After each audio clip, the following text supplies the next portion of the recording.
Podcast is intended for mature audiences.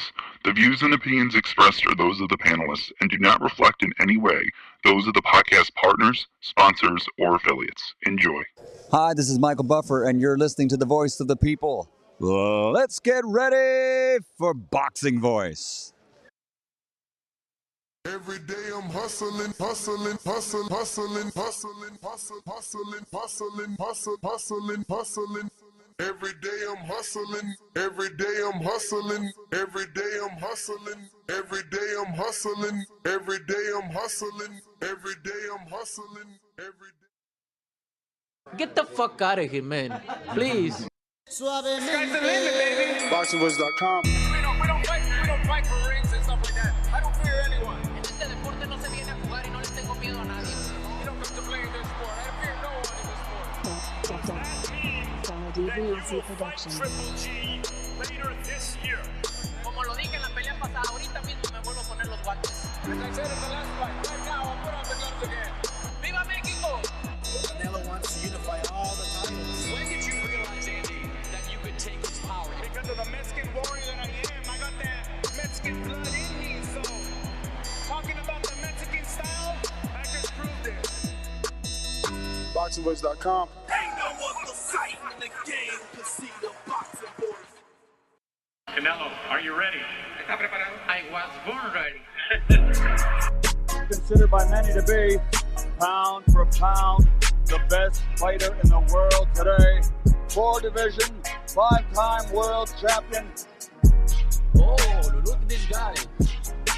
He is now boxing's first ever undisputed super middleweight champion of the world. Damas y caballeros de Guadalajara, Jalisco, Mexico. ¡Viva México, cabrones! You know my level. And you will see. Because I'm gonna fuck out everybody. You know, I would love to fight Canelo. I would love to show the world that I'm the best. I want to get Canelo out here to Houston. So Canelo, where your cojones at? Let's get it.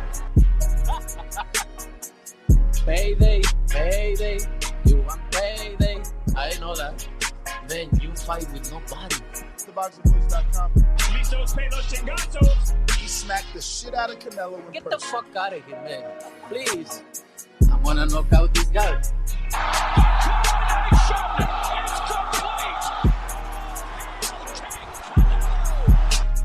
Mira, en este momento puedo hacer lo que yo quiera, ¿no? Saul Canelo Alvarez. SDS Promotions. That's funny. You think that's funny? A little bit. Good morning, TBV. What's going on, ladies and gentlemen? Welcome back to another edition of the Boxing Voice Radio. Hopefully you're doing well this fine Tuesday morning. We're here to discuss Canelo Alvarez versus Charlo. And that's Jermell Charlo. For those that don't know, it will not be the 160-pound brother jumping in the ring. And in fact, it'll be the undisputed champion Saturday, September 30th. Card starts live at 5 p.m. Pacific Standard Time, 8 p.m. Eastern on pay-per-view. Contact your provider. Canelo is taking shots not only at his critics, Charlo fans, but haters alike. There's a lot of people that are saying this fight is past its sell date, that this should have been happened, that Charlo is too small now, that Canelo was too big. And, Canelo was doing an interview and asked some of these questions and responded. And it's unfortunate that Danny's not here so that he can translate properly, specifically the Spanish, Mexican Spanish, right? Because these are Mexican terms, like soy cabrón. Definitely not a fucking a Caribbean thing. For us, cabrón means a dude that knows he's getting cheated on and is A-okay. You feel me? So that's not something we run around yelling out, calling ourselves that, like, yo, tú eres un cabrón, bye. Nah. The only way we do that is if we insulting you, right? Same thing for puta madre. Like for us, puta madre is like an insult. And Mexicans throw that shit out there like a regular phrase. So he's about 3 minutes behind schedule. He'll be here to translate properly. In the meantime, I'll do the best I can. And yeah, we'll go from there. This is the audio in question that we're going to be discussing. And yeah, I really like this Canelo Alvarez, you know what I mean? Letting people know how he feels. And I love it. I love it. Let me see here. Una excusa. Esta pelea con Charlos, ¿y por qué no pelea con los Charlos? ¿Por qué no pelea con los Charlos? Ahora que está peleando con los Charlos. No, que está más chico. ¿Cuál más chico? ¿De qué está? Pues sí, es un pinche animalón. Yo estoy chico para estos pesos. So he said, let's refresh. I'm going to try and do it step by step. Esta pelea con Charlos, ¿y por qué no pelea con los Charlos? ¿Por qué no pelea con los Charlos? Ahora que está peleando con los Charlos. No, que está más chico. ¿Cuál más chico? ¿De qué está? Pues sí, es un pinche animalón. So he says, you know, this fight with Charlo, people have been asking me to take it. And now that I'm taking it, they're saying he's too small. And he's like, what do you mean too small? The dude's a fucking...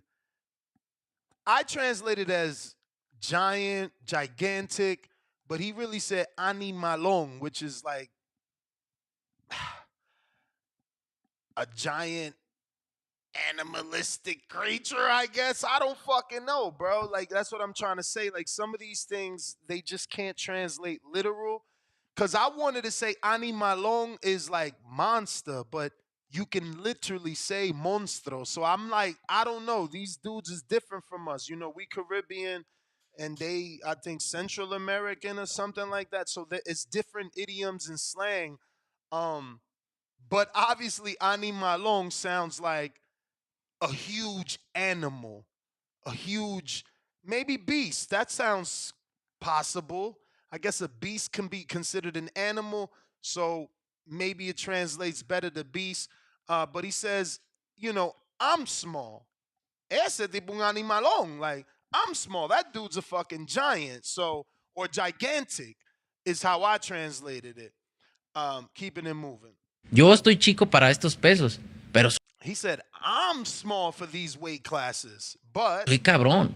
But I'm a motherfucker. Now that's another thing, right? Like, so do we translate soy cabrón to I'm a motherfucker, or soy cabrón to I'm a badass, or soy cabrón to like I'm that dude?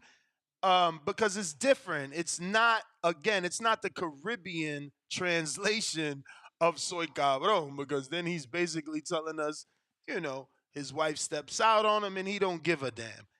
That can't be the case because he's talking boxing here. So soy cabrón, I think, is like, yo, I'm that dude. I'm a motherfucker. I'm that, you know, I'm the man. I'm a bad mofo. Shit like that. I'm a bad motherfucker. Like, soy cabrón. That's why I'm doing it. He's like, yeah, I'm small for the division, but I got heart. I'm a dog. That's why I'm in it. That's what it translates to. Now, obviously, we paraphrase. La diferencia. And he says that's the difference, you know. Entonces, esta pelea la tienen pidiendo mucho tiempo. So he says this fight, they've been asking for this fight for a long time now. Ahora que la tienen, no, pero es que viene de un peso más abajo. So now that you got it, now he's, oh, well, he's coming from a bigger weight class. Puta madre, pues. And he's like, puta madre. He's like, I guess it's some shit like, you know, fuck my mother. Like, it's more disappointment. Like, Jesus, now you finally get the fight and you still fucking crying. Like, motherfucking crybaby. That's how I'm translating. But Danny's here. He's setting up. He'll give you the Mexican translation, which I'm pretty sure is not as animated and as spicy as mine. It's probably going to be lame and shit. But we'll keep going while he sets up. ¿Tú vienes de pesos más pequeños? So the interviewer says, well, you're coming from a smaller weight. Something I've been saying, but you know, they call me a Canelo fanboy. Yo soy un peso más pequeño. Claro. And Canelo says, yeah, I'm from a smaller weight division. Yo soy un peso más pequeño. Yo ya lo hice. Yo ya subí. I'm from a smaller weight division. I already did it. I already moved up. 2 divisiones para ganar campeonato. Él está subiendo 2 divisiones. 2 divisiones. Then the interview asks his co-host what? He's moving up 2 divisions? He's like, yeah, he's moving up 2 divisions. divisiones, que es un reto complicado. The interviewer is saying, yeah, moving up 2 divisions is a challenge that is difficult to accomplish. Pero dentro del cuadrilátero, ¿qué cosas tú entiendes que Charlo But inside the ring, es el reto más grande Va a para estar más Canelo? rápido que what yo, is it that you seguramente. understand that Charlo A lo is mejor no. what was that last word? You gotta rewind it. I can't rewind. This is an Instagram clip. No, he's asking. What He's do you- inside the ring when he said that sentence. inside the ring. What do you believe Charlo to be better than you at? Oh yes, this is when when Canelo admits that he believes Charlo is going to be faster and stronger. No, no sabemos. Va a estar más rápido que yo, eso es lo que creo. Es un Says he's gonna peleador be faster than me. That's what I think. grande también, He's que a sabe fighter, utilizar he's su big, distancia. knows how to Es un use peleador his fuerte. distance, is a strong fighter. Es un buen peleador. He's a good Eso, fighter. y para eso me estoy preparando, para el mejor Charlo, that's porque why we es, get es him un buen prepared peleador. for the Por best algo es Charlo. indiscutido en su Because for peso. some reason, Definitivo. No he's por nada. undisputed in his weight Entonces, division, not for nothing. siempre busca So that was the end of the clip. It's gonna restart. I'll let Danny hear it in its entirety and let him do it in Spanish. buscan una excusa, una I heard excusa, the una whole excusa. thing. What do you Esta need, translator, I mean, I brother? just want you to I thought you translate did a it. great job. I just want you to translate it, I guess, literal Mexican translation, because I added my own, I paraphrased, Did you? I felt like you hit it on the head. Alright. What'd you say about the cabron, right? Was what you were trying to figure out or trying to Yeah, I get- mean, because, Yeah, we nah, use it differently. Yeah, so I don't know how you guys use it, but for us and the way Canelo used it was like, yo, I'm a bad motherfucker. You get what I'm saying? I'm that guy. Absolutely. So, yeah, that's So the my audio. dad, my dad used to tell me, it's funny, like my dad used to tell me, tú piensas que eres cabrón? Yo soy cabrón y medio. Like, you think you a bad motherfucker? I'm a bad motherfucker and a half. You feel me? Like, so yeah, no, I heard you, and I had already heard that interview, so thought you hit it on the head, champ. But good morning. Morning. So, does he have a point? Because I put in my poll, like, he is ignoring acclamation. I feel like it's disingenuous to just say, well, we both started at a lower weight division. Look, man, I feel like he has a point in the terms of, yeah, this is a fight that people been talking about for a while. Now, oh, he's smaller, this, that, and the third. I think that he has that point because no matter who he fights, it's always going to be some sort of criticism, some sort of backlash. There's always going to be the naysayers, right? So I think he's right in that aspect, definitely, because it didn't matter if it would have been Jermell, the big brother, I think that they say used to fight, whoever. Somebody was going to have an issue with it. So I think he's right in terms of that aspect. Could one say, sure, David Benavidez might have been a more appealing name, perhaps, perhaps the Bivol rematch, perhaps other names. But I don't think it's I think it's a very losable fight for Canelo, quite frankly. I think going into it, it's probably his most losable fight in quite some time. I think George Foster made a good point from the UK. Charlo gets sluggish as a 54-pounder, and I'm gonna interpret that as towards the later rounds he slows down, and if you're slowing down at 54, you're gonna get really slow at 68 because you got extra weight. You got extra weight, but you don't have to hurt yourself as much to make the weight. True. You're able to eat a more, maybe a more nutritious meal. You're able to, fill out more and not have to cut back, right? As camp usually progresses, you step up the work, cut back on this and that as far as your intake and what you're putting into your body, so you don't have to go through those things. I think that is an advantage. I mean, I think he is naturally the bigger man. Charlo. Yeah. Like, if I mean, height-wise, I could see that, but Canelo is an action figure. Like, he reminds me, I'm old, so he reminds me of the old He-Man dolls. You know what I'm saying? The He-Man action figure, because his back's so wide, then he's the same complexion with the blonde. Well, I mean, obviously he's got red hair, but you get what I'm saying for those that know about the He-Man. You know what I mean? He's not typical small. I would just at least say that. I feel like Canelo's big, man, and wide, right? Like, dude got some weight on him, muscle mass, stocky, all those words. You know what I'm saying? Like, we never considered him skinny. Now we never considered him skinny, but I don't know that I would say that he's like a bigger guy than Charlo. Like he is a smaller like body guy, right? Like he has a smaller body.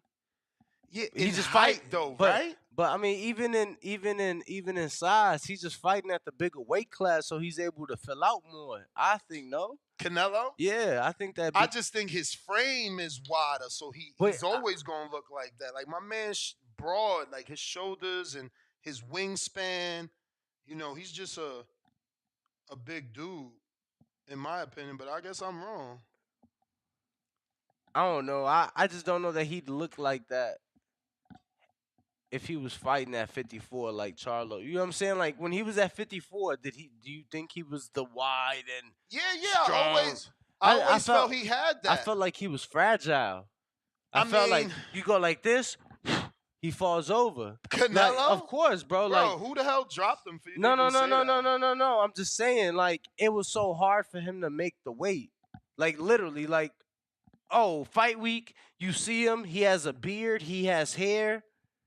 Weigh in, no beard, no hair, has to drop draws, and like, bro, 54 was hell for him to make. I just felt he was so fragile.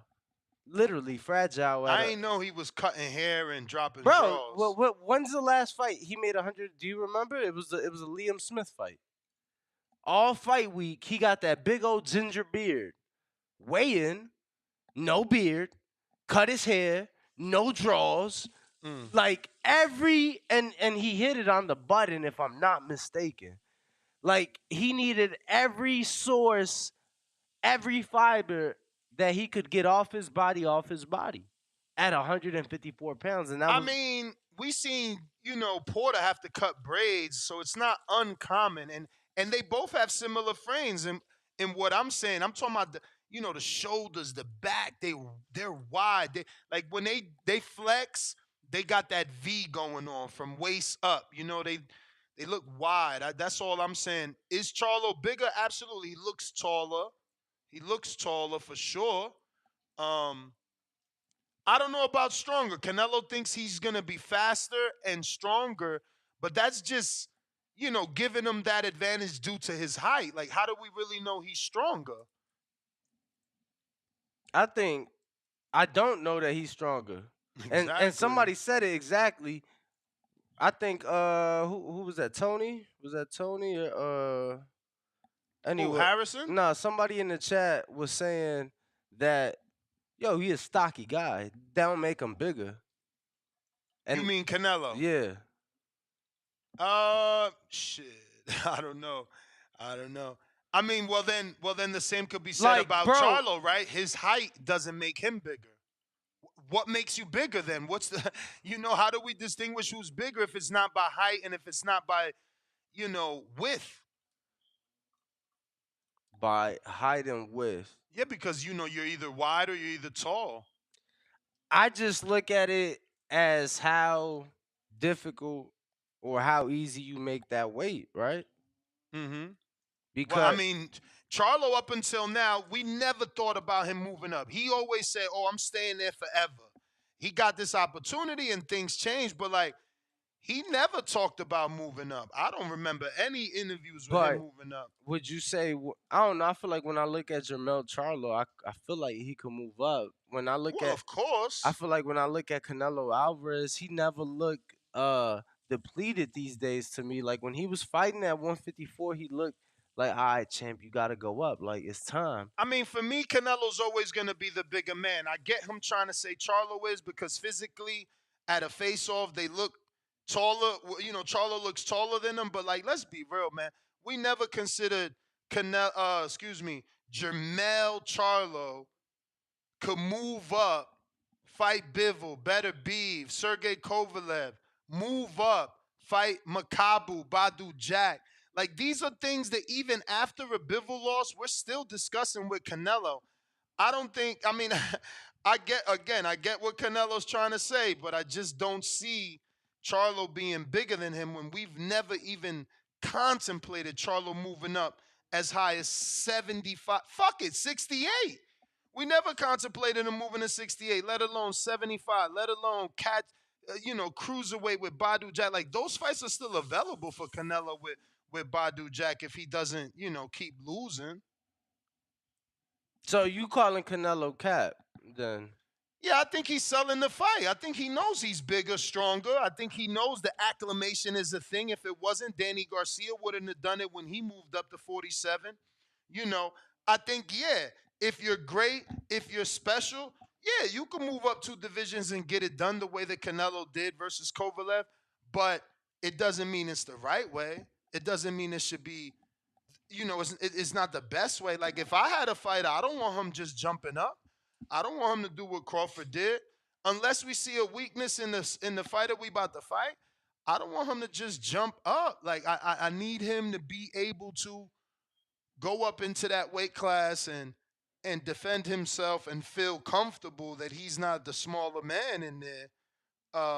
And you do that with acclimation. If you check, the old school fighters did that all the time. Shout out to this generation is cutting the line, right? They're like, fuck that.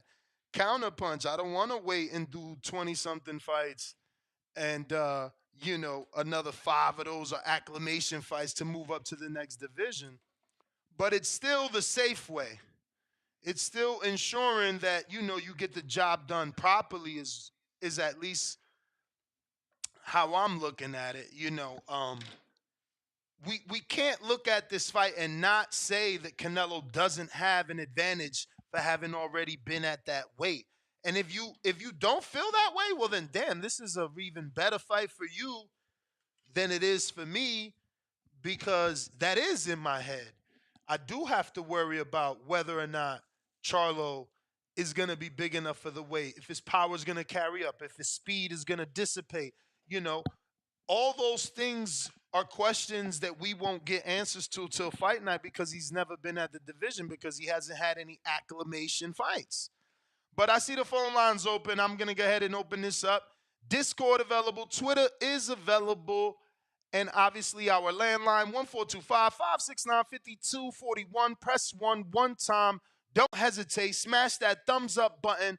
We're here every day, 7 days a week, twice, Monday through Friday. Breakfast Club of Boxing, 6 a.m.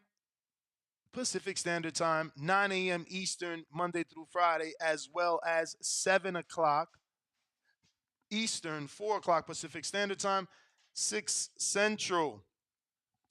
Danny, any final thoughts before we open up these phone lines? You're not, I don't hear you. Oh, wait. Yeah, I don't hear Danny. Let me see if I got to invite you. No. All right, hold on. Let's try this. Danny went to, is working? That's what I'm saying. I don't hear you. Give me a second.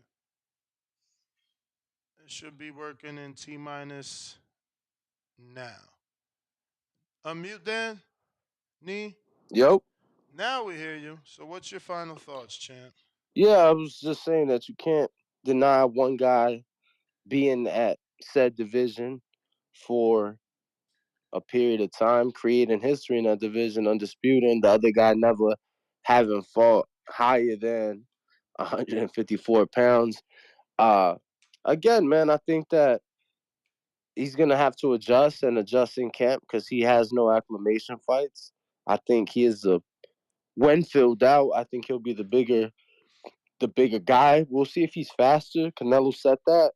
I think he could be faster than Canelo. I just think it's going to be too much experience when it's all said and done.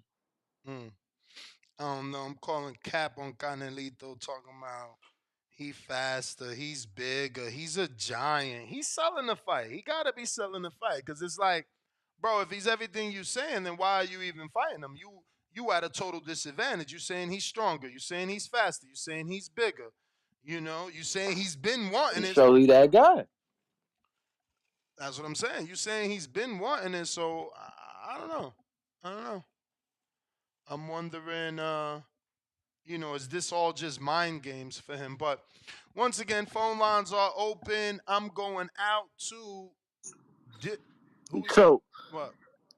real quick before we go to the phone lines, just because you use the word mind games, so do you think Charlo could be playing mind games? Because he definitely doesn't have the same energy. So do you think that's just part of the mind games going into the fight? Nah, based off the all access episodes, is more about him just being mature and what he wants to leave left in his legacy when people Google his name. He doesn't want certain videos out there anymore. He doesn't want a certain you know, impression made about him. That's what I believe. You know what I'm saying? That's what I took from both episodes. Like he's more mature. He feels like I've established this brand. This is my shit. I gotta act right because people watching it. My kids is watching this. I don't want them to find some bullshit. So yeah, I think he's not capping. I think he is focused. I think he is focused and believes everything he's saying. We just got to see can he put it together on fight night. Again, no acclamation fights, bro. No acclamation fights. But We do have some people yeah. on the phone lines, though. If you guys want to call in, Twitter Spaces, Discord, or landline 425-569-5241. Yes, sir. I should play that audio one last time. It is Spanish, so bear with us, and Dan the man will translate. But we'll play it one time in its entirety.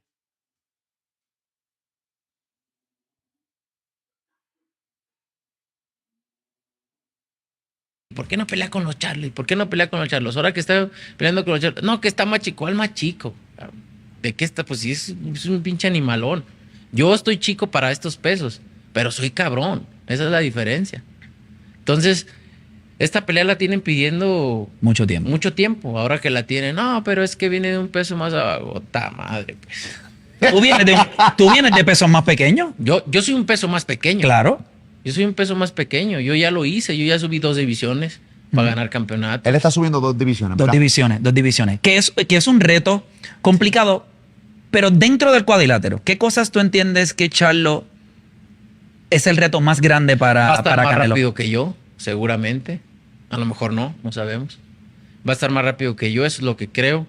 Es un peleador grande también, que sabe utilizar su distancia. Es un peleador fuerte. Es un buen peleador. Y para eso me estoy preparando, para el mejor Charlo, porque es un buen peleador. Por algo es indiscutido en su peso, ¿no? Definitivo. No por nada. Entonces, siempre buscan una... Dan the man, you're up. Shout out to RD, baby. Mm-hmm. We'll be there this weekend for the live fight chat for anybody that wants to join us. What up? I love how Canelo was like, yeah, Charlo's the bigger fighter. He's a faster fighter, surely. Well, actually, we don't know. We shall see. That was funny. Yeah, I caught that on this go around. But you want to finish translating or paraphrasing for the non-Spanish speakers? Yeah, he's like, look, people have been calling for this fight for years. Why haven't you fought the Charlos? And I stepped in there with him. And now they're saying that, he's too small, that he's having to move up. Like, I never had to move up. Like, look at him. He's a fucking giant. What are we talking about here? I had to move up. I'm small for my weight class, if anything. Look, then the guy asked him, what do you believe him to be better inside of the ring than you? And he's like, look, he's a faster fighter, surely. Well, actually, we don't know. We shall see. And obviously he mentions his size again, and how he's had to do it and take on the challenges. But Let us know what you guys think. You know, I do feel, as we say in Mexico, Ness, that Canelo le estaban poniendo mucha crema a sus tacos, right? Meaning, yeah, you know, maybe he was selling it a little bit. Maybe he was, you know, saying the right things to get the people enticed. That's how I feel. I feel like he gave far too much credit for me to believe him 100%. But the phone lines are open. If you think differently, you know what you got to do. 1-425-569-5241. Press 1 time to voice your opinion right here on the Voice of the People hotline. We're going out to Wallace in Rhode Island. Wallace, buenos dias. Hey, what's up? What's up? What's up? How are you? Pretty good. Ness, I agree with you saying because I'm 5'7", 5'8", and all my life I've been like 170, 160, and I look super skinny, and because I'm a stocky guy. So I agree with what you said that Canelo's a stocky guy, is a bigger guy, because sometimes you just got a bigger frame. So I agree with what you're saying on that. So I think Canelo's just the bigger guy, in my opinion. He always been the bigger guy. Charlie just taller than him, but doesn't mean anything. That doesn't mean he's just the bigger guy just because he's tall. Because you got a lot of people that are tall, like David Haney, and he fights at 135. You know what I mean? So it doesn't mean anything.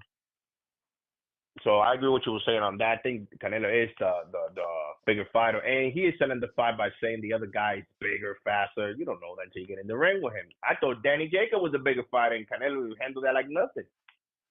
And Danny Jacobs is pretty bigger than Charlo, I think he is. But I do have a question. Part of Canelo. Do you have heard anything about Crawford and Spence if they are gonna accept the fight at 147? Well, Spence activated the rematch clause, and according to Crawford's team, he wants to fight at 47. So we're waiting to hear what Spence decides. My opinion on that, I think Spence should move from that rematch and just wait and try to fight him at 154. He should just move from it. And because Spence will still sell, and you know that. Spence can go ahead and fight anybody at 154 and still sell pay-per-view. You know what I mean? He can weigh on Crawford, get a little bit older, and maybe get him better at the end of the career and probably make it a better fight. But at 47, I see the fight going the same way. You know, I don't see anything different. So I don't know. What's your opinion on that?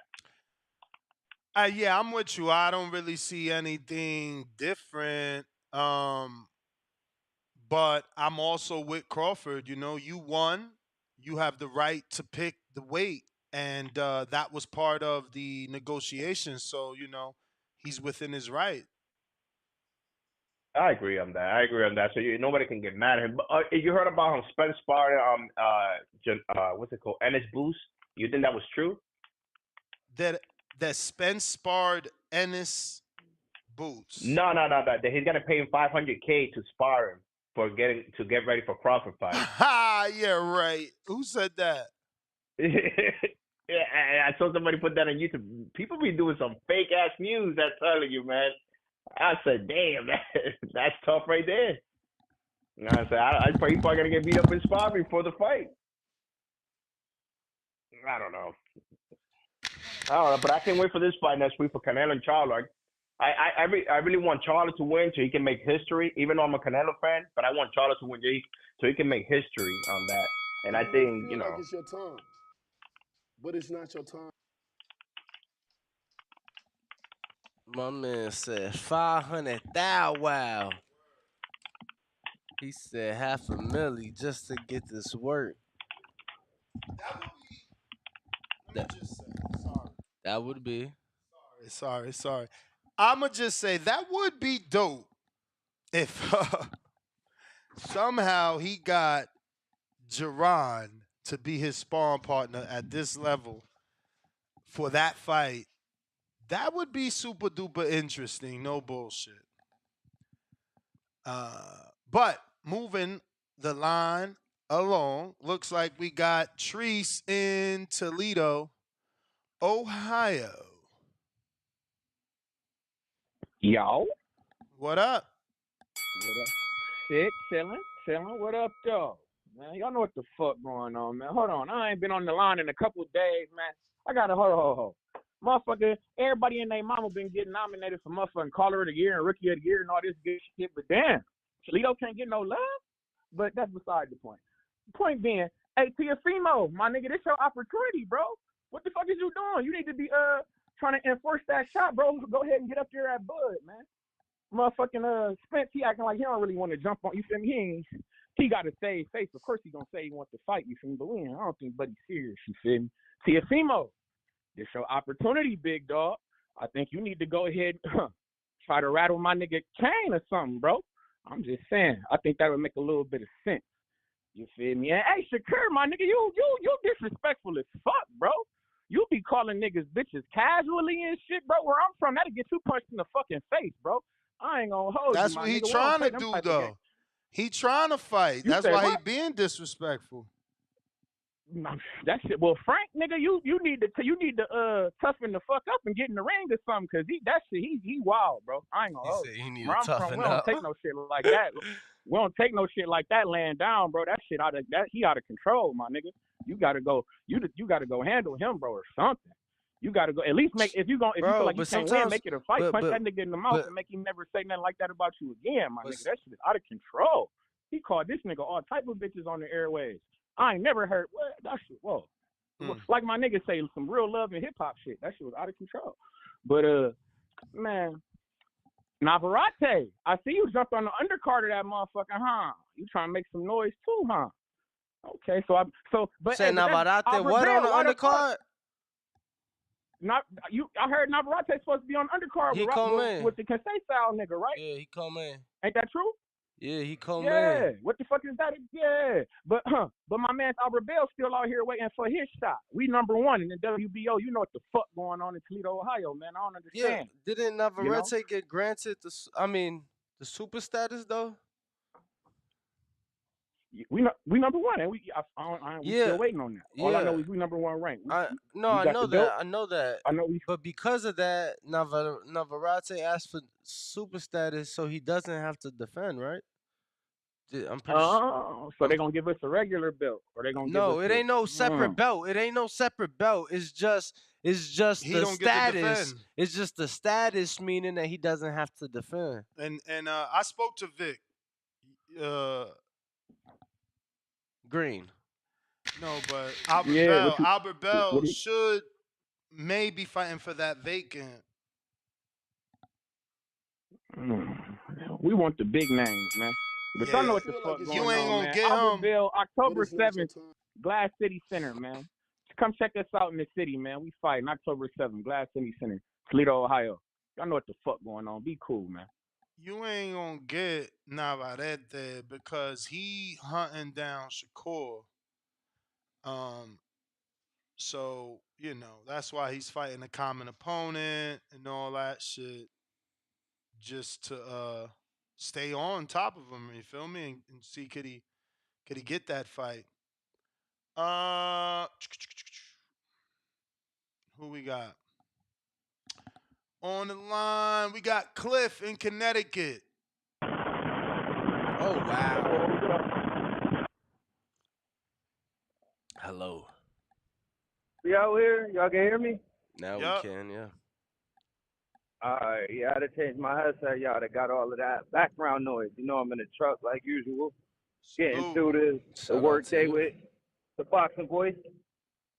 But I agree with mostly what you were saying. That's like, I think Canelo is clearly the bigger fighter, but I think Canelo is saying what he's saying because he wants his full credit. Like, he wants to make sure he gets credit.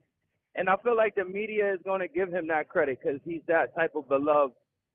So what he's saying, I feel like he's going to be supported by the media, and they're going to say the same thing. But no, he's not. Charlo's not his size because you got to look at it like this. The only thing that's regulated is your weight, your height, and your reach. That's God-given, and you cannot change it.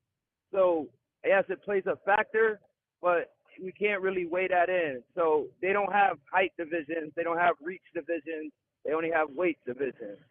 And naturally, Canelo could carry that type of weight and be more effective than Charlo. So I feel like Charlo's a smaller fighter. and it should be a bigger mismatch too. I feel like the odds should be even bigger, being the fact Charlo's never been punched at 168. We don't know how he's going to translate. This really, Canelo should be a huge favorite if you to be technical. So that's how I see it. Yeah, that's how I see it.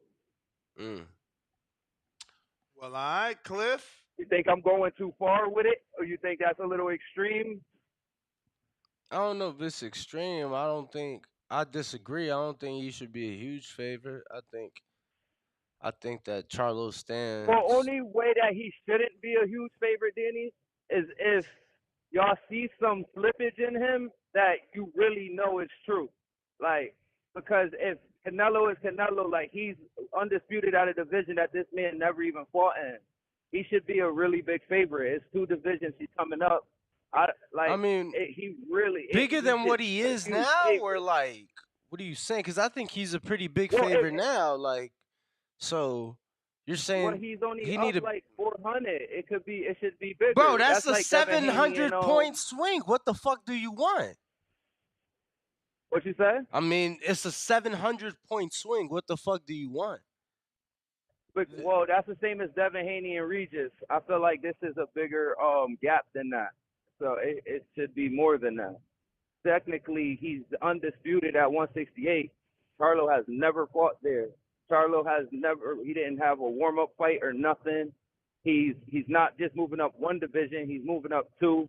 Charlo's on a long layoff. There's just several reasons to make Canelo should beat him easily. And that's why he's making these claims so that he gets the credit that he wants and he feels he deserves. I feel like that's his real motivation when he's saying what he's saying. It's not to sell the fight. It's so that he gets his credit at the end of the day. Yo, do you But that's bet? my call. Do you bet often? I bet on everything. Every Sunday I'm watching y'all and I'm betting. We got money this week too. Bro, But yeah, I'm betting. Okay, so do you know there's like a open and a closing range for bets, right? What do you mean by that? So that means that in the beginning, all right, like for example, today I announced Canelo and Charlo, right? So for the first time the bookies put the odds out, that's the open. Yeah. Okay.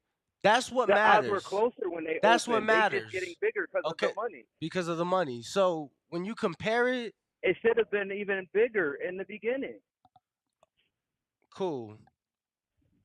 All right, bro. You got it. You can make your point. That's making my point. All right, though. No, I was just saying. I mean, you gonna feel that way again? I was just making sure that you understood that, cause like, you comparing one fight that was a lot closer on paper than like another fight, not the same. What?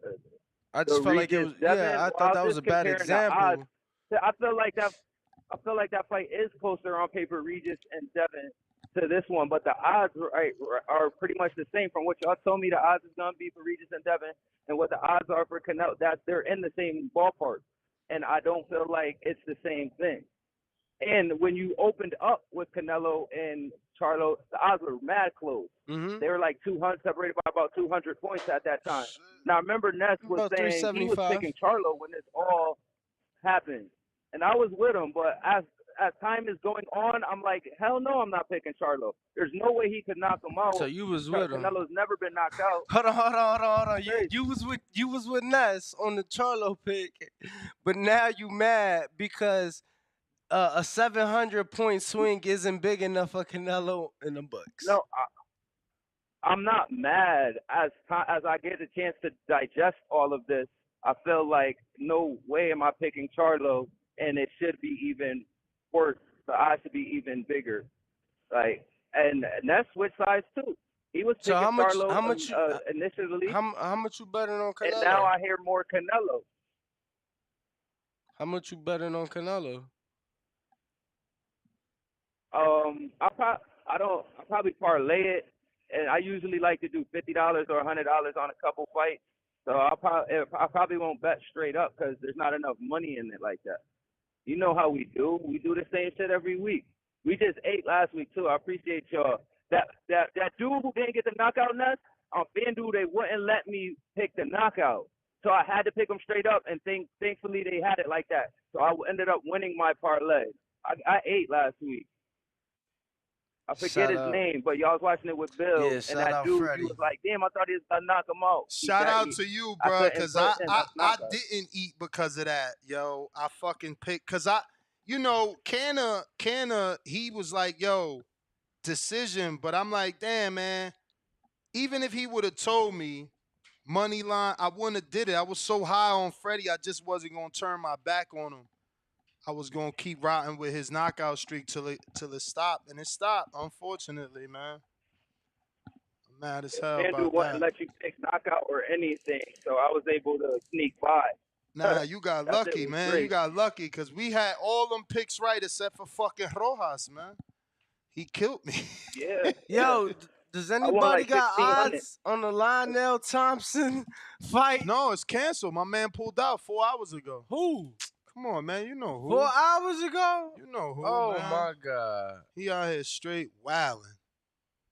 That shit, he talking about he got a shoulder injury. So I Hey, yo, got- TBV he number old. one. Somebody nominate me for Caller of the Year, yo. I'm out. Who this? Oh, this Cliff. Yeah, you've been doing your thing last couple weeks. But it's like I told y'all, man. It's about consistency, man. You get them nominations in with that consistency. We going out to Stay Wavy. What? I just seen the Finesse? story. Yo. Thank you. You, that's the daddy. What it do? What up? Well, I was ready to risk my life Hey, now, let me, savings. let On me him, just right? clarify what I was saying last You night know who? about Shakur. Do I sound clear? Yeah.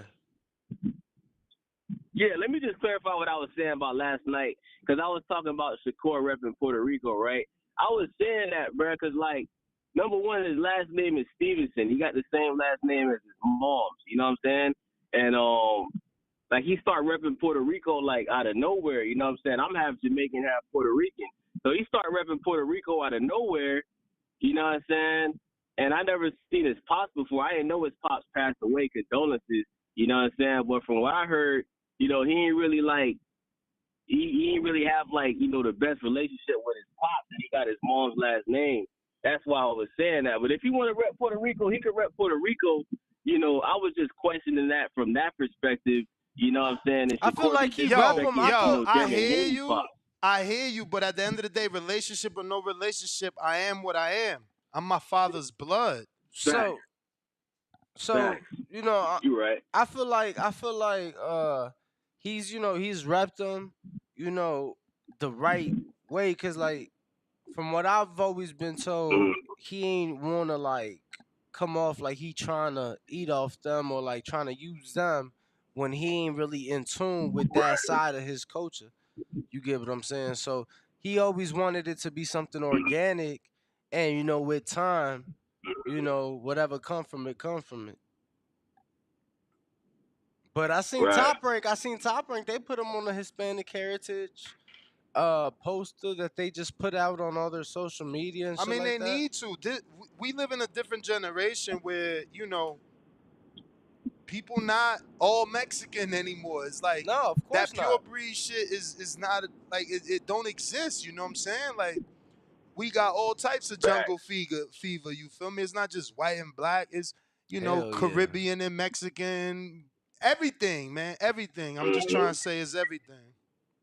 But go ahead, champ. Yeah, I had to clear that shit up because that shit did sound kind of crazy last night. I ain't gonna lie. I was like, damn, that shit did kind of come off kind of wild type shit. You know what I'm saying? So I had to clear that shit up, bro.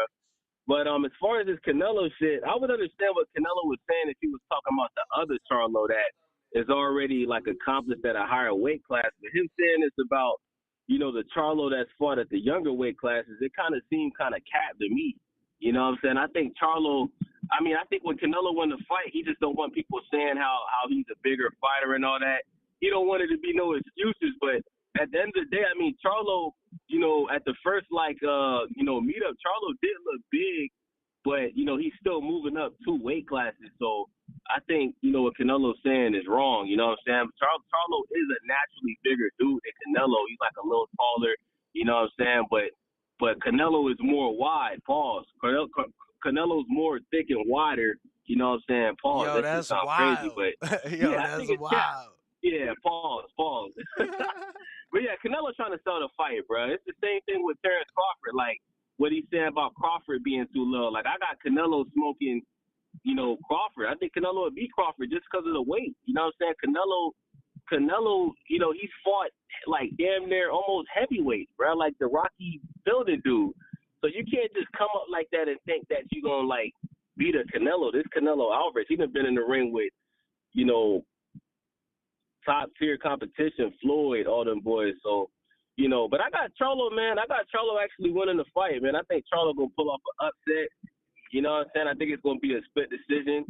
And I think it's gonna be a tough fight for Canelo. Man, I think a lot of people sleeping on Charlo, bro. You know what I'm saying? Charlo's a dog. I think it's gonna be a very tough, rigged fight. But Charlo gonna pull off the upset, man. I'm gonna put that bag behind Charlo. Anybody want to place a bet? I got $100 on Charlo, man. So if you want to bet, stay Bag ready. Let me know. Let's get it. I'm down to bet. Bag alert. Yes, sir. Let's get it. Nah, listen. That's my call, Ness. I appreciate you. Yo, they said. I hate to double back on this, but like, bro, my man that called in, he's right. It's something wrong with y'all. Honestly. And you should really listen to that man's advice. There's no reason for neither one of you. Who's that? Stay wavy. Like y'all should not be thinking homophobic thoughts, man. Y'all probably gay, and you probably need to speak to some sort of doctors or something. Like the fact my man said thick and wide, and the first thing y'all think of is something gay. Y'all probably gay. Bro, he was the one saying pause with his conversation. And you right away jumped in there like, yo, that's Cause wild, bro, after crazy. the third one, it's like, bro, just talk. Nah, I hear you. I'm just saying, I've never seen dudes think about homophobic shit more than y'all. Y'all pretty weird out here, man. I'ma just be honest. I don't know if y'all got friends like me that'll tell you the truth, but I've never been I'm not just saying you. I'm saying these callers too. Like I've never been the motherfucker the one saying I'm it. from the East Coast. Like I came from where the no homo originated. Like I used to be in the Lower East Side and in Harlem. Like the fact that y'all dudes say no homo for everything, y'all probably gay. Like why are y'all thinking that long and thick is homophobic? When we talking boxing, this shit is getting mad annoying too. Like we literally talking boxing. They've been watching Cam and Mace too much, bro. No, they've been watching. No, that you show guys too watching much. too much gay porn and y'all coming out the closet by accident. The next dude that say no homo, you is a homo. You straight up gay and you know it, and you in the closet. Like this some weird shit already. We grown ass men. Pause and that's crazy and shut y'all dumbasses up. Oh, Yo. Not comfortable with your sexuality, Yo. young ass punks. Probably ain't got no children yet. Yo. Weird as fuck. This shit is weird as fuck. Generation crazy, bro. Yo. So I'm just curious. So like you canceled them, right? You know who I'm talking about. I ain't even gotta say their names. Like you ain't bumping their music no more. Cause they the originators, champ. I'm just saying. Who, Dipset? I'm just saying, bro. A lot of people, not me. Not Dipset, me. though. Yeah, a lot of people I mean, influenced by that. You've been in plenty of road trips with me now. You know, we probably got 100 hours on the road. How much Cam and Dipset do I play? And it's not because of what they say. It's just it's not my era no more. Like I'm past that. Like I'm not about to be singing along to shit I don't do no more. Like they still in the street with their music. I'm not. You know, I'm a dude that just plays chess, talks boxing, and smokes weed. You feel me? So I don't need to be hearing about shoot 'em up, gang, and bang, bang. But this shit is funny. Y'all dudes can't even talk on a boxing show without automatically, you feel me, relating it to some weird homophobic shit. It's kind of weird, man. Weird shit. Always on y'all mind. Like, y'all really need to get a doctor and check that shit out. I ain't never think about, like, I don't know. Y'all weird, man. For real. JT, what up? Thank you, C-Dub. What's he dub? What he said? Cause you had Odessa. You had Odessa. He's saying that's over my head. Cause you was saying that only Freddie fucked your pickup this past weekend, and he's saying like, Yeah, I had multiple. yeah, nah, I don't know if he know. Yeah, he didn't You know know. that. I had multiple. But your big parlay was with Odessa. Yo! You here? God damn, man, y'all just chopping all over my call. Danny just got on your ass about the homophobic comments y'all keep making. I agree with Ness on that shit. If you gotta say something, you gotta say no homo behind it. Something wrong with you, man, all the time. 'Cause we talking boxing on here. We So shouldn't y'all- be thinking about no other weird shit. But I guess that's the world we live in. Word. But nah, man. But I agree with the last caller, man. I think a lot of people sleeping on Charlo. You know, Canelo like fighting these smaller guys. You know, I still do believe he gonna stay away from Bud Crawford. Bud Crawford is something different though, man. I gotta give him his props on that. I thought Errol was mean like Bud, but Bud a different type of mean in the ring though. But Charlo, man, I think I don't think it will be an upset, but it might be an upset to y'all, but not to me. I think Charlo has all the attributes to beat Canelo, man. Like I said, he's stronger. He's fast. He got good feet. Can y'all hear me? I hear somebody coughing. That's a mixture of coughing and laughing because I feel like Canelo was talking directly to you. Y'all been wanting this fight, and now, you know, everybody making up excuses. But I'm glad you No, saying you hold think he on. gonna Hold win. on, Ness. Hold on, Ness. Hold on. Chill out with all that, because I'm not making them no excuses. I like Canelo like picking certain fights, and I think this could be another pick he picked wrong. Honestly. Good. So But that's like what I I'm saying. said, So this a lot ain't of a people cherry keep pick saying, to you. huh? So this is not a cherry pick to you. No, it's a cherry pick for Canelo, but it's not a cherry pick for me. I got a strong feeling that Canelo could lose to Charlo. Wait, Matter of fact, how both could of it them. be a not a cherry pick to you, but a cherry pick to Canelo? So you saying Canelo picked them thinking it's an Hey, easy look, fight, but it's not gonna be? hey, my man, look, we're not gonna play the word games. Canelo and them picked this fight. They accepted the fight because they realized it wasn't a bigger Charlo. So they said I do to this fight.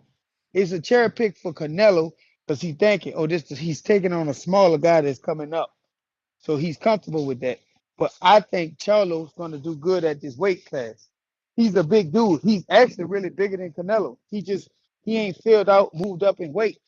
But I think he's faster. He got good feet.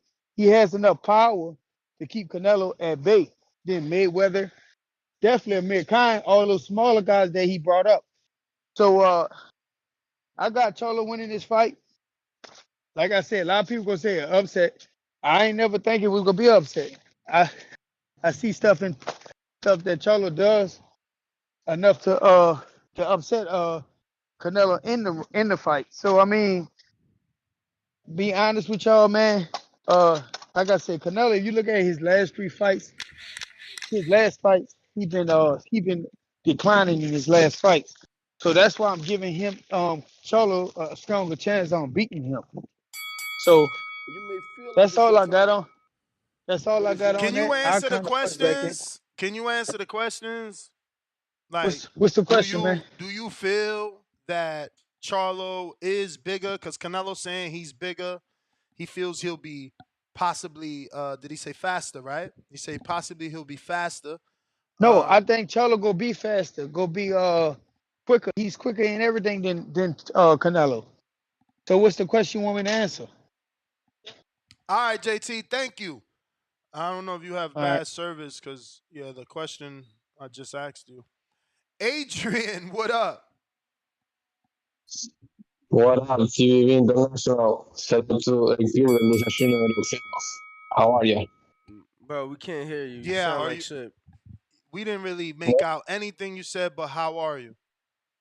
Ah, man. So I was just saying, shout out to El Club del Desayuno del Boxeo, Breakfast Club. Oh, okay. Are you on speaker?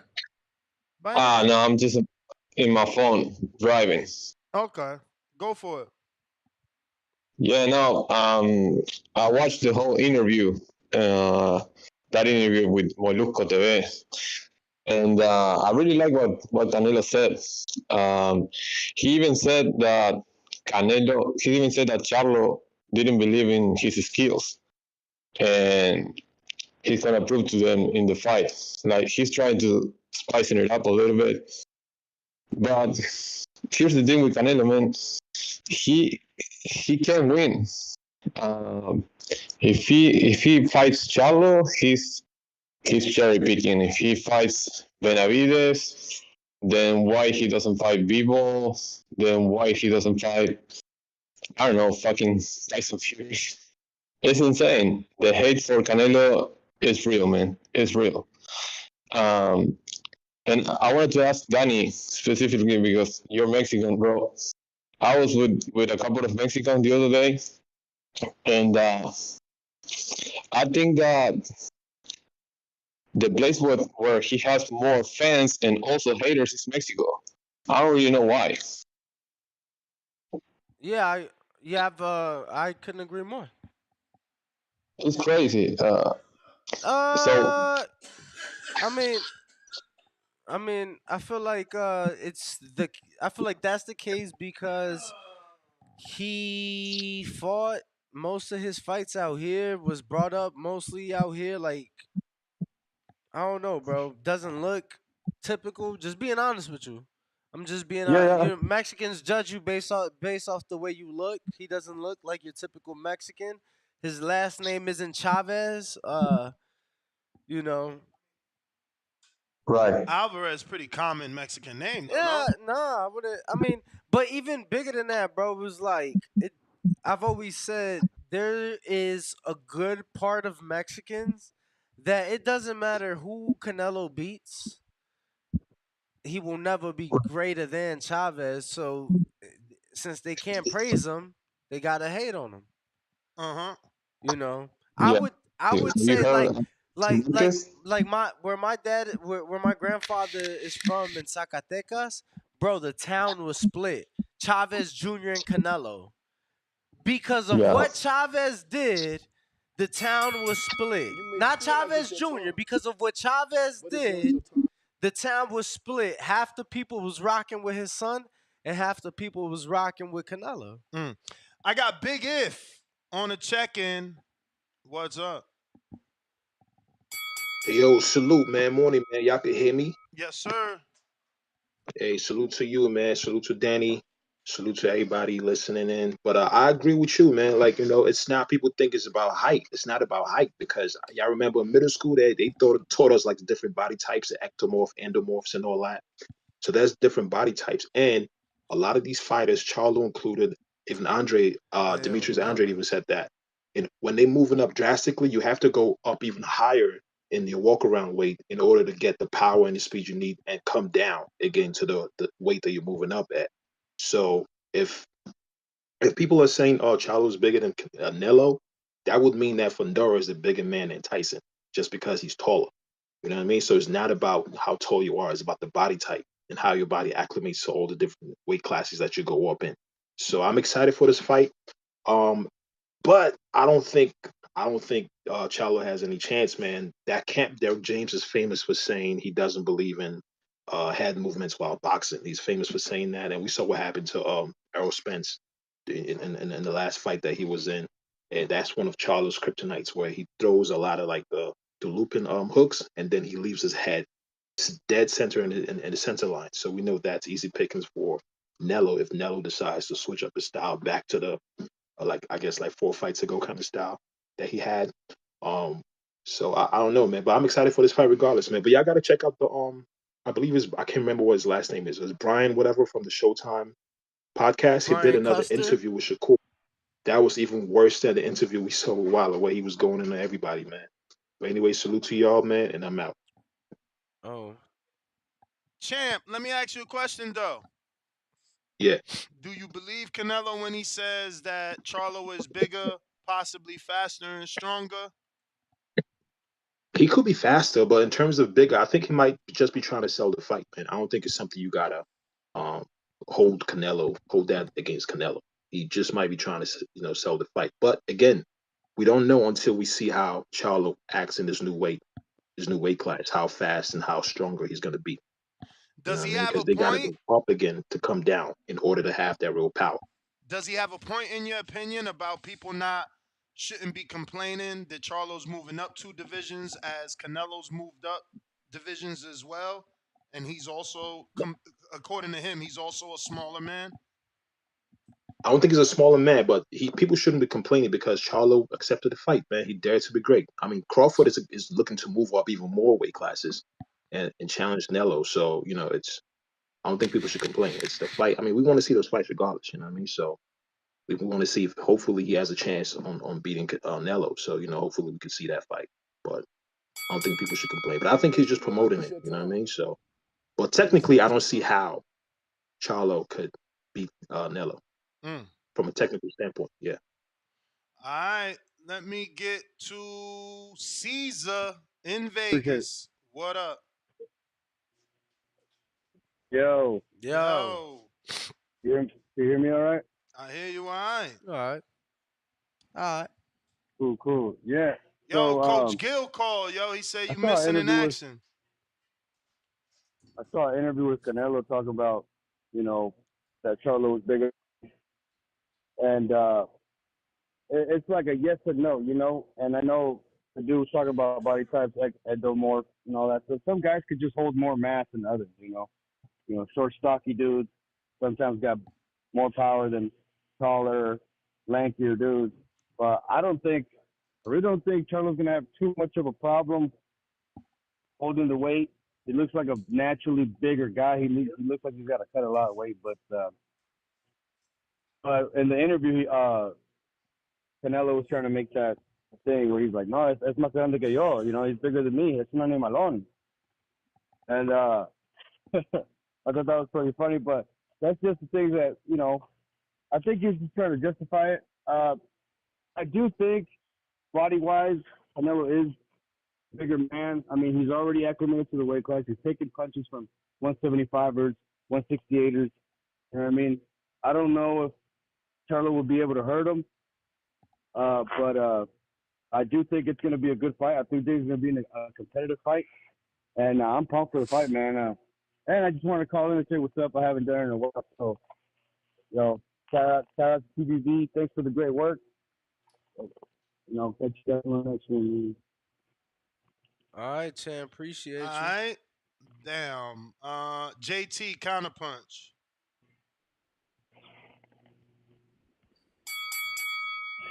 A few things I want to clear up. The last caller before this caller just called in and said Canelo making an excuse. Canelo is right. Charlo is the bigger guy. If both of these guys retire from boxing and drunk beers all day and ate McDonald's, Burger King, whatever fast food restaurant they could get their hands on, if we go off of the size, how thick they will get, Charlo is bigger than Canelo. He's just shorter. He'd be shorter, wider, fat guy. Charlo be a little taller, fat guy with his more fulfilled out because he's taller. So Charlo is bigger than Canelo. So that's not an excuse. The difference is, the only thing is y'all going off of Canelo's been up in bigger fights that y'all seen that, hey, he could hold the weight better. We don't know that. I can guarantee you Charlo spar guys bigger than 154 pounds because I just imagine what his weight is when he come into camp. And the thing about size and height, you're absolutely right. We see a lot of short fighters beat taller fighters. Manny Pacquiao, a few other guys, Sean Porter, a few other guys beat taller guys. The thing about Canelo, and like I say, where a lot of people talk about these skills, Canelo don't know how to fight going backwards. The edge I give to Charlo is Charlo know how to push going forward. He know how to fight going backwards. He know how to move around. Canelo only fights coming forward, pressuring, pull counters and stuff like that. You sit in front of him, he'll pull counter you. So what you do? You don't sit in front of Canelo. You put a jab on him. You keep him off guard. You keep him defensive, and you push him back because he's not active going backward a lot. So I mean, and other guys said about Derrick James. Thing about Derrick James, he doesn't really literally mean he don't believe in head movement. Head movement is part of boxing.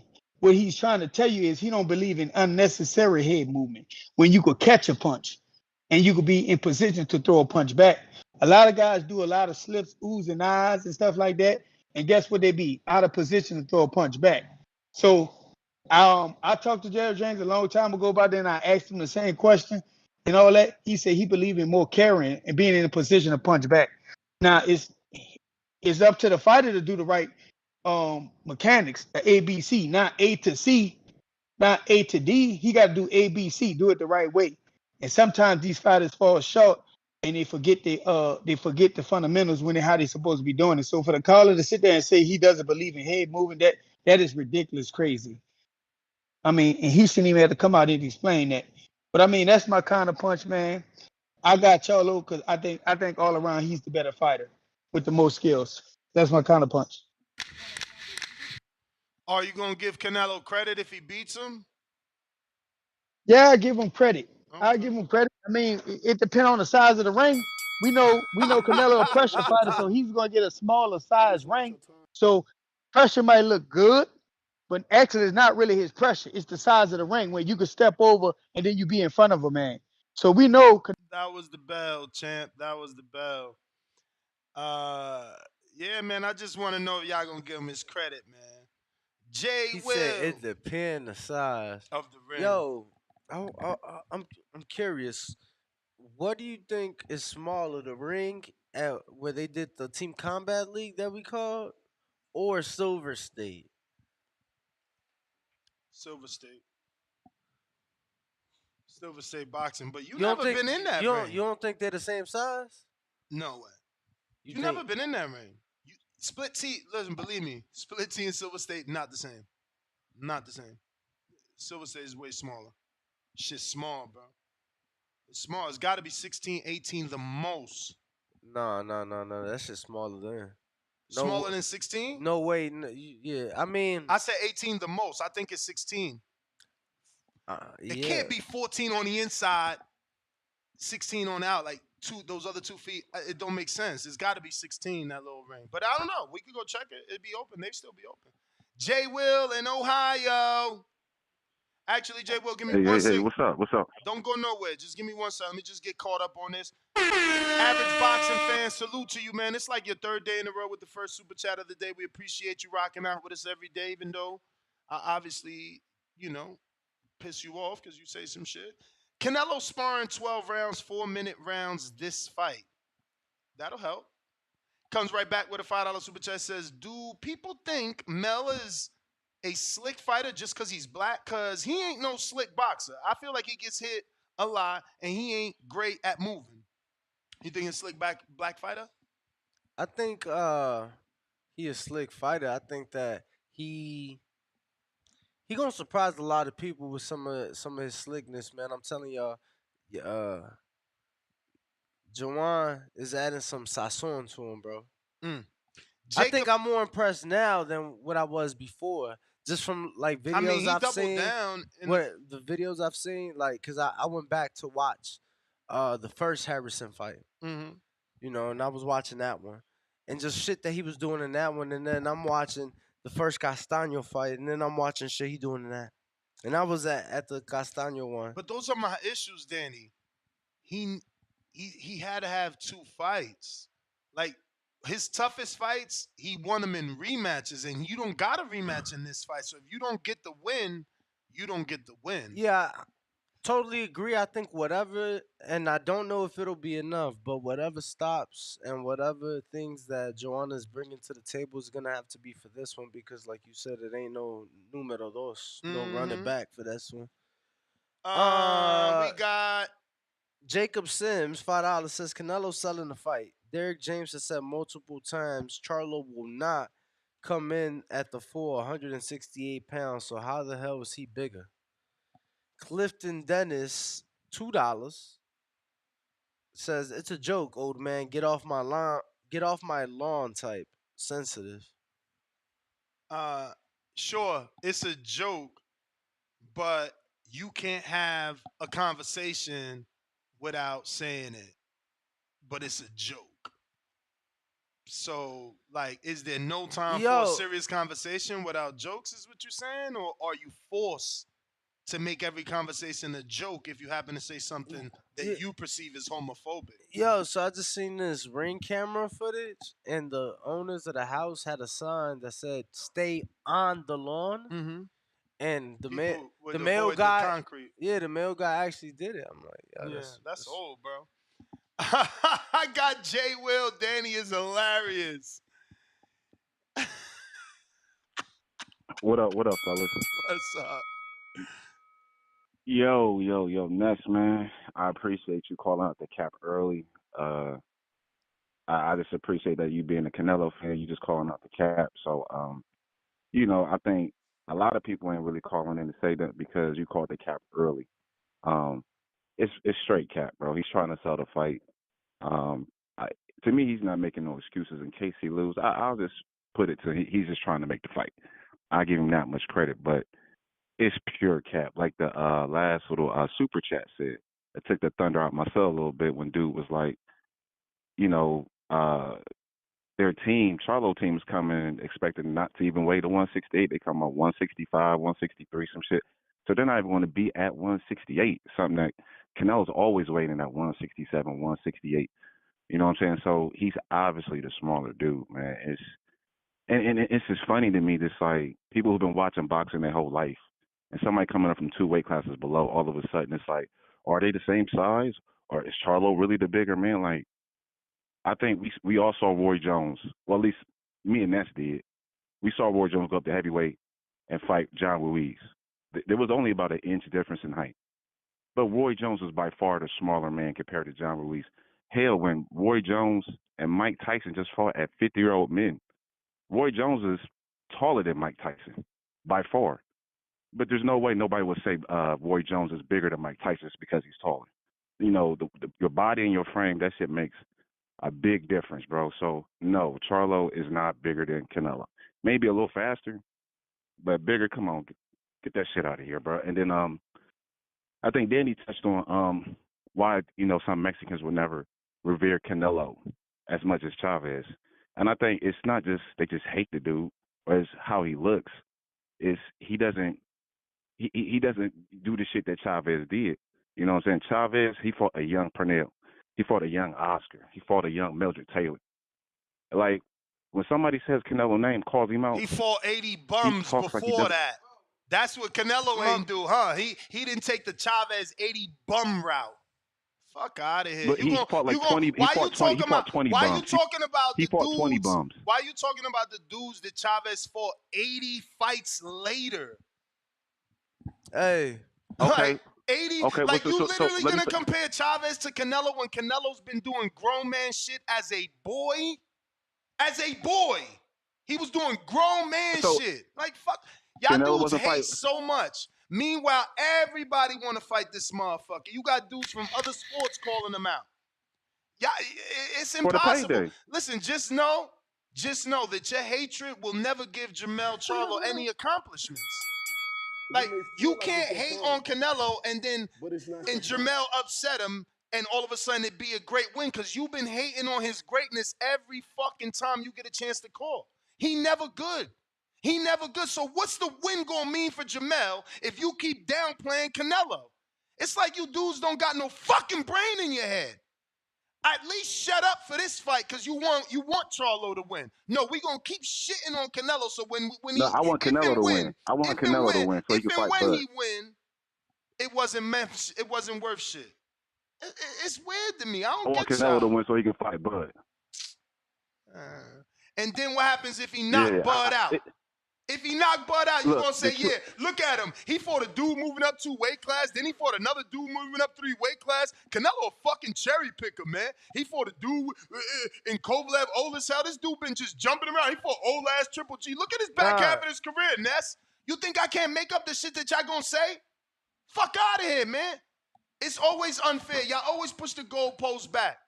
He fight him, it's too late. How do we push the goalpost back? But how do we push the goalpost back? What we sitting here By talking about? Facts. By stating the What we facts. sitting here talking about? We talking about the excuses getting all the way to Canelo. The excuses getting all the way to Canelo. Like, God damn, didn't you ask for the fight? You want the fight, now I give you the fight, now I'm too big.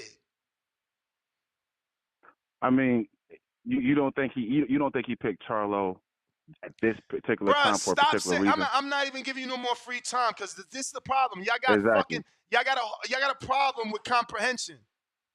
Didn't Canelo already tell you he never picked the Charlo? Didn't Canelo already come out and say it on fucking national air that he ain't pick him? They told him it's this one. He said himself he thought it was gonna be Jamal. Fuck is we talking about? He picked. Y'all some weird motherfuckers, man.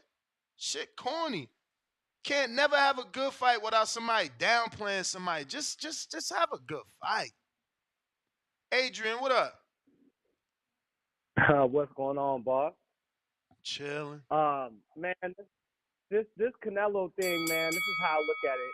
It's about how these guys walk around. Like, what do they naturally walk around, and what's their weight at? Because to me, I've seen pictures of both of the Charlos in them funny ass suits. You remember that shit to like lose the weight and sweat?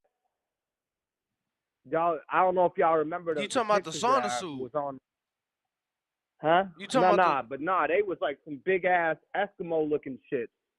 They was like chilling somewhere. But listen, if these guys are walking around at 180, 190, I mean, I don't know how tall Charlo is, but like out of fight shape, I mean, he's probably walking around at 175, 180, I would imagine. Because a lot of these guys seem to be a lot bigger. Dudes bump your head. Cutting a lot of weight. You dudes bump your head. Huh? There's no way Charlo walking around 178 when Crawford walking around 177. Well, that's all I'm saying. Is so he walking around heavier, right? Earl Spence 180.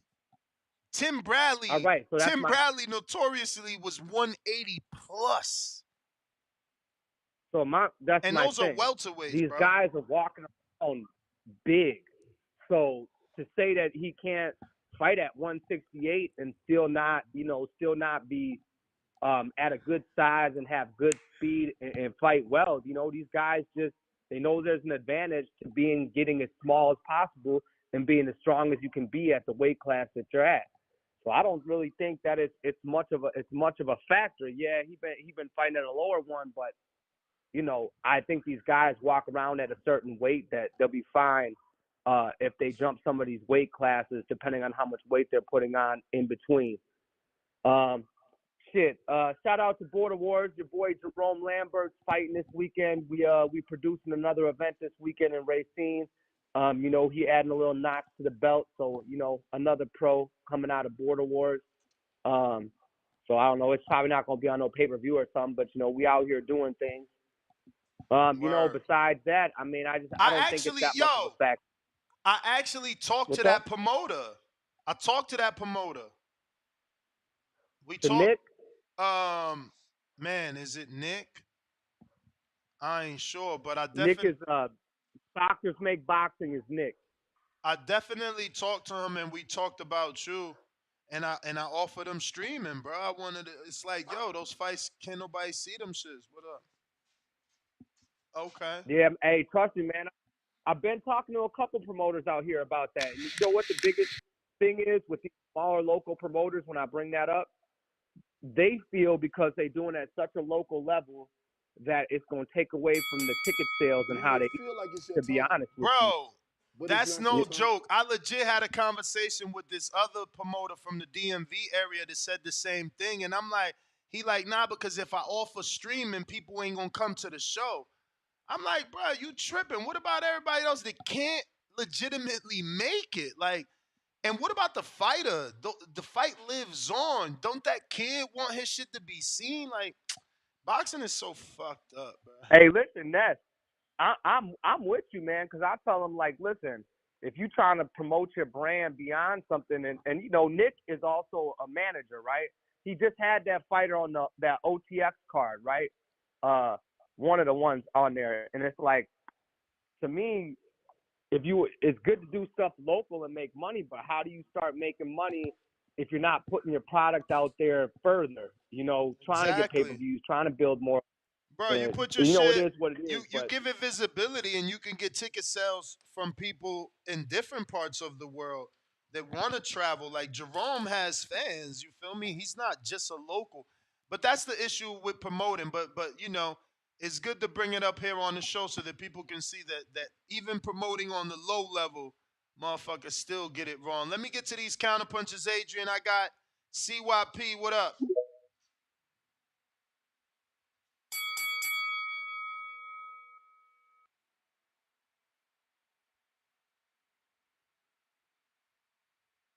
CYP, what up?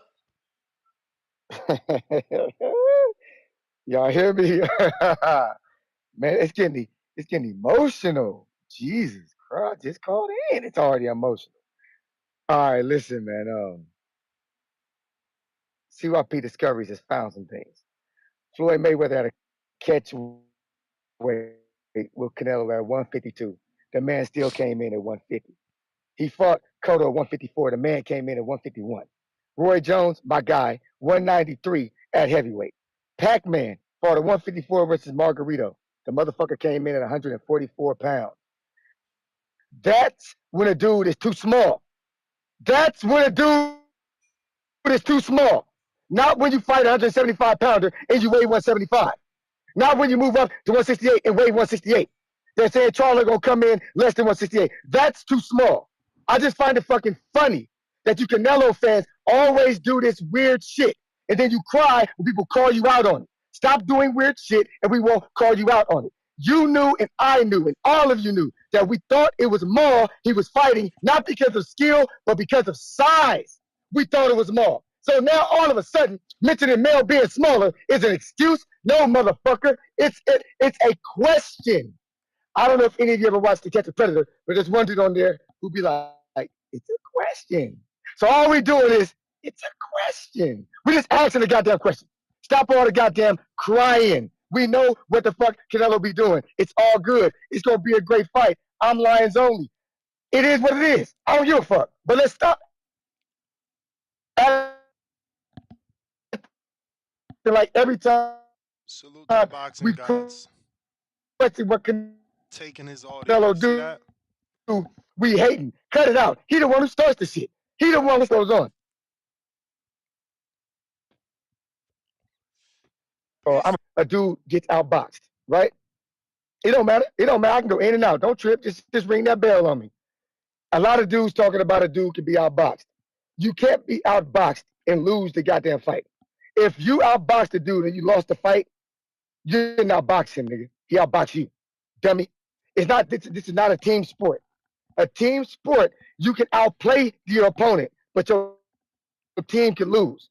This is not a team sport. If you lose the boxing match, you didn't outbox dude. You lost the boxing match. So that means he outboxed you. That's just one call. I'll be back when I get better service. But I'm here all day. CYP going. All right. Thank you, Mr. CYP. Looks like I got my guests in the building. So we got Maserati is your nickname, right? Yeah. And your first name, I ain't gonna butcher it, man. Go ahead and introduce yourself to the public. Hello, I'm Demazian Maserati Van Houder. Say that first name again. Demazian. Demazian. So you're gonna be making your pro debut, correct? No, my fifth fight. Fifth? Yeah, so fifth. is it a pro a television debut? I'm pretty sure your manager told me you're gonna be debuting something. Television debut. Television debut. Okay, I apologize. Sorry. And do you know what station broadcast network? The Zone on the Amanda Serrano undercard. Beautiful. That's a lot of exposure. How did that come about, and how excited were you about that opportunity? My manager came to me with the idea, and of course I said yeah because it sounds amazing, something to do, like great experience, exposure. Something to do. So what got you into the sport, man? Really watching it on TV. I told my parents I would like to do it, and they just brought me to a gym. What do you remember? What fights you watched, or what fight you were watching? No, I know I was watching MMA. So I was like, let me do MMA, and they told me no. So they brought me to a boxing gym instead. They want me getting kicked and stuff, so it's like boxing. So I hear there's possibilities of you becoming a heavyweight. Is that something that you're gonna let happen naturally? Do you think it's something that your metabolism is gonna get you there sooner than you expect? Because you're only 18, but you're, I hear, anywhere from 6'2" to 6'5", right? Yeah, so as in the year, I grew. Last year I was 6'1". My pro debut I was like 6'1", 155. And right now I'm 6'4" and a half, 6'5", 210. So it's coming up as over the years. So I could say probably like next year I'm gonna be heavyweight. And are you going to embrace that, or are you going to continue to cut weight and try to win a title at cruiserweight, or are you just going to embrace being a heavyweight? I'm gonna embrace being the heavyweight. Beautiful, beautiful, man. I like that idea, man. I seen that you were getting some work with my man Najee Lopez down there in Florida, man. Salute to you. How was that? And how long you guys have been knowing each other? It was great work. We known each other for ever since I started working with Coach Rick, because him and his coach are close. So ever since I started working with them, that's when I met them. Like I said, the work was great. Damn. So how'd you end up in Plant City when you're from St. Petersburg? Like, you didn't go to fucking Keith Thurman's gym? You didn't go to St. Pete first? So I live in Sarasota, and basically like my connection, I used to travel all the time for amateur boxing, so everybody knew me for everywhere I went. And Ryan Ricky had me and him had linked together and got with Coach Rick in St. Pete, and we've been all over. I'm just saying, no Keith Thurman though. Like, you were born in St. Pete. When did you move away? I still train in St. Pete. What? So again, why you ignoring the question? Like, why no Not Keith Thurman? Like, why you didn't go to that gym first? because, like, I don't know. I'm not gonna lie. I don't know. Not just. I don't know. Was he not big at the time for you? Like, I'm just trying to But figure it out. where I was living at, I never moved. Like, I just trained in St. Pete, but I live in Bradenton.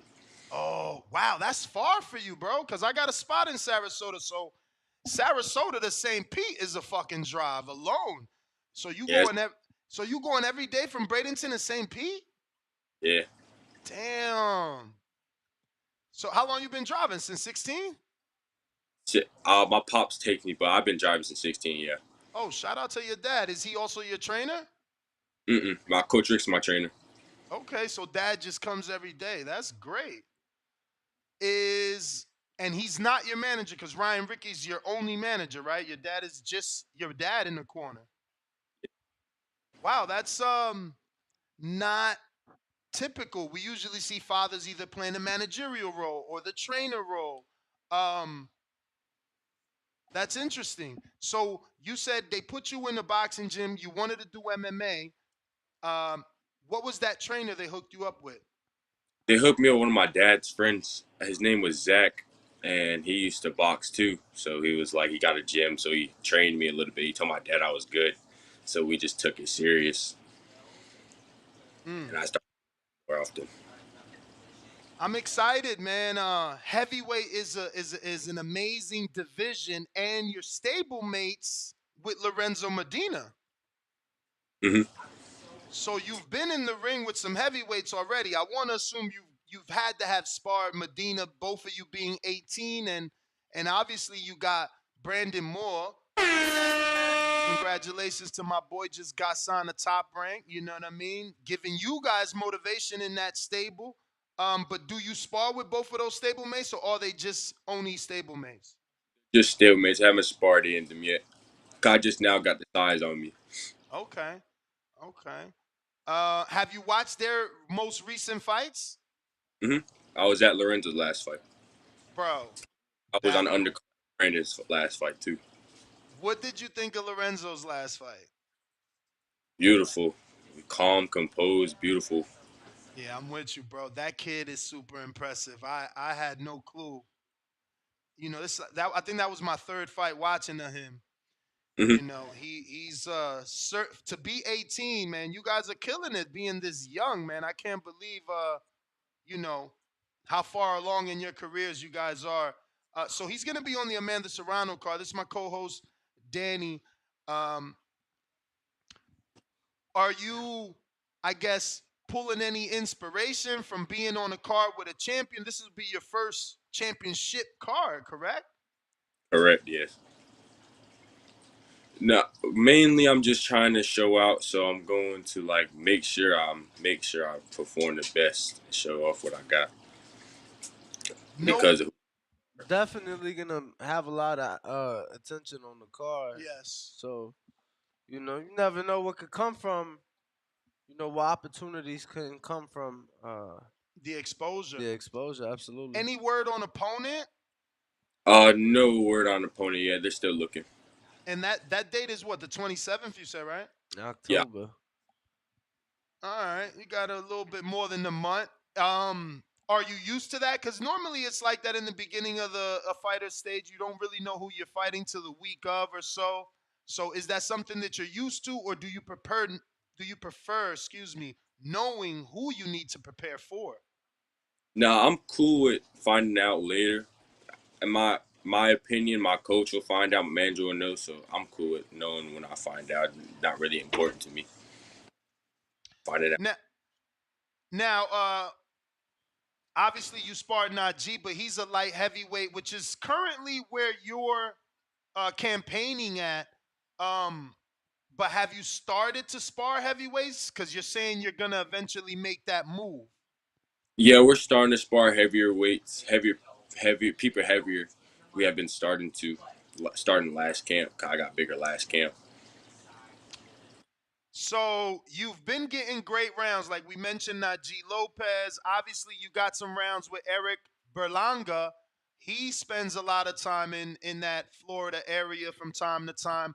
What was your experience with him, and what did you learn? What did you take out of that session? The work was good, and I learned that you got to just stay calm and stay calm. That's mainly what I learned from that sparring. Work was amazing, though. Yeah, for sure. That composure can help you not gas out, right? Yeah. For sure. Have you been outside of Florida or that southeast? Have you been up maybe New York, Philly, Cali, Vegas, Texas, any other states to get some work now that you have turned pro? No, not that I turned pro. I went to Canada. I came from Canada, I want to say July. Got back from Canada from working. With who? Better Beef? No, not Better Beef. One of his stablemates. What? Which one? I do not know his name. He's the Turkish dude. I don't know his name though. It's hard to pronounce. So you was out there with my boy Hot Rod, because Hot Rod was just out there. That's when we was out there together. Nice. Did you and Hot Rod work? Nah, they stablemate. Oh, you did? Yeah, we worked together from time to time. Okay. He's a beast, man. He's underrated, bro. He's underrated, man. It's unfortunate. He gets like one fight a year, and they always tough fights. He beat Marcus Brown. I was at that fight in Brooklyn, bro. I felt he beat him. He dropped him and everything. Got a couple more questions for you. Ruin a 504, that's New Orleans. He says, do you know anything about Carlos? Excuse me, wrong page. I apologize. Give me 1 second. Danny, pick up. I had the wrong page. I was going to his post. But yeah, champ, you said right now you don't have a date, or yeah, it's for the Amanda Serrano card. The Serrano card. The Serrano card. How many rounds you doing? 6, I believe. 6 rounds. How many rounds you doing in the gym? Sparring like, sparring. 6 to 8. Okay, yeah. I feel like usually fighters is always doing a little bit more in the gym than they actual fight. So There we go. All right, found it. So Ruin 504 says, why did you have your first couple of fights in Mexico? I was 17 at the time of those fights. I turned 18 in January. That's that Devin Haney story, Devin Haney had to go down there, and a couple of other fighters had to go to Mexico because of age. So how was that experience, man? Because a lot of people think that Mexico is easy pickings until they get down there and get upset. They're down there is tough. Like the opponents they have, because you never know it with them. All you know is you gotta have power and catch them clean or drop them, or they don't stand up and stay in your face the whole time. So when we spoke to Devin Haney about his opportunities to fight in Mexico when he was young, him and his dad would say how they're always cheering against him, but he feels like that prepared Devin for the boos. Did you have that being an American coming to Mexico where people booing you? My very first fight, yeah, they were booing me and going for the other dude, but we still won. So after my second fight down there, cheering for me. Did that get in your head at all? No, not really. Okay, that's what's up. I got James Valdez, San Antonio, Texas. He says if you could get a fellow Floridian in your corner for a day, would it be Roy Jones Jr. or Antonio Tarver, and why? All right, so I would do Roy Jones Jr. because when I was younger, I always used to watch him, and that's my mom's favorite fighter. So So your mom? Your mom's? Mom's favorite fighter, yeah. Oh wow, so she's into the sport as well. Mhm. That's dope. That's dope. Who's your favorite fighter? Now we're talking about favorite fighters. Muhammad Ali. Okay, what was it about Ali? One, we shared the same birthday, and two, he was just light on his feet. He moved. Light on his feet. For sure, yeah. January 17th, right? Right, His footwork was amazing. Being as though that you brought up Ali, do you feel how do you feel rather if I compare Tyson Fury to Ali? That's a good comparison because they both box in their own way. Tyson Fury uses his size to his advantage and the way he moves his upper body. And Ali used his legs instead of his upper. He used both, but he used his legs more than his upper body until he got older. Couldn't really use his legs. Then they started fighting like the same with the upper body type. Do you think that it's fair for me to say that no other heavyweight has the footwork of Ali outside of a Tyson Fury? Like Tyson Fury being the only one that you can point to that favors Ali's footwork. Favors. Yeah, you could say that's fair. Yeah, you could say that's fair. Oh, And wow. You making me look good. People criticize me for saying that. They hate it. They hate it that I say Tyson Fury is our generation's Muhammad Ali. Like, I feel like the footwork, the way that he pops the jab is he stole that from Ali. Yeah, because no other heavyweight really use their feet now. Everybody's all popper-footed, slow, and straight, just power. He's the only one that really boxes besides Usyk. But other than that, he's really the only one that uses his feet.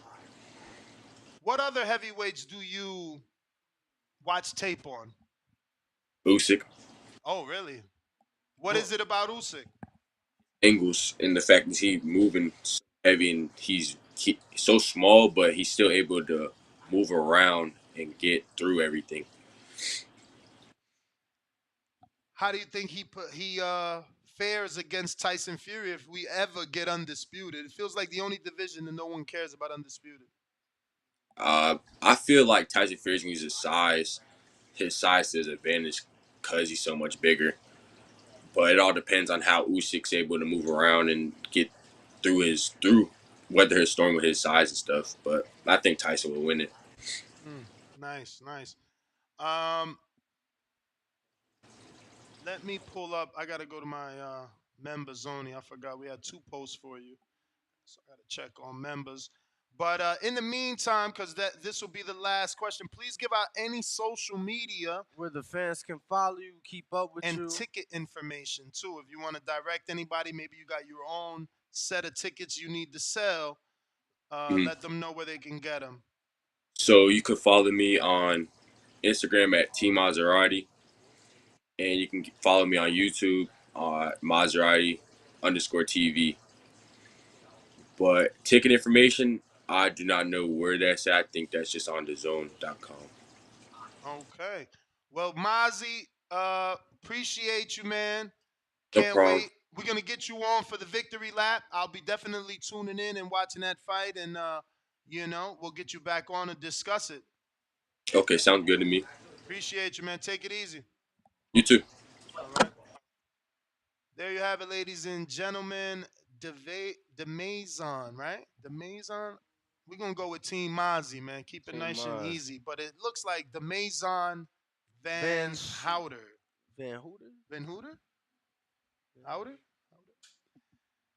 Van But Houter. yeah, someone put me on it like, yo, you're gonna love this kid. He's a 75-pounder, but there's no way he stays at 75. He's gonna be a Yo, heavyweight. We gotta stop. Like in the mornings, we cannot book like people 23 and younger. Why? They don't know how to be awake for interviews. Like No, he was early, bro. We forget. We need Bo again, bro. It's impossible to remember when you're in the middle of a conversation. Realize that it's 10:30 where he at. So that's what I'm saying. They still too young. They're not waking up till like noon, 1 o'clock. We gotta save like 25 and below. Save them for the afternoon. 25 and above. It's hard, or if they got kids. If they got kids, it's an exception, right? It's hard because we only got one evening slot. So I got to fit all my West Coasters on that evening slot because all my East Coasters are on the morning slot because the morning is 9:30 over there, so it works for them. But out here, 4:30 works for them versus 6:30. You feel me? So it's just we trying to find a balance. I do have another guest, not today, but in a few days. He just got that viral knockout, and Canna, you actually bet on him and shit. Fucking Canna, fucking guy, always get his best right. Samuel Atui, did you see that knockout? Look that shit up. Y'all better look that shit up. Find it so I can show y'all. What? You ain't see Samuel Atui's knockout? Holy shit, I'm shocked. Find me the shit you ain't seen so I can show everybody what I want you to see. Yeah, because I don't want just you to see it. If you didn't see it, that means they probably didn't see it. Let me go to Wasserman Sports, though. That's probably who should have it, because I think he's a Wasserman, a Wasserman, whatever, fighter. Here we go. Wrong one. I fucking clicked Nico by mistake. Here we go. A tweet. Here we go. This is a tweet. Let's see. Hopefully these fuckers don't flag. They've been flagging like crazy up recently and shit. But this is a tweet, right? They calling it the coldest knockout ever. Boom. Oh, boom. Boom. You seen that shit? I did see. And then my man got excited. Like, he clipped him and dude's motor functions froze. And he like, oh! Then hit him with another 2 pieces. That shit was like, yeah, I saw. ouch. I actually did see that knockout because I saw that, it rubbed a lot of people the wrong way. Why? They felt that those extra punches was unnecessary. That he By was him? that he was already out. Man, that ain't his job. That's the ref job. That's what I said. That's what I said. The ref shit got it. Like, I can't stop throwing punches. But there was numerous people. For sure. Yeah, look, man, everybody got a fucking opinion. We wouldn't have jobs if it wasn't for that, but like, I don't know, man. You feel me? I don't know what they want him to do, honestly. I felt ref should be there to make that call. Bro, they just hit us up. Do you want to schedule a sit down with legendary Razor Ruddock and James Lights Out Tony? Are they bringing us to Jamaica to do the sit down? I mean, you can hit them up and see what you can work out. I'm going. Yo, you good? Yeah, no. Go to whoever you're going to. What was he about to say now, guys? Jay and Dykeman. All right, then.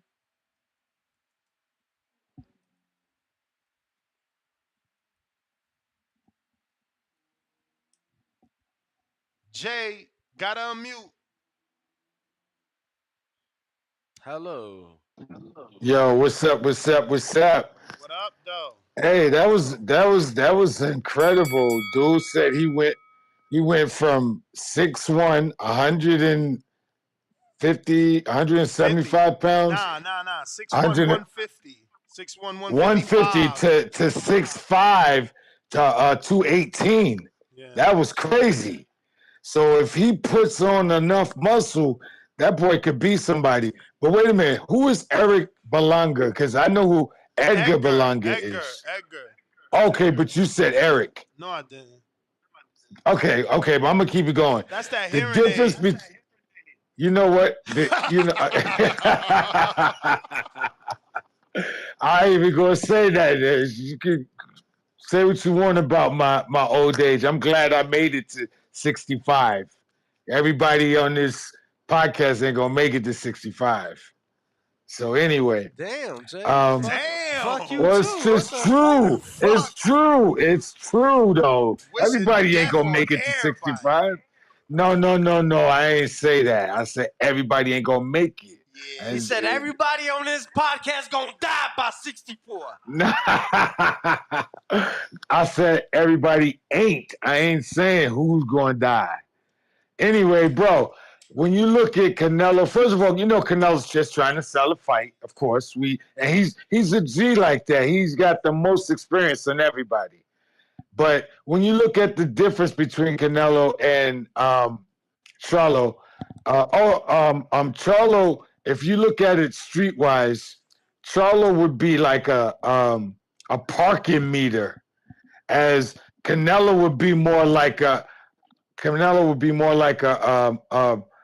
Johnny pump, a fire hydrant.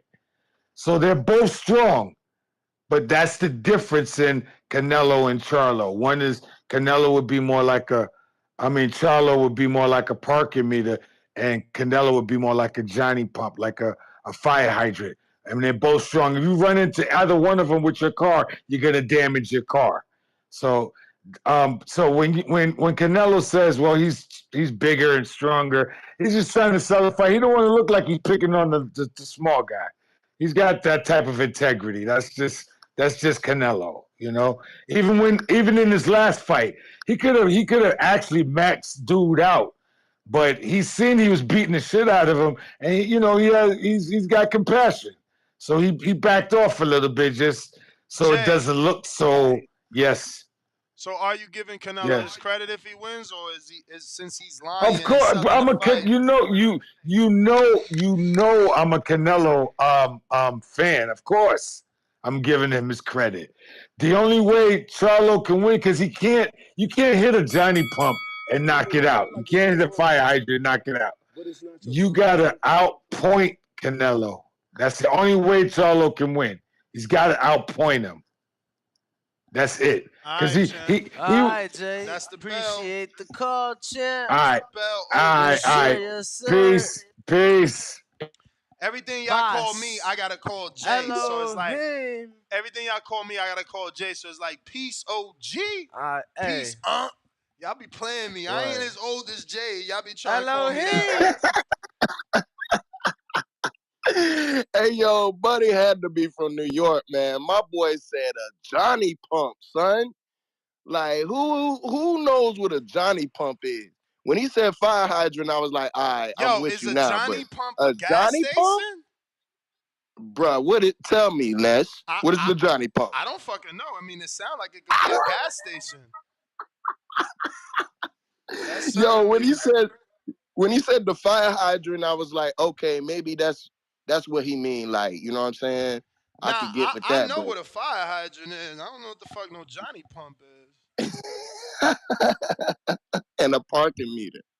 Hey, yo, I can feel that analogy though. You know what I'm saying? Because Canelo do got an old fire hydrant neck. You know what I'm saying? Like, he got an iron skillet chin too. So I got Canelo by stoppage. You know what I'm saying? You heard it here first. Cast iron. Yeah, Let's be cast clear. iron grip. Bro, Cast iron Canelo stoppage. I don't know. You heard what I said? He's stopping that boy. Why He's stopping that boy. Because, man, Canelo's number one pound for pound. Let me remind y'all. Let me remind y'all. Person Canelo stop. But let me remind you. I believe I'm pretty sure this is an easy Google, but I believe Canelo was riding with Castaño because he sparred Castaño. Just saying. Let Man, that that don't sink mean in. nothing. Yeah, Man, get out of here. He was rooting for Ryan too, and you seen what happened with Ryan. What you talking about? And then Canelo was talking about, I love Tank.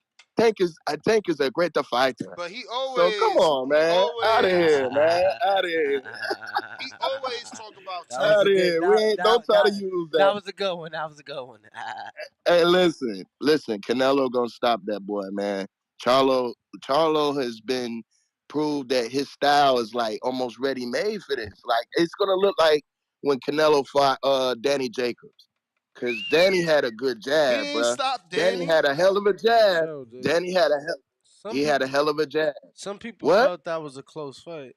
I didn't. It was a good fight, but did you see how elusive Nello was on the jab? Oh, of Like when he course. took that jab away from him, bro, he had to get in there and get nasty. You know Yeah, what I'm but that saying? made Canelo work more. All that fucking hand movement and lateral movement he was doing to avoid them jabs and punches. It was sure was a lot of upper bottom, That shit, he upper had to body work. movement. It was. You know. I think it's gonna look like that though. Honestly, I think it's gonna look like that. But Nello got so many adjustments and styles that he's adapted to. Man, I think that he'll be able to put that together, and his power will be on display. So, I just think Canelo's on another level, man, and people are disrespecting, Cinnamon because he went up and challenged himself to be great, like we trying to say Bud need to do nowadays. You mean go try to be great. Nah, Go try to be we great. asking Tank to do that. We want Tank to move up and Oh fight. man, you and want fight Bud to do it too. Calm down. You want Bud to do it too, Ness. Calm down. Go to 168, Bud. That's go right. be great. You be great. And tell everybody what you want him to do. Tell everybody, please rematch I Errol want- Spence, please. No, I don't. I listen. I have told you time and time. I am an Arrow fan, but I want him to retire. I want Arrow to So retire, guys, we have been informed I don't even want Arrow to that fight no more. a Johnny Pump in the Bronx is a fire hydrant. Okay, See? so you was right. See, I told you. That's what he. Yeah, that's what he was calling. I knew he was from New York, man, bro. Cause ain't nobody calling that no Johnny Pump, bro. Nowhere. Johnny Pump. Yeah, But anyway, that's man. certainly some 60s shit. Cause it sound like some white guy invented that. Oh, you was showing your head too, talking about Canelo look like He-Man and shit. Come on. You know he do. With the He-Man. You know he do. You know he do. He look just like that Listen. He-Man doll. He do. Hey, bro, all the He-Man figures backs used to be busting out the seam, For bro. real, bro. Canelo, he cocky the motherfucker, man. He is. And that's who's gonna win, because you see what they made of. Canelo's like He-Man. He's the Mexican He-Man. All right? Yeah, El Hermano. Hey, let's go.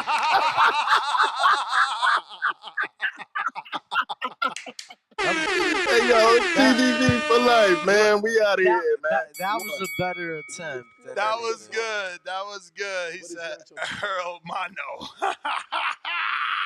Yeah, you overdid it though. Champ. You're a hater. It was a good attempt. Venom. This guy's a hater, Venom. You see how he ruins a good move real quick? Yo. You see Y'all hear how me? he ruins? Fuck We out hear of here. Man, shout out Canelo.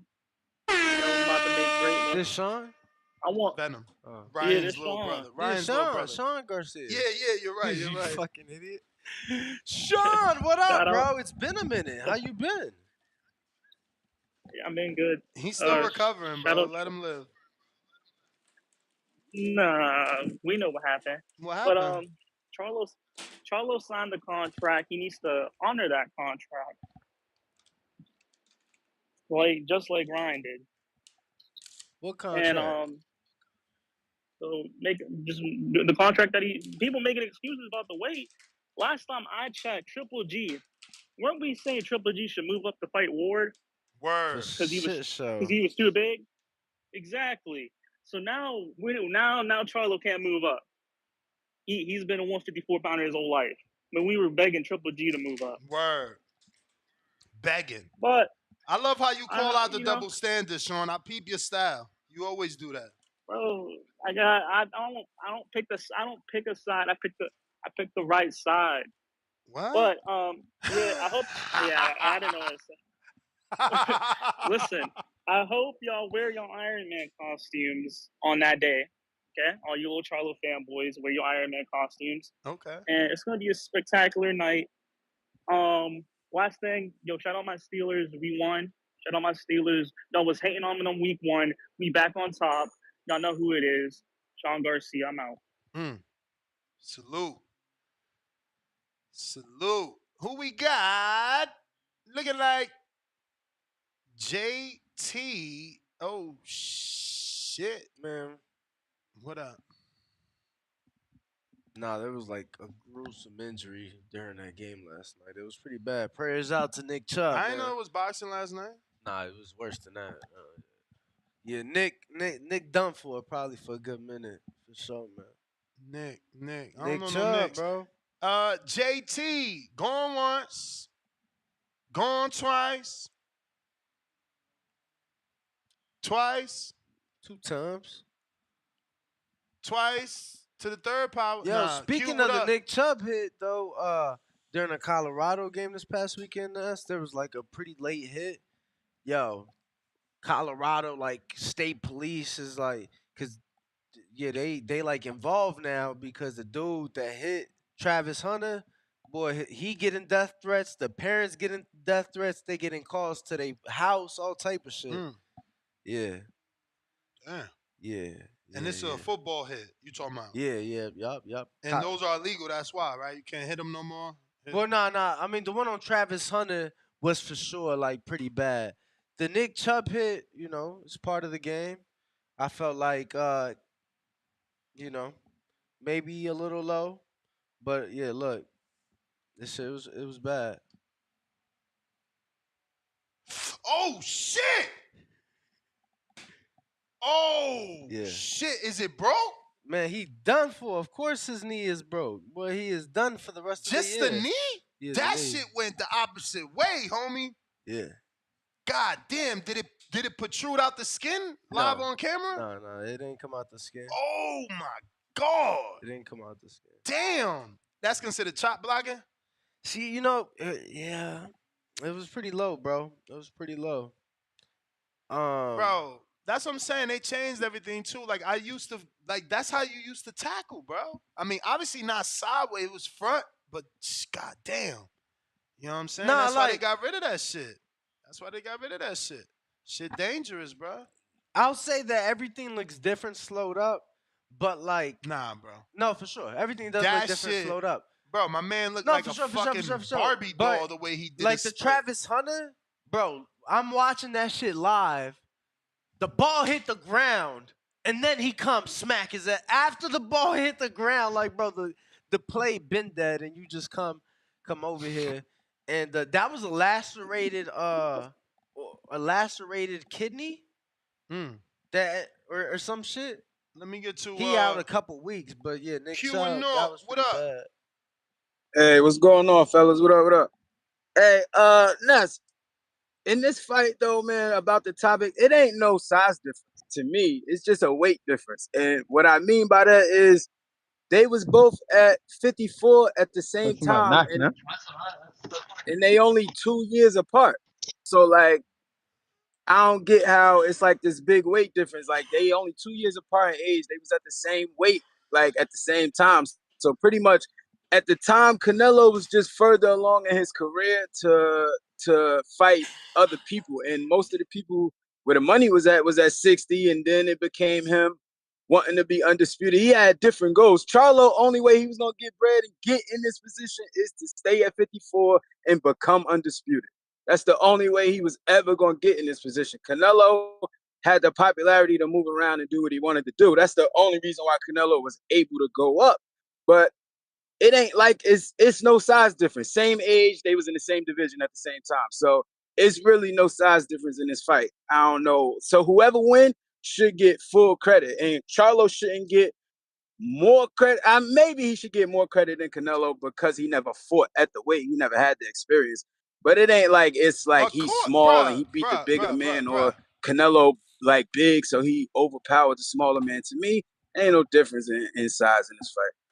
Q, of But course, of course, Charlo got to get more credit than Canelo because Canelo is the pound for pound fighter that been on a list for 100 weeks. You know. Nah, yeah, facts. I was thinking as far as size, but as far as like accolades and who he beat, yeah, nah, definitely. Word. This would be the ultimate win for Charlo, man. If he could get this win, this history books for sure. I mean, not that he's not there, but this is just like a different part of the history books. You know what I'm saying? That's right there with Mayweather. I mean, it's like, you know, when they talk about Mayweather, they're like, yeah, you know, one of his greatest wins was Canelo Alvarez. And then it's like, yeah, at the end of his career, Charlo caught him too. You feel me? I got a question real quick though. Do you think the Charlo that beat Demetrius Hopkins would beat the Canelo that fought Mayweather that night? Wow. Because that was the same year. You went in your bag right there. He said Demetrius Hopkins. That's like mad years ago. Both of them was 2013 though. That's what I'm saying. Bro, that's 10 a decade years ago, right? It's a decade, champ. It's a decade. Nah, I get you though. No, man. I mean, listen. Only because that's why I we never say believed Charlo that was more shit. of a boxer back then, Yes, and he that was. he's gonna have to be that boxer for this fight. Yeah, That's why I'm asking. But he needed the experience that he's gained in these years, man. As much as Charlo fans want to say he was avoided, bro, he was not ready. Like, look, bro, he lost to Harrison and Castaño. They not remotely on the level of Canelo.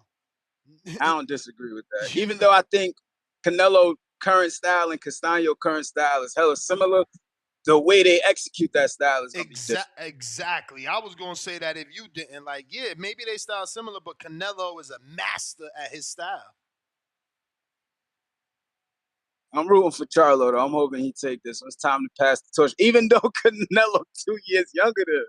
That's crazy. Word. But Canelo had his time. He been through his wars. It's time for Charlo to step into that. This is long. But that's my call though. I'm driving. I gotta get off the stage.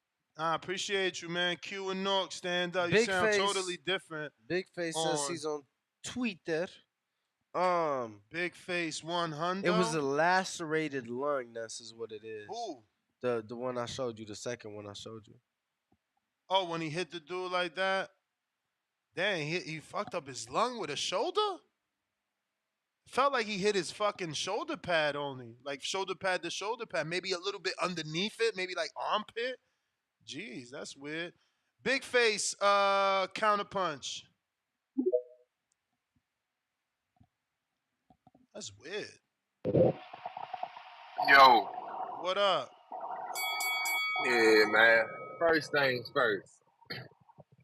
I'm rooting for Charlo. But let's not act like Canelo don't look like a fucking mini linebacker, man. Like the difference between their shoulders, the size of their fucking legs. I mean, Canelo is obviously the bigger guy. I want Charlo to win. I'm rooting for him. But I just don't think it's going to happen.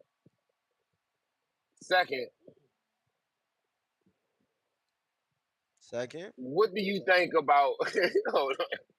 When I was looking at the road, what you think about Nah, you was looking at that fat ass. You just ain't want to say nothing. Nah, man, yeah. I'm bad. I'm going to fucking interstate, man. Looking at trees and shit. One of the fucking tires was in the road, but man, why do you think it is that they put Canelo against that Charlo instead of like the other guys that's on that side that's more, you know, closer to Canelo's side, if that's the case? Like who? Like who? I mean, obviously, everybody want to see the motherfucker fight Benavidez. All right, then so you got Boo Boo been chasing that motherfucker so for I don't know how long. Let's talk Benavidez. I mean, we ain't gonna talk Boo Boo only because we know Canelo's stance on that. And until he fights somebody, you ain't fight nobody. So we gonna leave that one alone. And as far as Benavidez, I feel like Canelo told you guys, fight each other and then I'll fight you. And that's what they about to do.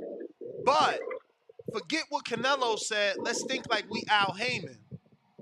If you were Al Heyman and you signed Canelo to this very expensive 3-fight deal, which fight on the PBC side in current moment is your biggest fight versus Canelo in your opinion?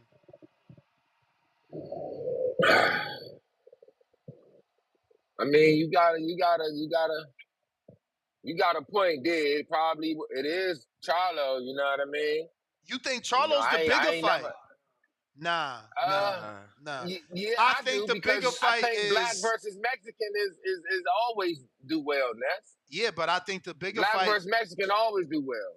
You right, but I think Benavidez is what Mike Tyson has been putting out to the casuals, what the world has been asking for, you know. So I think Al's just leading that for last. I think They gotta make their money. Hey, bro, I'll tell you this. I think that if it was Canelo Benavidez for this one, the odds would have probably been a lot closer. I feel like if not, it could have even went the other way. Yeah, but what about like? Go ahead and put my free call on too now. Like it's your turn. But what about like?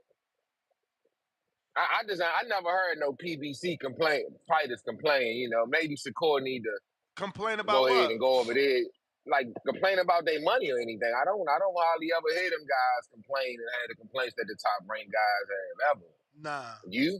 You heard any complaints? Nah, never. They seem happy as fuck over there. Yeah. You know what I mean? Shakur might need to go over there and shit. He always talking about money and all this old shit. But anyway, I'm rooting for Charlo, but I just don't think that he Canelo, man, to me, Canelo got one of the fucking best fucking chins in the history of the fucking boxing, man. You know, do you not agree with that? Because he stood toe-to-toe with Triple G. And that last caller that was talking about the Garcia guy, the one that was talking about, people were talking about Triple G going up to fight War. They were saying that because fucking Triple G was putting shit down, like, and he was, you know what I mean? Charlo don't have that type of power. He just don't. And I just don't feel like Charlo is going to be able to, like, even fucking hurt Canelo. Canelo done took punches clean from fucking harder punches than Charlo, and it didn't phase him. So what the fuck is Charlo going to be able to do except try to use a jab and use his footwork, which is good, but it's not. His lateral movement isn't, like, I don't think he has that great lateral movement to, like, really step around Canelo and catch him at them angles like Floyd was doing. I just don't see him doing it because I don't see him going toe to toe with Canelo. I just don't think he hit hard enough. That's my call. Appreciate you, big face. Good looking on that. CYP had mentioned something to me about 3 counters. I don't know if he got more. Yeah, I got him. I gave him one yesterday, one today. He got 2. He not even on the line, though. Okay, just making sure. I knew he was on there just a bit ago. But yeah, if you guys want to call in, phone line is still open, 425-569-5241. Twitter Spaces and Discord as well. Let me get to some of these super chats here.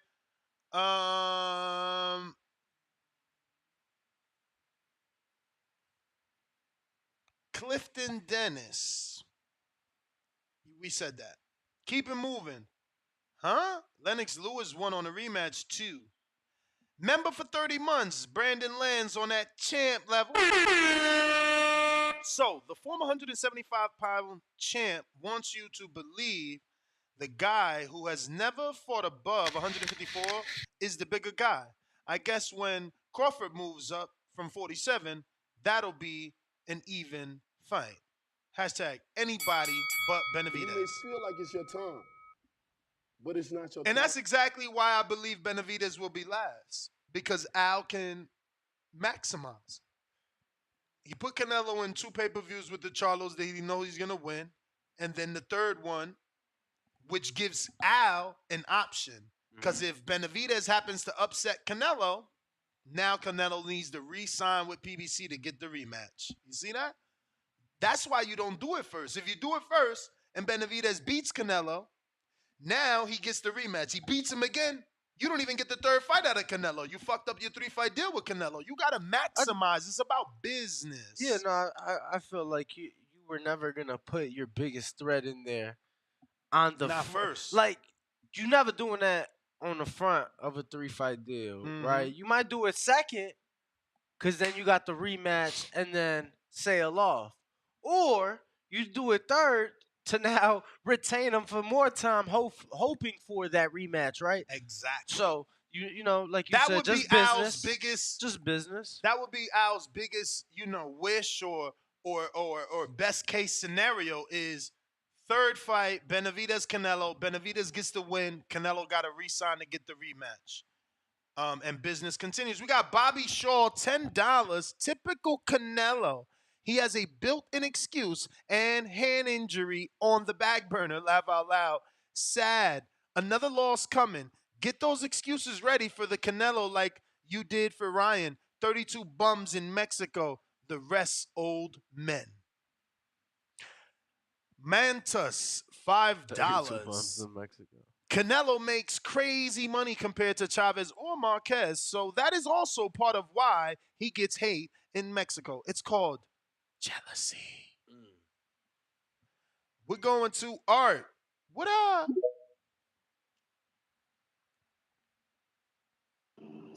Hello. Hello. How are you? What's good? What's good, fellas? Chilling. So what's the topic again? Canelo saying that, people need to stop complaining that Charlo is moving up because he had to move up and he's been the smaller man moving up and he doesn't complain because he is a bad motherfucker. And Yeah, I that think Charlo is just as big, if not bigger, probably faster and stronger than him, allegedly. yeah, I think they about the same size because like if I had to compare it to like football, Canelo built more like a running back, more stocky, Mm-hmm. but Charlo built more like a free safety type. They both usually weigh about the same. You feel me? So it's just a different body type. So I feel like Charlo should be accustomed to. He looking good in his he looked good in his workout, like size wise. And I actually think Canelo. Don't be surprised Canelo come in like 165. Like don't be surprised if he don't come in like 168. He might come in at 165 too. But yeah, I think they're about the same size. About the 3 fight deal. I think what's gonna happen is gonna be something like kind of like the Mayweather thing. I think either Charlo gonna win or it's gonna be something controversial that make Canelo do the rematch with Charlo, and then he gonna end it off with Benavidez. Like, even though Floyd didn't end it off with Pacquiao, but Pacquiao was the third fight of that deal. You feel me? But I think that's what's You going on. answered your own question. Pacquiao was Yeah. the biggest fight and the most dangerous Mhm. fight on paper, and he kept it last, so that they Yeah. have to, That, do the rematch with a renegotiation. It's all part of yeah. the Yeah. plan. Yeah. It wasn't a question. It was a statement. But yeah, I think that's what's gonna happen. And in the meantime, Benavidez just gonna build his name up. I really want them to put Benavidez on like CBS. I know Espinosa been trying to get a fight on CBS. They need to just keep building Benavidez in the meantime. You feel me? Until they get that fight, probably next September or next May or whatever. But that's my call.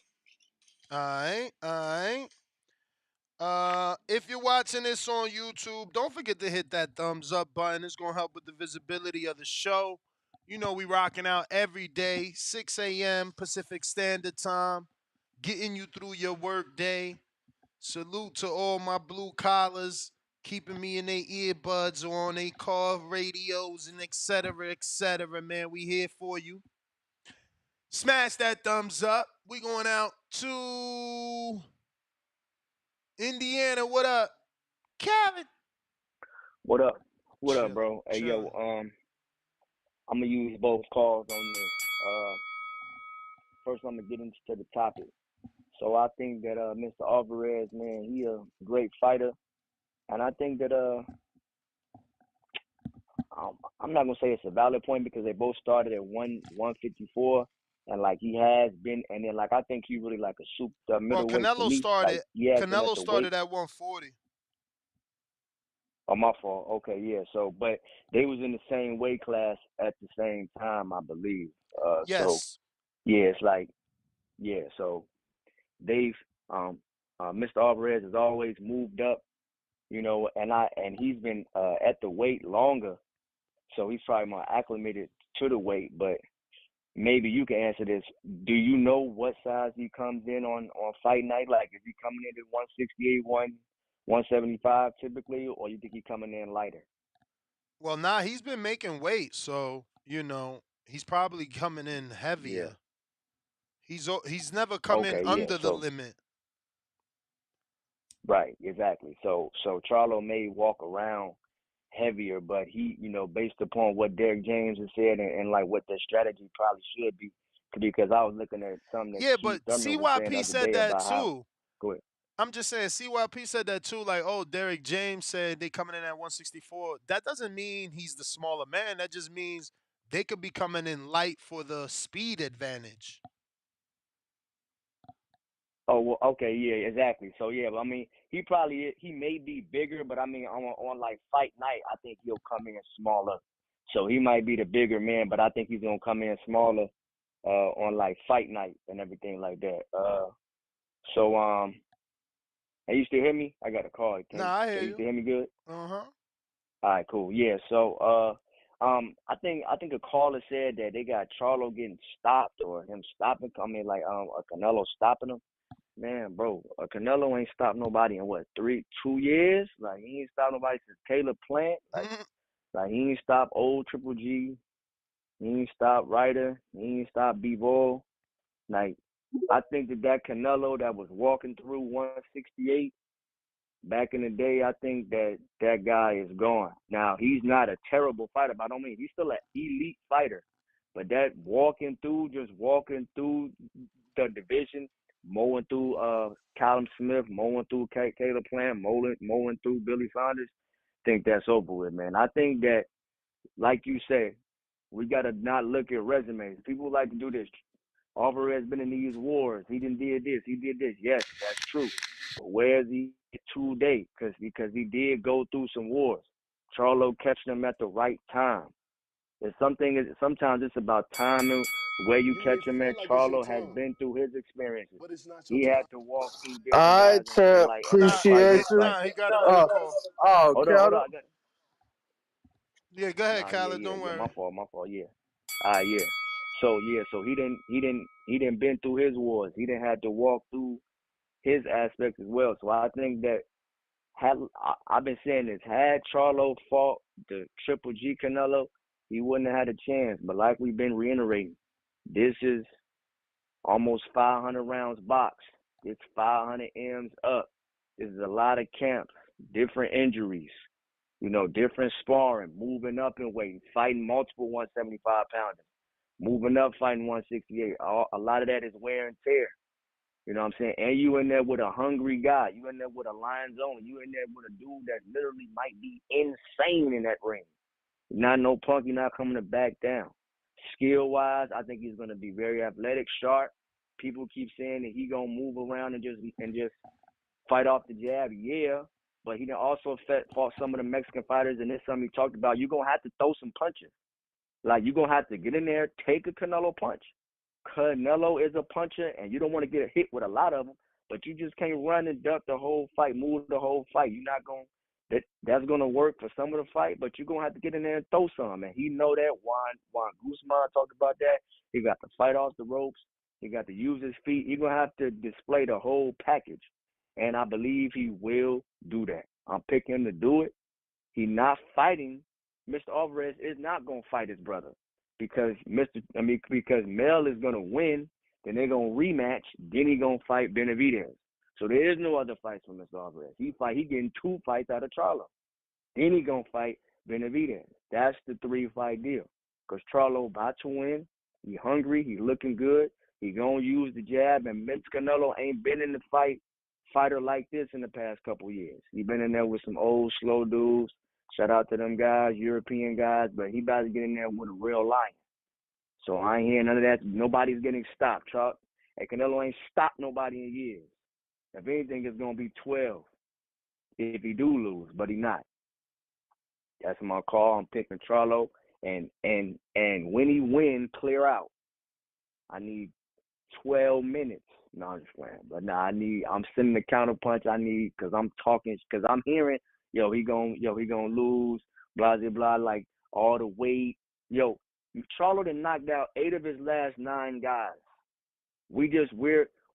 The only apprehension that we have is, will the power translate up, and can he take the punch from a puncher? Whether he was at 168 or not, Alvarez is a puncher. So can you take the punch? That's the general, but that's what we concerned with. But all this Charlo got punches. He been knocking studs out, but that's my call. I appreciate it. Thank you.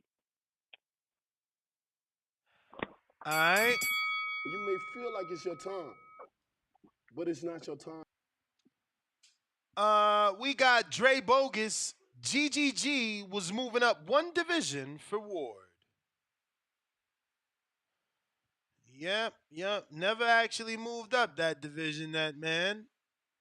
He finally moved up for Canelo, though. You know, payday. He wanted payday. We knew that. Who we got in Oxnard? Tony. What's up? What's up, TVB? What's happening? Yo, I just want to say, I think Canelo definitely is a bigger guy. He's just way too wide and, just thicker. Charles never fought at 160 or 68. And to the guy that said that, why do Mexicans hate or dislike Canelo so much? I just think it's because he always wants like advantages. When he moves up, he's fighting a guy at a catch weight or with rehydration clauses, and he's always fighting these Europeans. And like no other Mexican would always have those many advantages over his opponents. And Can you give me an example of like who? That what's up? Say, can you give me an example of somebody that he's moved up in weight and did those things too? Well, like Kovalev, I feel he was just way too old, and he had just fought 2 months prior. He had almost got knocked out. And when he fought like Chavez Jr., he rehydrated like the shit out of him. He didn't fight Triple G until Triple G looked vulnerable when he fought Jacobs. Like it's just a lot of things that he does. It's just like like right now he's fighting Charlo. Like no one even wanted that fight no more. We want to see Benavidez fight. He's a real challenge at 168 in my opinion. Or a Boo Boo. Even the Boo Boo's Cuban so guys dangerous. better Yeah, for fight. sure. Yeah. I mean, I don't know, man. Like I don't see how it's Canelo's fault that the champions that are there look vulnerable against them. He didn't put none of the names you just mentioned. Not one of them had a rehydration clause, so I don't know how they were at a disadvantage. The Chavez was at a catch weight, but shit, one guy was coming up, the other guy was coming down. We met in the middle. Well, yeah, but Canelo was more an advantage because he's a big guy. I know he fights at. I know he's small, he's short, but he's still like a really stocky guy. Like he was more an advantage. He fought, and then after that he took on Triple G, and he didn't really. In my opinion, Triple G won both of those 2 fights, and then he goes on a European tour, and then he wants to fight Triple G when no one wants that fight no more. Like it's just a lot of things that he does that people are just like, what the fuck is this guy doing? Yeah. See, that's the thing though. Like I didn't think he ever lost a fight to Triple G. I think at worst the first one was a draw, and the second one I gave it to Canelo 8-4 comfortable. You may feel But like I enjoyed. but it's not your time. I enjoyed your call because to hear, what sounded like a possible Latino Mexican have a totally different opinion, and it was valid. It was valid. It's not like he's lying. It's this fight is the phrase in boxing for this fight is that it's past its sell date. Like that this was supposed to happen at 54. He said the Triple G thing, and there's some truth to that. I remember people wanting the Triple G fight and not necessarily getting it. Canelo getting mad at the WBC. I just don't know that timeline. Danny, how long did all that take, though? Right? Like, was it years or was it months? Oh, 2 years. Oh, wow. So he got beefy with the WBC for 2 years. So he avoided Triple G. In that time, who did Triple G fight? See, I never thought Triple G could beat him, but I get it. Maybe 2 years prior to that draw, those people that thought Triple G couldn't beat him would say 2 years prior he would really beat him versus getting a draw.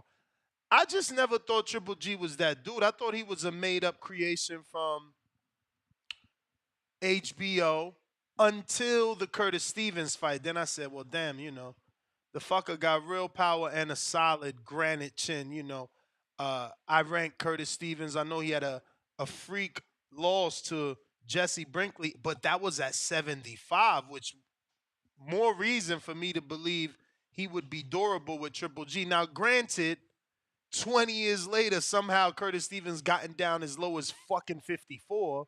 So maybe in someone's argument, Stevens was never big, but he was always a puncher. That left hook was always gold. Like, Danny, Curtis Stevens, them dudes was known for them left hooks. So he hit Triple G with a double, and Triple G kept coming, and I knew right then and there he was serious, but he was still basic, though.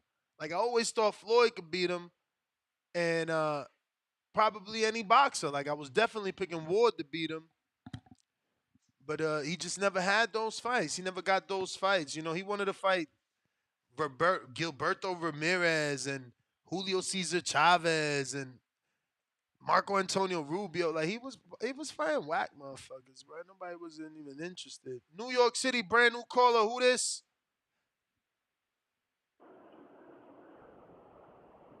(917), who this?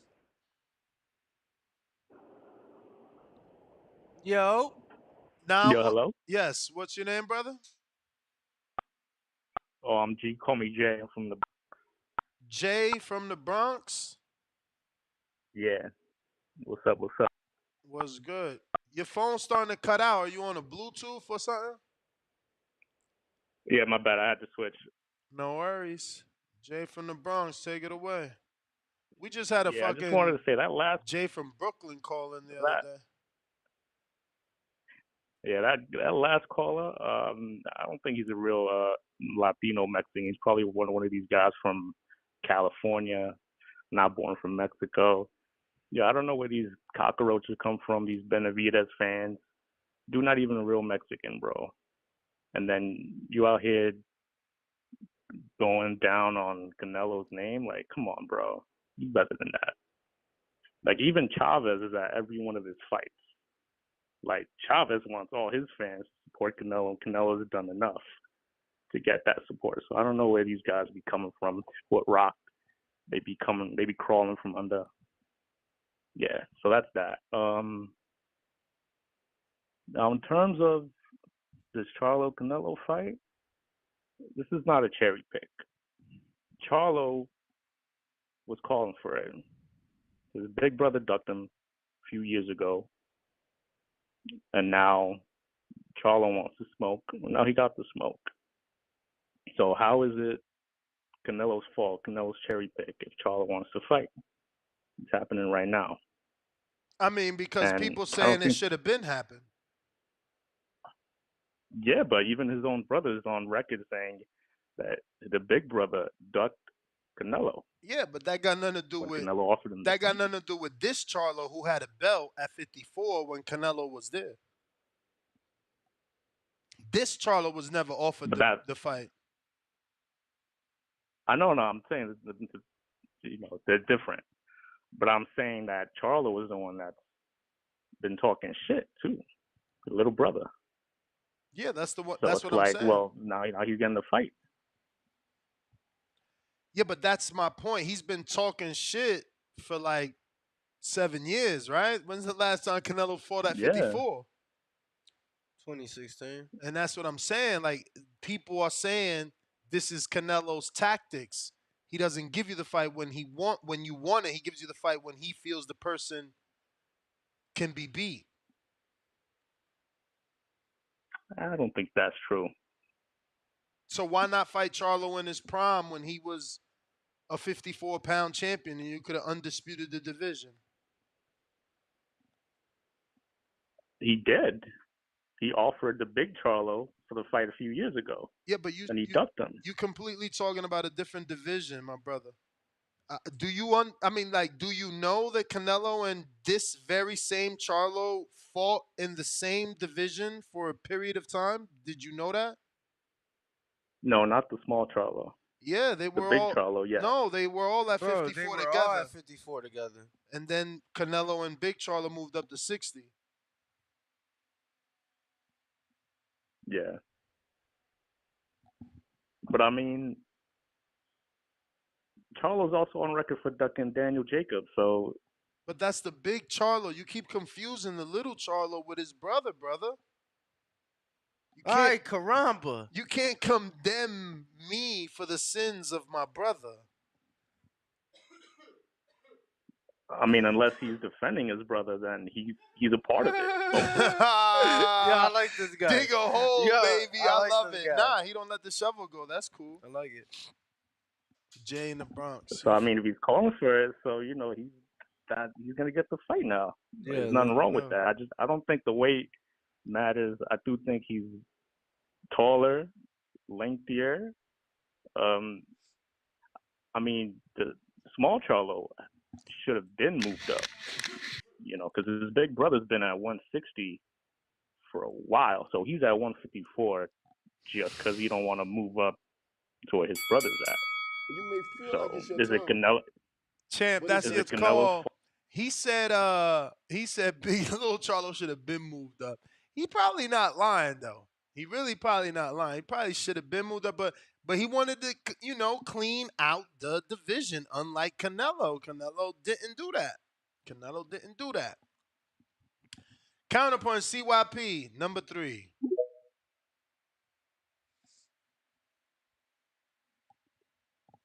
Oh man, y'all hear me? We hear you. Hello. Jesus Christ, you fucking callers are dumb as fuck. Damn, man, I'll be trying to cook something else, and y'all motherfuckers be changing up the menu. Man, I just want to have some fries and chill. All right, man.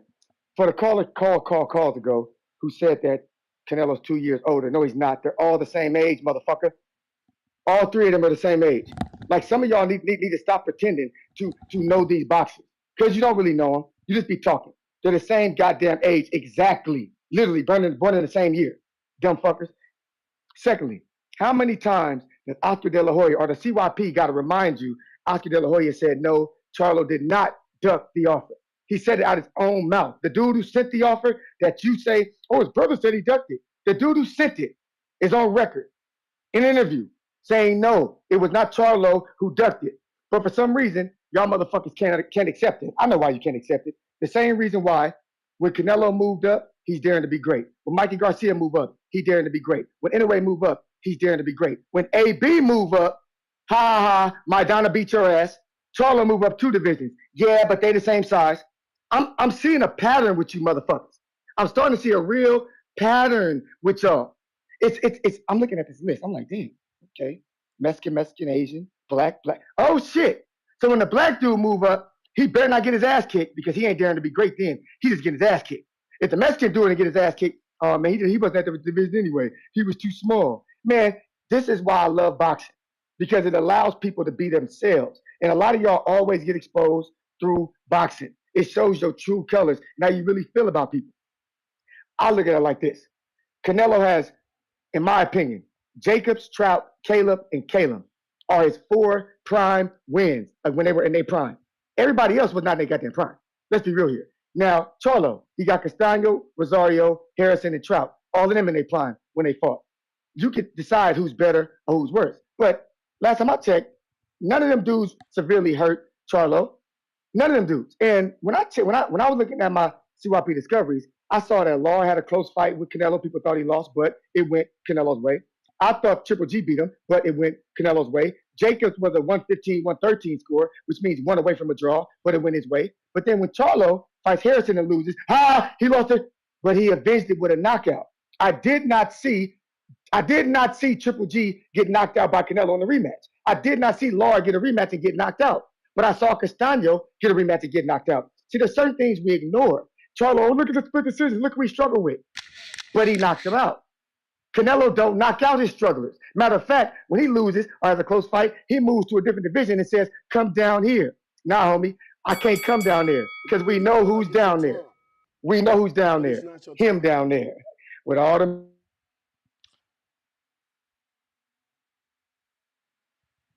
Chrome. Actually, Chrome, let me see. JT, you didn't answer. JT.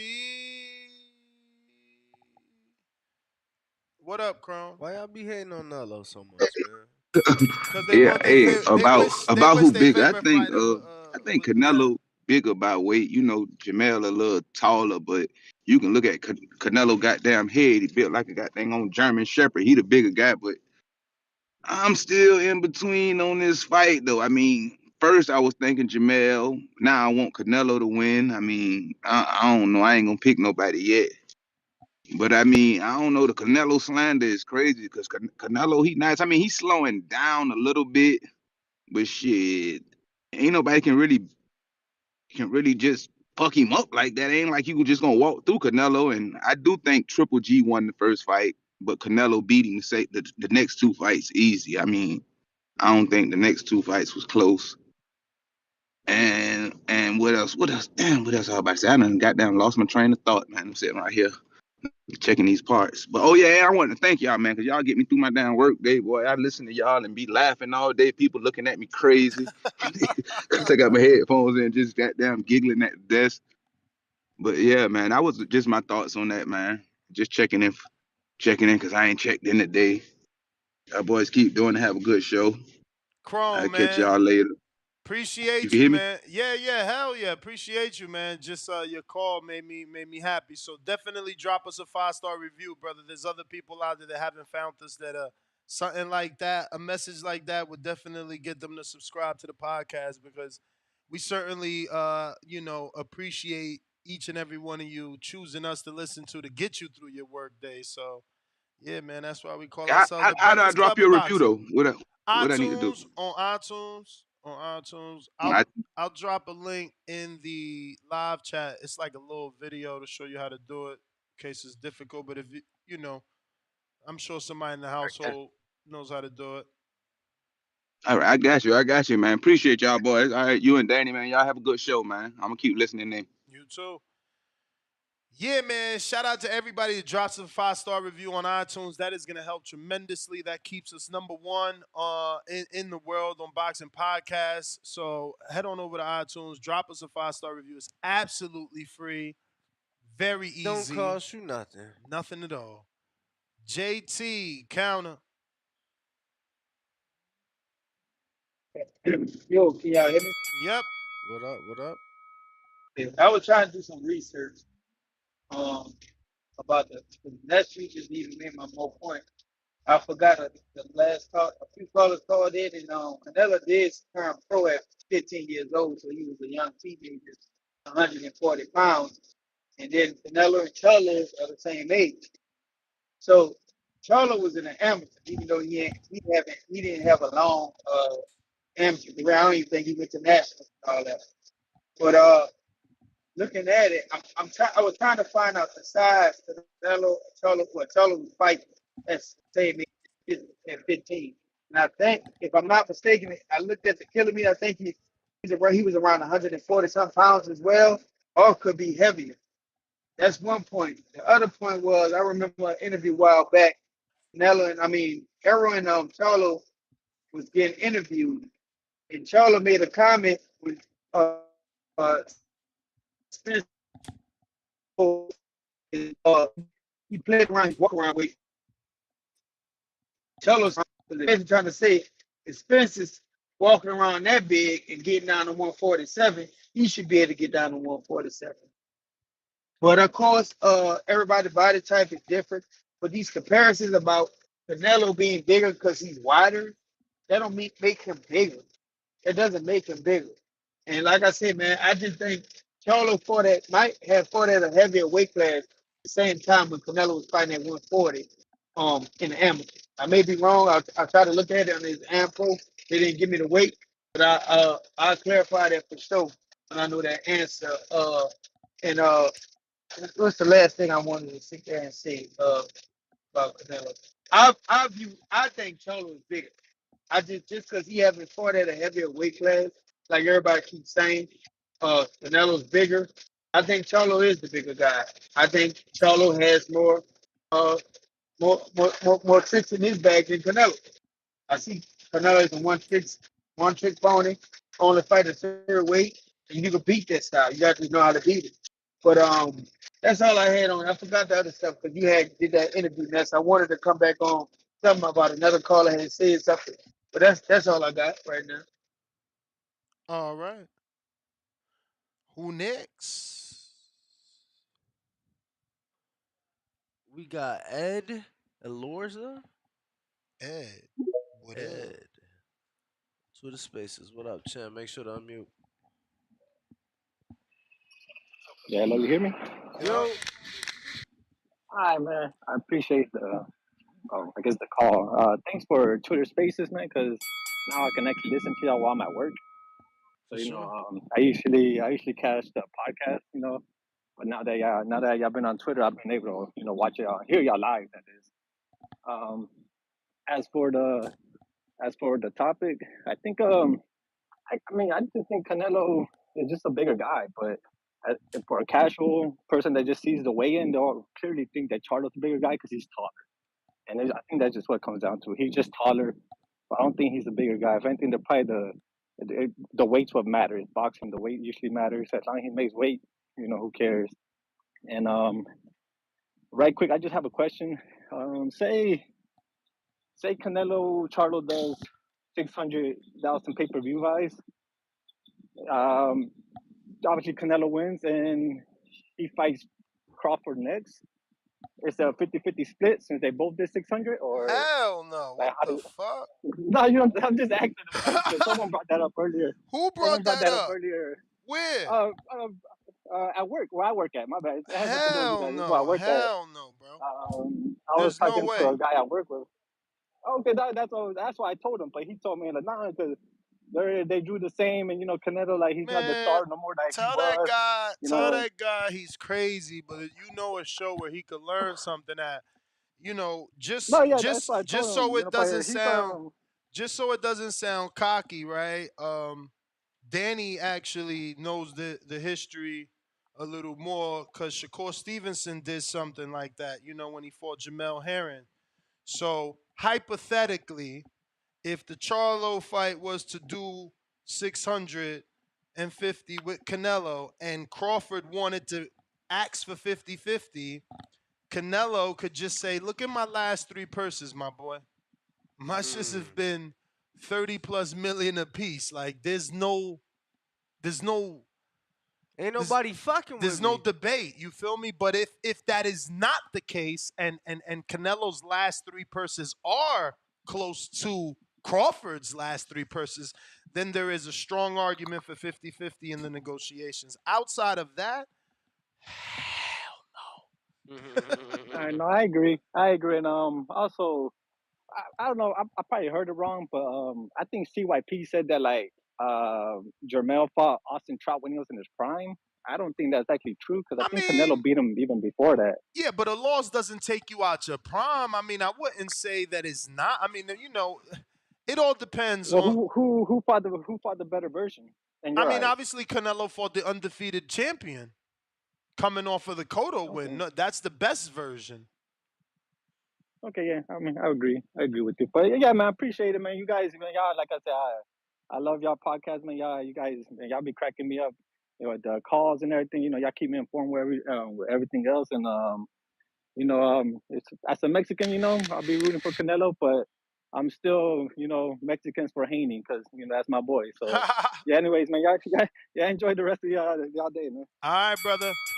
If you have Why can't it be both things? If you have a opportunity, my friend, drop us that 5-star review. Anybody listening to the show, those are super important. We don't say it enough, and you don't do it enough, but we certainly need that. I don't want anybody trying to get close. I'm competitive. I don't want nobody gaining steam. Keep us super far from the competition. Drop those 5-star reviews. This is a twice a day show. That is something that obviously is brand new this year. Since my move to Vegas is something that we've been doing. And I'm enjoying it. It definitely brings enjoyment to my evenings. The shows are getting bigger and better. So don't forget to join us today at 4 o'clock Pacific Standard Time, 7 o'clock Eastern, 6 o'clock Central. Same bat channel, same phone number to call in. We're going out to what looks like, we got a new caller. We got ourselves a new caller. We got ourselves a new caller for sure. All right, in the 323 LA, California, who's this? Yo, this is Danny calling from LA. What's up, Ness? What's up, Danny? What up, Danny? Yeah. Yo, what's good? Yo, I called on the show before. It ain't my first time I called on it before. Oh, all right. Yo, real quick, I wanted to know, y'all know when the pay-per-view goes on sale? I mean, pre-sale, you mean, for this? Yeah, it might be on sale now. It might be on sale, but I ain't getting no email. I'm trying to copy it. I can't find it, though. I ain't getting no email either about it. Yeah. No, I just wanted to ask that question and come on and show love. Appreciate y'all, man, for what y'all do. Yo, where do I go to get y'all the reviews? iTunes. You got an iPhone? Yeah, that's the iTunes thing. Yeah.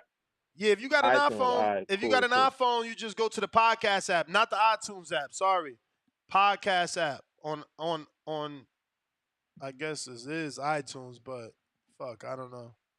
They got their own app. Do you have an iPhone? Because it's easy if you have I got an iPhone. Yeah, just go to the podcast app and look for the Boxing Voice. And you got to scroll down though. It's easy though. But once you see our reviews.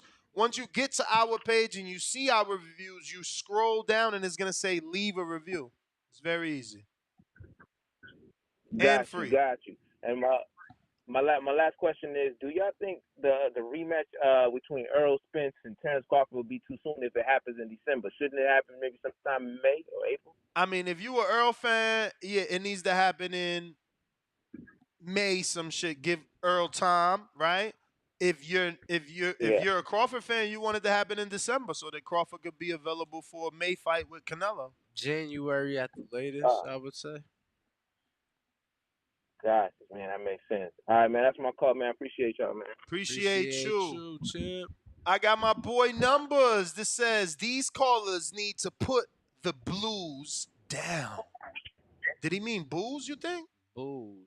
But he definitely spelled blues. Blues or maybe sadness. Maybe he's saying put the sadness away. Is anybody sad? I ain't sad. You sad? No, not me. Not me. Who we got? We got Counterpunch for Jay Will in Ohio. You should lie low. Killer. I used to get it in Ohio. See, that's a Cam song. What's up, man? Yo. So since this is the call I paid for, man, I don't need no emotional rants when I'm about to go ahead and say my thing, because I know it's going to be something that you ain't going to like because you got emotional earlier. But the funny thing, though, is when a Latino caller just called in and said the same thing I said, you let him finish because, I don't know, I guess it was more valid coming from somebody who's not a Latino. Nah, because truthfully, I seen he triggered Danny, so I let Danny. You ain't see Danny was the one that responded and was slightly triggered, even though he's gonna say it wasn't. Right. I get that, but what I was saying earlier when you kind of cut me off, that was like the reason I don't think like the segment of the Mexican population that don't mess with Canelo, it's not because of his red hair or how he look. It's how he move. He don't move like Chavez, bro. Like Chavez and Canelo move completely different. What'd you say? How does Chavez move? Well, the one thing that Chavez does is he fought people that we wanted him to fight. Like he didn't so a perceived threat in Oscar or Pernell or even Medrick Taylor, he went ahead and fought him. He didn't make up some perceived threat in another division and sell us that that's a fight that he should be going to go fight. God bless Also, Richard it's Steele, you know, huh? but at the end of the day though, like Canelo don't be fighting nobody that we ask for him to fight. So for instance, Jay Will, I'm gonna give you more time, obviously, but you knew I couldn't stay quiet with this blasphemy. For you to say that Canelo don't fight nobody we don't ask, we asked him to fight Mayweather. And I'm not just going to stop there. We asked him and begged him to fight Laura, and he didn't take long. Now, if you want to take away Triple G because he didn't fight him right away, fine. But we also begged him to fight Triple G. Like, why do you just keep doing this? Like, name another fighter that we asked to fight that many people and he actually fought him. We didn't ask him to fight Austin Trout. We didn't say, as boxing fans, Canelo's about to duck Trout. Golden Boy wasn't expecting Trout to beat Cotto. They not going to fuck with that southpaw. You going to lie in front of the world? Is that what you're going to do? Like, Trout wasn't a threat in his prime when he beat motherfucker. Can I answer? Can I answer? Yeah, because you started this with saying he never fights the guys we ask. So we didn't ask. No. Trout. This is how I started it. I started it like this, bro. I started it like there's a reason why Chavez is more revered than Canelo. That's how I started it. Now, that statement of he doesn't fight people that we want him to fight, okay, that's a little, what's the word, exaggerated. But let's be real. You know, somebody who got, 6-7 losses, Chavez got 6-7 losses, and Canelo only got 2. Mm-hmm. And it's the same thing with Sean Porter. If you do a poll, Sean Porter is definitely held in higher regard than Keith Thurman, and he has 4 times the losses as Keith Thurman. But why? It's because he fights everybody that we want him to fight. But you working off emotion. Let's stick to the facts. How many credit wins are you giving Chavez? You said Meldrick Taylor, right? It's not about wins. It's about who he fights. That's why I just said Sean Porter versus Keith Thurman. It's not about just wins. And that's when we try to pull up Canelo's accolades and all that. Losses too, because that's what I'm saying. Canelo fought tough fights. So let's put it fighter for fighter. You say Chavez fought Meldrick Taylor. I say he fought Mayweather. You go next. Okay, you say he fought Oscar. I say he fought Laura. Twice. You fought Oscar twice. Fine. I say he lost the first time and ran it back. He lost the first time and ran it back with Oscar. It's not his fault Mayweather didn't run it back. That would have been his Oscar. Am I lying to the public or am I telling the truth? Because, of course, Chavez wants to fight fucking the Golden Boy twice. It was 2 checks.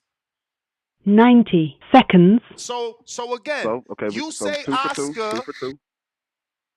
You say Oscar. I say Floyd. You know what I'm saying? Like, what are we talking about here? Keep going. Give me what his loss to Roger? Pernell. Okay. Laura, slick black fighter. Definition of a slick black. Laura and Pernell are not the same, bro. Listen, they not the same because maybe Pernell was slicker, but Laura is a Cuban. 60 seconds. Laura is a Cuban fighter. Laura's good, but not great. Pernell's great. Okay, but Laura's still good. Who he lost to, bruh? Okay, so I gave you another name. So give me another name. Okay. You can go name for name, and Chavez is going to win. Oh, well, I stopped at Laura, and you complained. So you got to give me a name so I can match. Frankie Randall. Callum Smith. What? Callum Smith. Come on, what? Callum Smith, bro. Callum Smith. To Frankie Randall. Do you know who Frankie Randall is? Of who beat Buddy McGirt? I know who Frankie Randall is.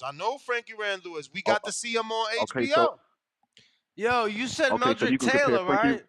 10 seconds. Yeah, he said Meldrick Taylor. What'd you say? Bro, look. Right after the Meldrick Taylor fight, he fought a dude 5-3. Who, Meldrick? Nah, Julio did. Yeah, and then after that, he fought a guy that was 4-3-1. Yeah, but that stuff was allowed back then, and I wish it was still available. People need to stay busy. Nah. Yeah, man, those are stay busy fights. That keeps them out of the rust. Nah, those aren't stay busy fights. And those aren't real fights. Those are fights going back. Spar. Those are fights going back to your hometown to show love to your country. It's hard as a superstar. Look, Canelo couldn't go over there with Charlo to Mexico. He had to go with John Ryder. You can't go with a big name to Mexico. You got to go with what's affordable. But you know, at the end of the day, Canelo don't give off that he don't give off that energy, bro. Let's he don't finish, bro. I'm giving you unlimited time. Like, you stopped at Meldrick Taylor. What happened? I said Callum Smith. I stopped at Frankie Randall. I said Callum Smith. I said Callum Smith. I mean, tell the world how bad my comparison is. How many times champ was Frankie Randall? Mind you, Danny's doing this with BoxRec. I'm doing this off the head. And me too. I'm packing the L. Bro, I'm not even trying to like really feed into you. I'm just looking at how I know how bad. I'm just going to see, oh, he mentioned this fight. Oh, okay. These are bums he was fighting during this time. Then you mentioned the next fight. Then I go see what bums it was during that time. Like, I know he ran through a lot of bums, bro. Like, let me tell you, Canelo has surpassed Chavez years ago. He surpassed him years ago. I just want to end this call with this. Like, can we agree that you misspoke when you said Canelo hasn't fought the guys we've asked him to fight? I said that was an exaggerated comment, brother. I said that. All right. That's all I wanted to make clear on him, because honestly, I don't know any other fighter since the time I've been watching boxing that fought 4 dudes the public asked them to fight. Because Danny certainly didn't do it. Garcia. Keith Thurman certainly didn't do it. You know, the list goes on and on of the names that are fighting right now or have just retired that never fought. 4 people we asked for. You know how tall of a task that is? But you guys keep ignoring it. You keep ignoring it. And he fought Trout, Mayweather, and Laura in their prime. In their prime. But anyway, go ahead, man. You can have a whole new call. I'm going to shut up. I'm going to let you say whatever. I packed the L, and now I can actually bear this call and the lies that you spew. Right. Then when he spews lies, he said, no, I exaggerated. That's cute. Bro, at the end of the day, anybody can clearly see that Canelo just doesn't move like Chavez. When somebody calls out Canelo, he gets sassy. He doesn't be like how somebody like maybe Bud or even Chavez be like, somebody says their name, they be like, what's up with the smoke? Somebody calls out Canelo, he be like, who he fought? They need to fight each other. All this sassy. Oh, you mean the way you mean the way Frank Martin took the fight right away? Sassy, Frank Martin, sassy, scary. That's scary business. Do you mean the way Jamal Charlo took the fight right away? Because it was his fight, and then he didn't take it. Yeah. And then a duck is a duck. A duck is a duck. So what are we talking about then? Why you acting like? Why we ain't? You know what I'm saying? Like, this shit don't happen in boxing. This is the reason why is because Danny acts like it's just because he has red hair. Nah, it's the way he moves, bro. The way he moves, bro. You have this the way he moves, fair goalpost, brother. Look, don't you see that? You got Chavez, who became a world champion for the first time. 2 fights before that, he 20-0 fighting a guy turning pro, like making his professional debut, and he about to fight for a world. Like, Canelo ain't never did no nut ass shit like that. And they ignore it. Canelo fights nut ass shit. That's some nut ass shit, bro. No, Canelo fights Yeardom, and they act like that's what he did. But they praise Chavez. They call him a Hall of Famer, greatest of all time, best in Mexico. And this is what we're trying to show you, J. Will, that you have some sort of bias, bro. It's weird, because you should be more knowledgeable than that.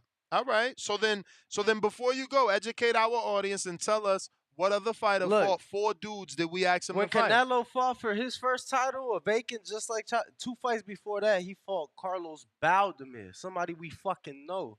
Somebody that's respected in the sport, not somebody that was turning professional for the first time. Like, come on, yo. Canelo, as far as accomplishments, as far as accomplishments, he's the greatest Mexican fighter of all time. It's a waste of time, I will bro. give These you that. guys will never give him credit. See, that's the thing, bro. That's the thing. It's like I'm not disputing his accomplishments. Again, the theme of my call is why he's not loved by all. Why is there a contingent of some Latinos that don't rock with him? Because I'm saying that the reason why there's a contingent that don't rock with him is because of how he moves. Nah, they just really don't know, bro. They just not that educated. That's the truth, bro. For real. So you going to ignore my question? Boxing 20 years ago was a lot more visible and a lot more seen in the Mexican community, and absolutely. Bro, I had a family member that fought on Galavisión. You remember they used to do fights on Galavisión before Telemundo was doing them? Yeah. Bro, my cousin Jorge Arceo fought on Galavisión. Like, bro, that shit was a lot more. Wait. Stop fucking playing. You just name drop Jorge Arce? No.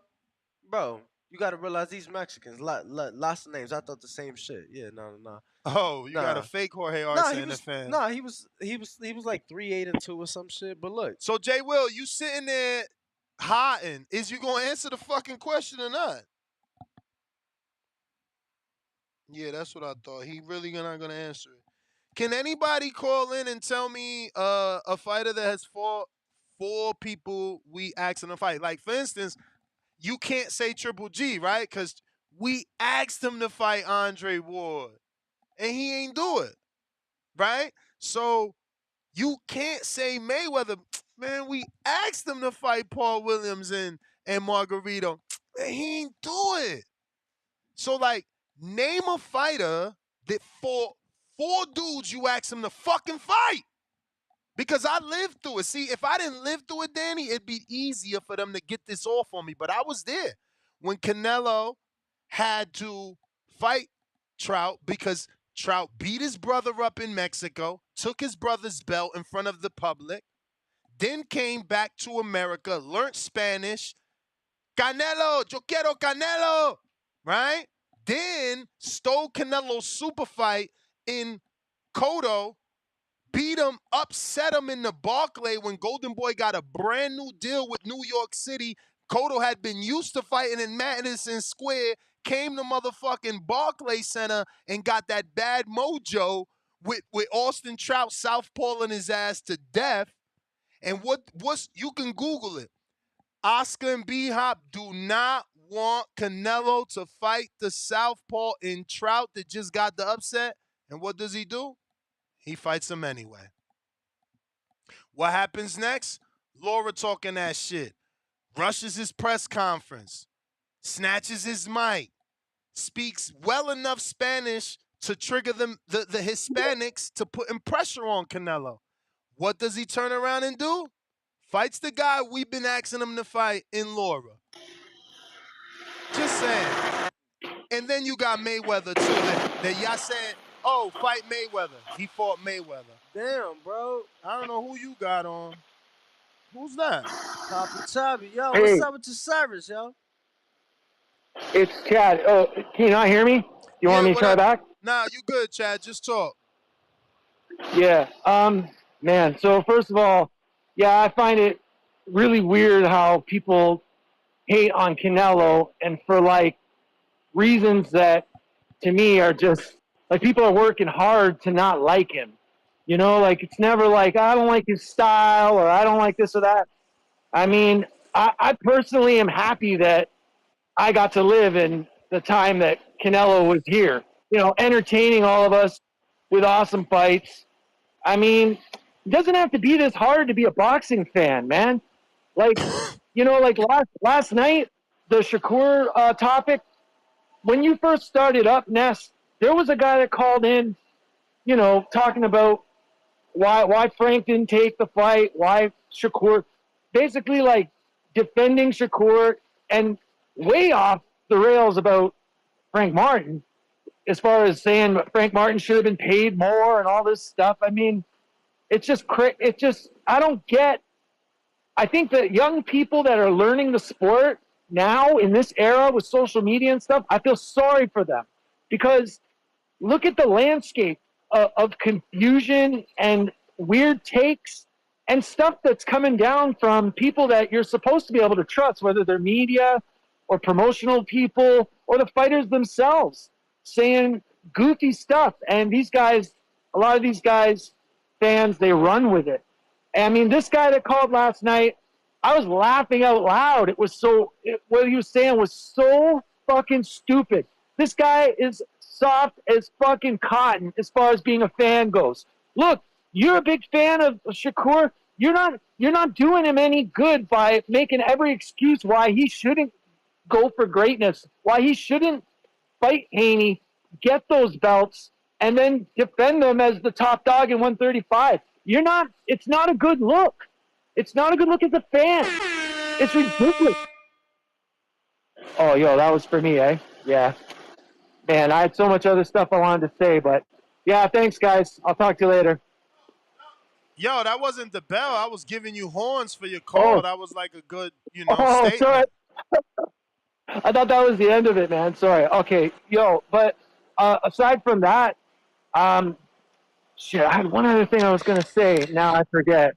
Yeah, the end's coming up. Oh, well. Yeah, as far as Charlo and Canelo goes, with the weight, though, guys, I feel like there's just quick. Finish up, yup. There's never been any dispute when it comes to Maul, especially the last 2-3 years. Everyone always talking about Maul finding a path to Canelo or fighting Canelo.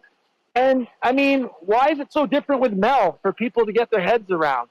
I think size-wise, Canelo, he's added a lot of mass in the last 5 years, for sure.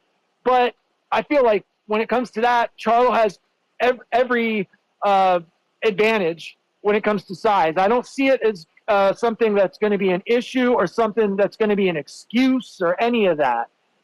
It'll be whatever Charlo's plan is what's going to really determine how the fight comes out. Personally, I see it going down like the Plant fight. I think we're going to see some great stuff.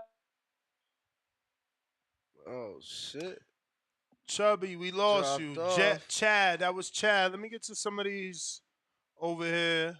Okay. Before we run out of tiempo. Let me see on the 661. Who's that? Let me see. This is 661. Carlos. What up? All right, man. That whole Chavez Canelo side, man. I'm from California, and I frequently visit Mexico. That used to be the case. It's kind of like a generational thing, really, because it was like the old head saying, my era was better. Look at Chavez, and exactly. Then like Box Rec and all this stuff. We never saw Chavez May 5th, September 16th, like 5 years in a row. You know what I mean? Fighting top-notch elite competition. You know what I mean? So now, I think the old heads they accepted the fact that Canelo is the top dog now. Now, I think it has to do with a lot of the money and all the other guys like Marquez and all the guys being bitter because, they ain't make as much money as Canelo.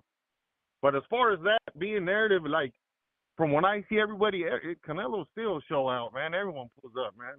It's a it's a festival. You know what I mean? Right. And I think Jermell is a bigger fighter. We haven't seen him. We're gonna see him come in at fight night, 175. Watch, he's gonna balloon up like nothing. 175 is not big though. Thought. It's only like fucking 7 pounds that you ballooned after weighing in at 68. That's actually not big. It's not that big, but when we see him at 154, we're gonna see he's gonna come out. He's gonna show. We already know what Canelo's gonna look like. Once that rope gets off of Jermell, that whole size thing is gonna be out the window. I think he's gonna be a bigger fighter. I mean, they have. You think this goes the distance or knockout? The reach on him. Distance or knockout? Honestly, I think Canelo knocks him out like in 10.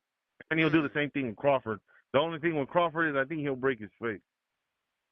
We saw what break Triple his G face did to like Kell Brook and all Billy that. Joe? I think it's going to continue. Run that again? You saying Canelo will break his face like Billy Joe? Yeah. If Crawford fights Canelo, yes, I do believe that he's going to get hurt, man. Wow. Damn. Okay. Said break his face. All right. Keep up the good work, guys. Enjoy the show.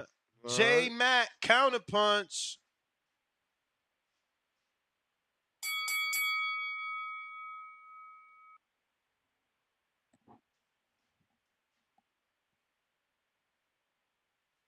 J Mac. It's like, hello? Check. Check, check. He dropped off in the meantime. In between time, we got Bobby Shaw, $10. I can see Charlo beating the garbanzo beans out of. You said this? No, I The did way you not. looked at me, I said, No. God, You just smacked the shit out of the button, and kind of like caused the tremble in the table. I can see Charlo beating the garbanzo beans out of Canelo, but I also want Crawford to KO Canelo. It's hard choice. What time to be the face of boxing? Trump 2024. That's so funny. He'd rather see Canelo versus Crawford, so he can't root for Charlo to win. So funny. What do we got next here? J-Mac, Counterpunch. Yo, can y'all hear me? Yes. Hey man, shout out to Stainless. Let me just go ahead with this one. I'll take this one in my counterpunch. I mean my call. If I go over too. You said name some names. I didn't hear the time, era, criteria, Holyfield, um, shit, Holyfield fought, quite a few guys. What's his name? One that got brain. I forget. They call him the G-Man. Can't think of his name. Gerald McCullen? Shit. Yeah, McCullen. You got I think the Hulk fought quite a few guys and names that we wanted. Of course, Sugar Ray Leonard, Marvin Hagler, guys like that. Lara actually fought quite a few guys. Oscar De La Hoya.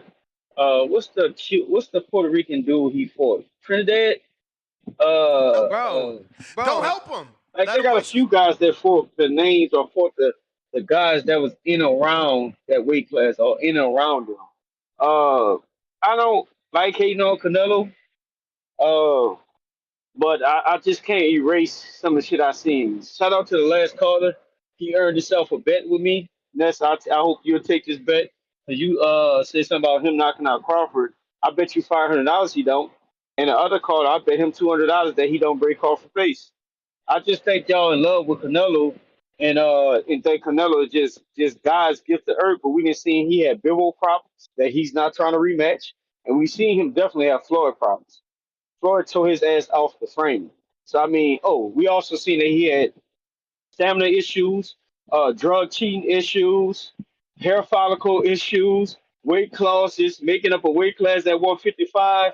I mean, you could interrupt people call, you could disrespect them and all that. Some of us just been watching the sport and been watching Canelo fight, but watching all the other antics. When he say how he move, John J. Will, I think you was forgetting when you talking about when he was sitting around at 155 instead of fighting the top guys at 154. When you had Andrade, both of the Charlos in the weight class. You forgot that one? Like, I mean, Sergey, what's the other one that had the bad leg? Sergey, he fought quite a few guys too. So, I mean, they got guys that actually fight the top guys in one weight class. See somebody like Canelo, he actually had the luxury with Golden Boy backing to hop around and manipulate weight classes, fight this guy we never asked him. You brought up Caleb fucking Smith. Oh my Lord have mercy. He won't be remembered, even as a fucking boxer. When you talk about Smith, they're gonna think you talking about Liam Smith. Like, man, come on, man. Look, Canelo is a great fighter. He's a great Mexican fighter, but he does have done shit in the sport to why fans still question him. We're not gonna sit up here and act like Canelo just fought every top guy in around his weight class. We're not gonna sit up here and act like why he didn't undisputed at 160. Or I remember why he didn't undisputed at 160.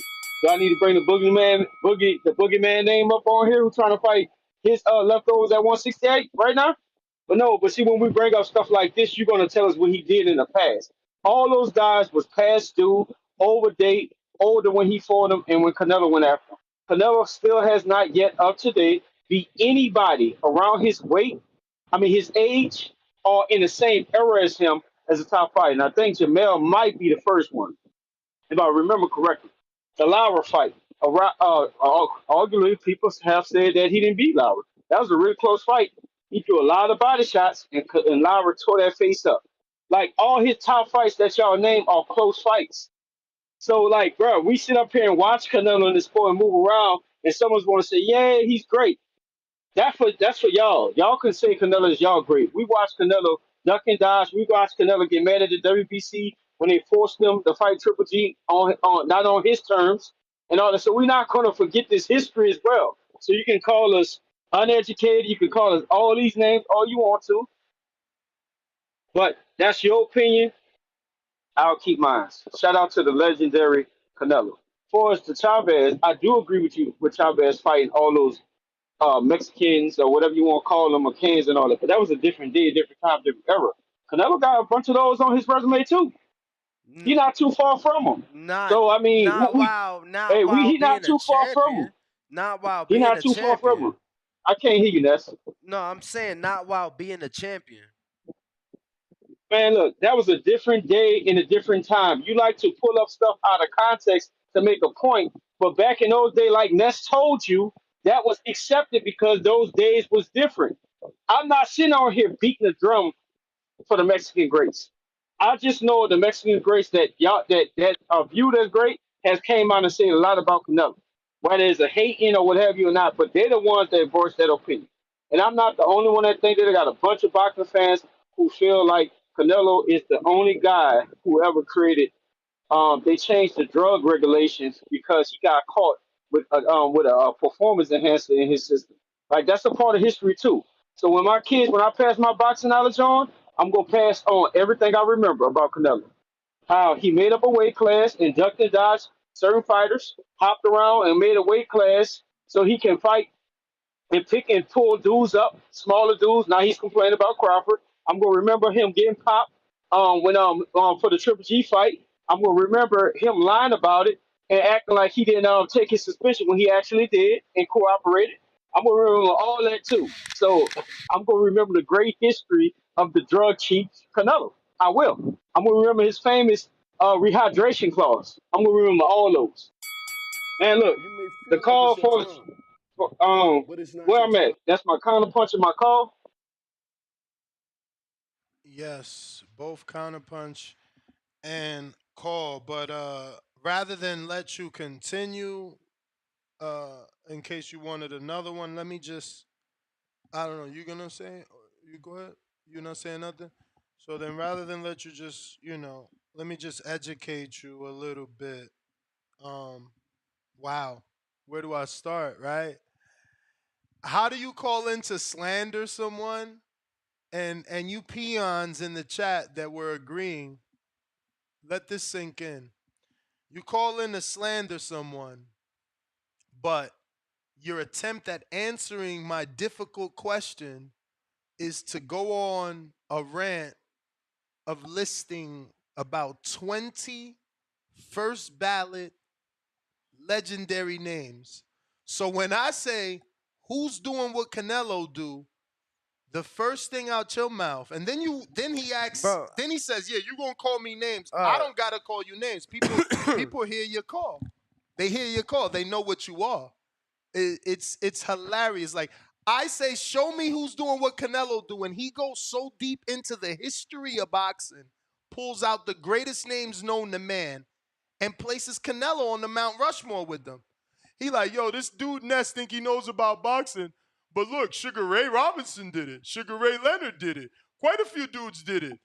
I mean, Tito Trinidad did it. Oscar De La, all legends. So you're literally putting Canelo in legendary status, but you're not intelligent enough to see that. You're just not intelligent enough to see that, nor did you answer the question, right?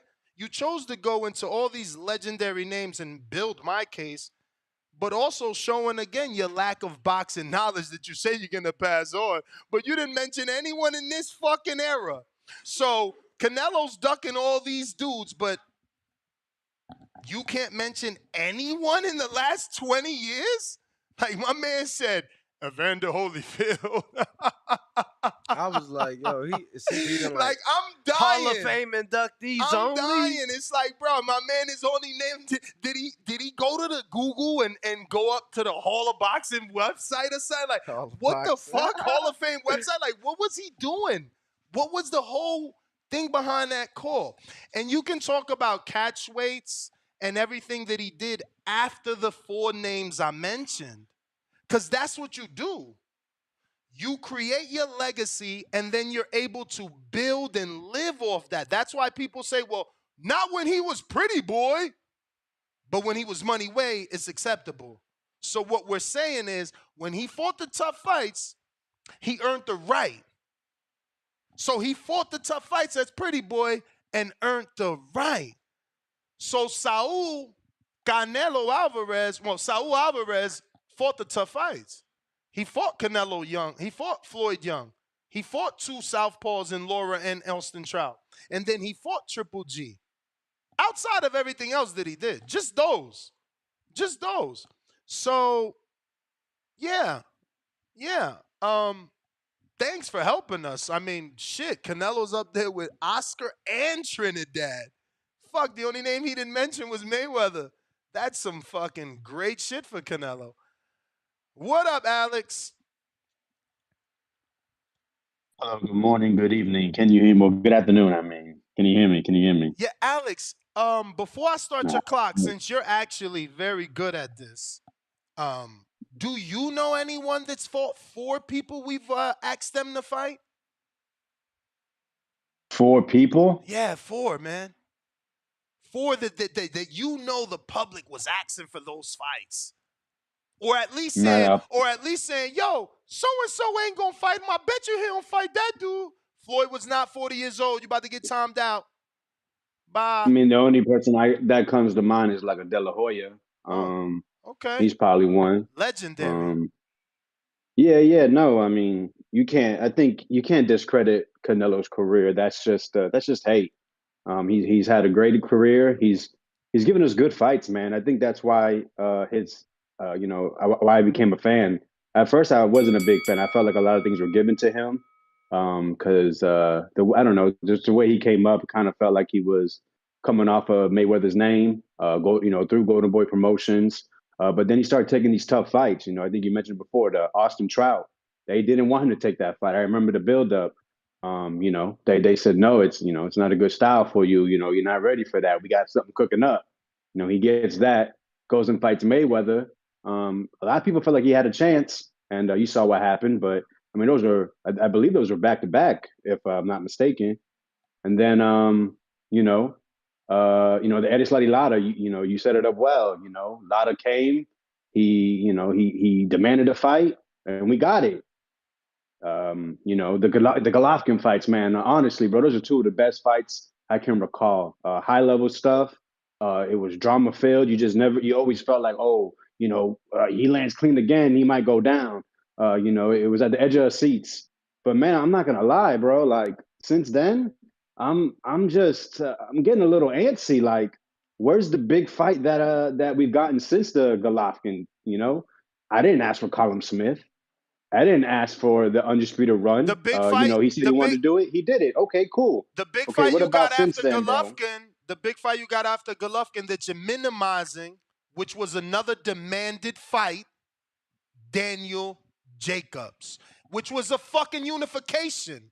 We try to minimize everything this man do. Meanwhile, we prop up dudes that barely won titles or don't have titles. I don't know, man. I think there was cause for it, but I don't feel like it was demanded. There was a demand. The Triple G fights, Ness, they were demanded. Like we wanted that. So now, the Lara fights, like when that was happening, like Lara was seen as like the second best 150. If there was no Mayweather, it was Lara seen as the next best fighter at that weight class. That fight was getting demanded.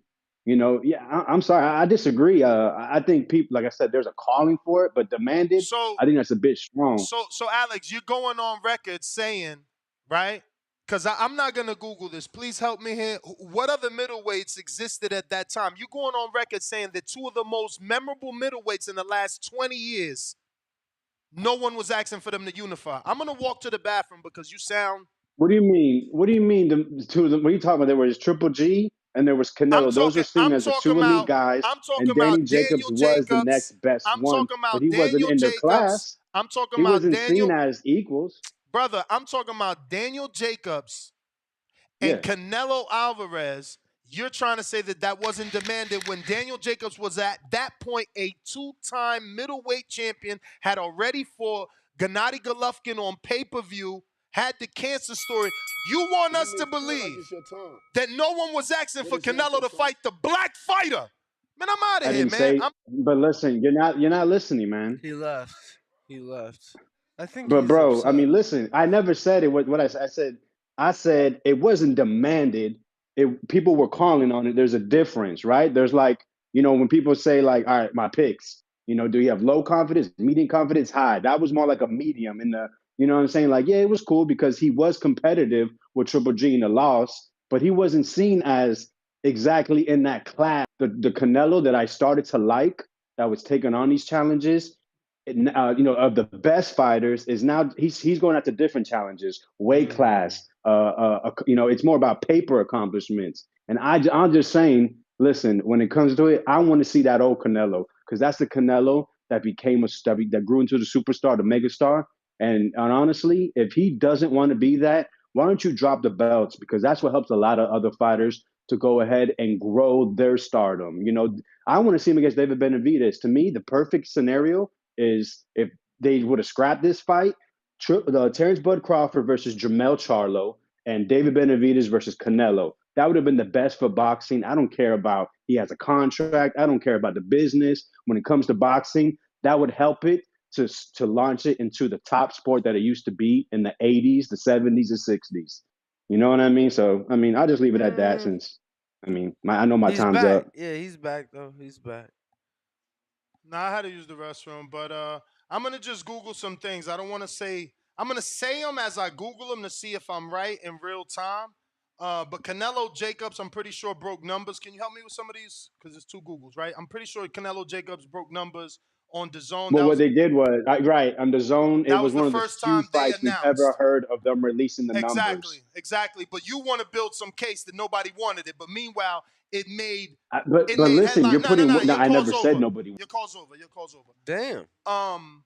So what he wants to build a case that nobody wanted Daniel Jacobs, but I got two strong ass points. He just helped me with one, so I'm gonna stop that Google. The second fucking hammer, cause I'm the Lubin of this shit. Jack and Sledge. Google this. Daniel Jacobs made $12.5 million. That's 2.5 more than fucking Caleb playing for Undisputed. Pero nadie lo quería.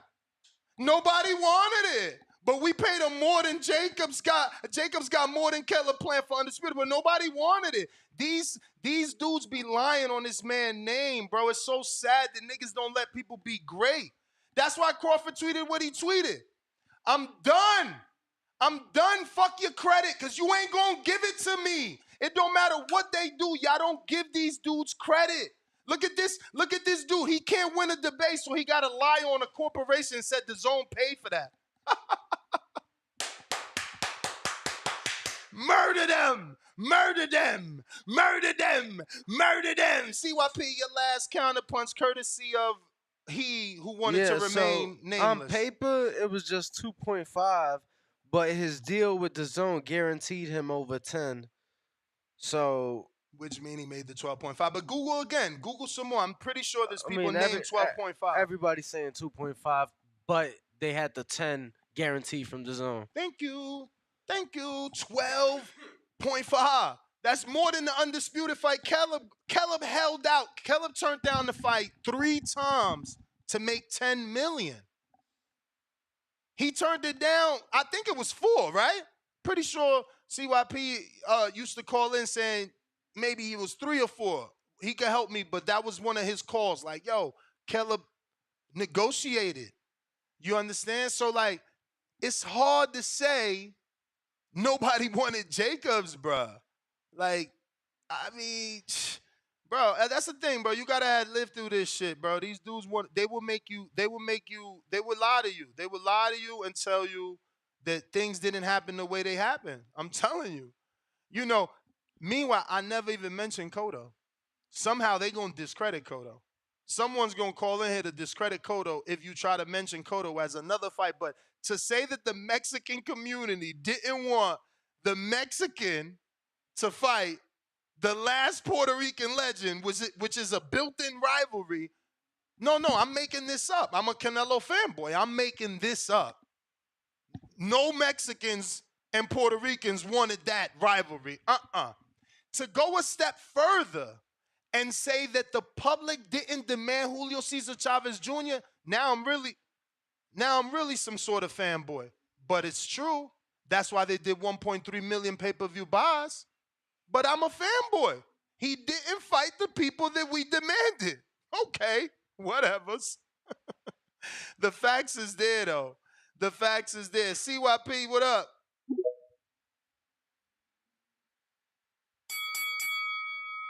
Ring the alarm. Ring the alarm. Let's cook. Let's cook. If people wanted that fight so bad, how come the fight versus Angulo, March 8th, 2014, did 350,000 buys? Let me repeat. March 8th, 2014, 350 buys, Canelo versus Angulo. July 12th, 2014, from March to July, same year, versus Laura, 300. So you telling me they wanted Laura, but they didn't want Angulo, but Angulo did 50,000 more versus Canelo. See, I sat back and let you cook because you was cooking yourself. The difference is you like one of them old niggas, you cooking your own feet. It's too hot for you. If it's about how many buys the fight gets to prove that people wanted it, then nobody wanted Laura because that's his lowest grossing pay-per-view. His lowest earning pay-per-view is versus Laura. You're full of shit. We did not ask for no fucking Laura. Laura asked for Laura. My famous phrase, Plymouth Rock didn't land on Laura. Laura landed on Plymouth Rock. You full of shit with that Laura. Didn't nobody ask that motherfucker for nothing. Lastly, there was a 3-year span where Canelo Alvarez fought at 155. 3 years? You fighting at 155 for 3 straight years while Triple G is right there just waiting? For 3 years while Triple G is just right there waiting on you? I'm confused. So you couldn't fight the guys at 154 who had belts, but you could fight, and what makes it even worse, this is what makes it even worse. He couldn't fight Triple G at 160, guys, but he ended up fighting my man Chavez at 164. So he could fight James Kirkland at 155. He could fight Lara at 155, Amir Khan at 155. And then he could fight Chavez at 164, but that whole time he couldn't fight Triple G. Like, there are certain things you just don't want to do because, like JT said, you can scream, you can argue, you can do what you want. But when they pick up that book and they start combing through that shit on that CYP Discoveries tip, and they find out that Chavez Sr. fought 80 bums, they're going to find out that Canelo made up his own weight class. They're going to find out that when he did fight Triple G, it was when he was 36. And the fight went so rough for him, he cheated to prepare for the next one. Got suspended. Trigger suspension, and then lied to you fucking casuals who he knows is going to believe him and say he didn't take it. But you took the suspension, though, didn't you? You took the plea deal, didn't you? You motherfucker. Man, have a good day. CYP out. And don't bring your ass downstairs. We know who downstairs. Him downstairs. Eating all the milk and cookies. CYP out. So, anybody that knows boxing can see his lack of knowledge to say that Laura wasn't demanded.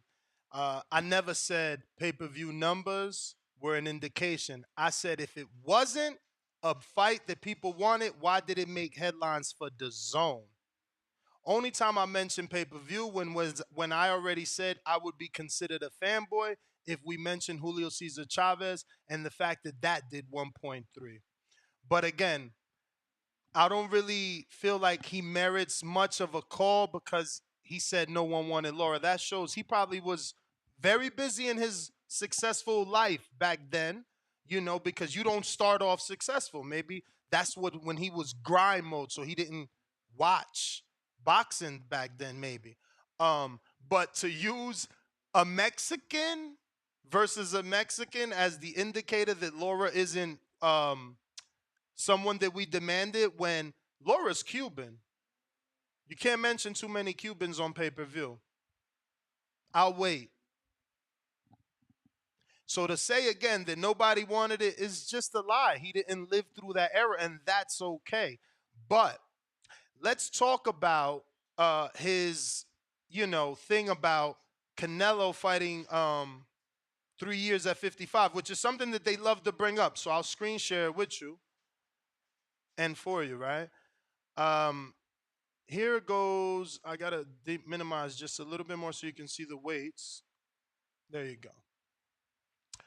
So you see my argument, which is still unbeatable, and this is why they continue to look it over, right? You got Austin Trout, Mayweather, and Laura back to back to back, right? So right here is where he starts to talk about the 55, right? So he says they went 3 years. 1, 2, 3. So we're talking 2016 to 2014, right? Because this is at 64. Or I guess we'll even throw this in.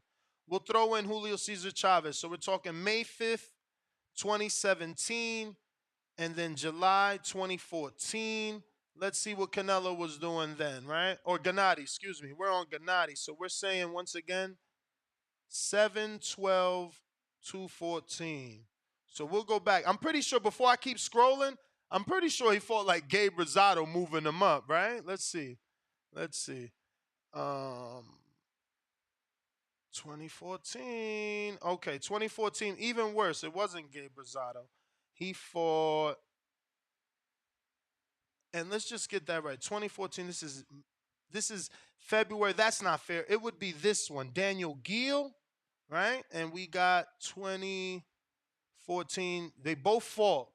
So all champions are not created equal. We've said that. They both fought champions. I do rank Daniel Gill. You've heard me say that numerous times on this show. But obviously, Islandri Lara is just by far a better champion. And as you can see, who's still fighting, who's still a current champion, and who is retired and not fighting. But again, just to show you, Gennady for Daniel Gill, right? So we'll scroll down and we'll start there. So then he fought Marco Antonio Rubio next, right? Canelo, after Lara, fought Kirkland. Pretty common, right? They both were not expected to win, right? But let's remember that the reason we're doing this is because CYP claims that Canelo was having these fights and Gennady was waiting for him. So going back to Gennady, we're talking Marco Antonio Rubio now and Daniel Gill. But let's scroll down because Canelo's waiting, or rather, Gennady's waiting for Canelo. Adama Usama. Okay. The Curtis Stevens fight, which made me a believer. Okay. Matthew Macklin, former world champion, Irish. Nobuhiro Ishida. He gets credit for beating James Kirkland. So I just got to go backwards because someone may say, Ness, come on, Kirkland? Yeah, dude. Yeah, because we giving Nobuhiro Ishida credit. And we giving Gennady credit for that win. Or are we not? Then you got Gabe Rosado, who he moved up from 54. But you had to have lived that. You had to have known that Gabe was at 54, had a WBO and a Continental. There was rumors he could get a Canelo fight. You had to have lived it, right? So this is the guy that says was waiting on Canelo. Yeah, you're right. I see why. He's not doing anything. He needs a payday. Like Gregory Sproska. I was at that fight in the Turnstone Casino. Like, look at these names. Makuto Fujiyaga. Lawan Simone. Like Kasim Uma. Like, look at these names. So Canelo's avoiding this guy. Canelo's in the rush to fight this guy.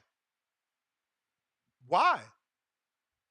I mean, if Canelo called Demetrius Andrade at that time a horrible fighter and you ain't never fought no one, I mean, what the fuck is this?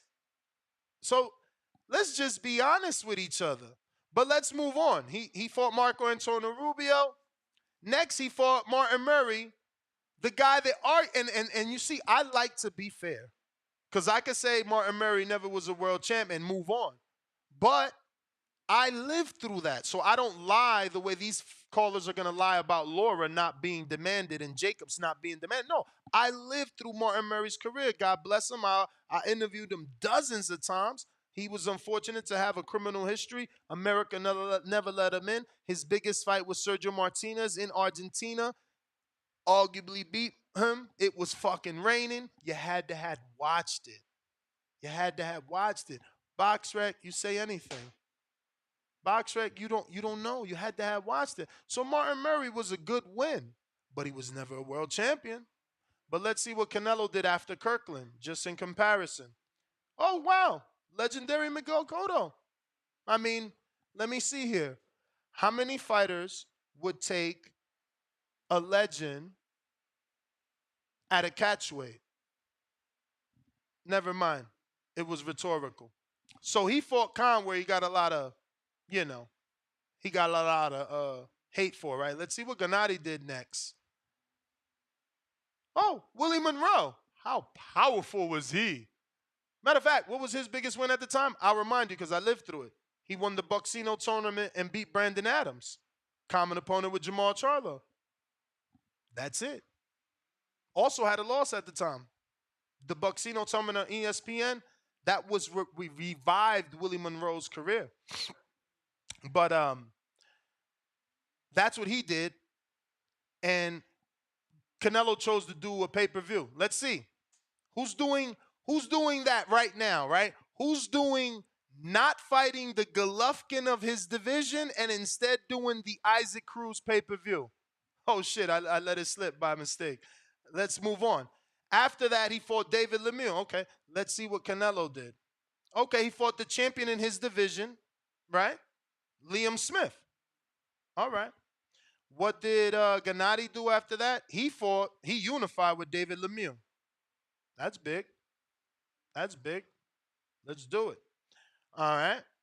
And David Lemieux was a puncher, but let's be real. Josine Alcim had knocked him out. He's an unknown name from Canada. That dude, Jamel Charlo, clearly outboxed as a prospect. Okay? Just saying. Just saying. You know what I'm saying?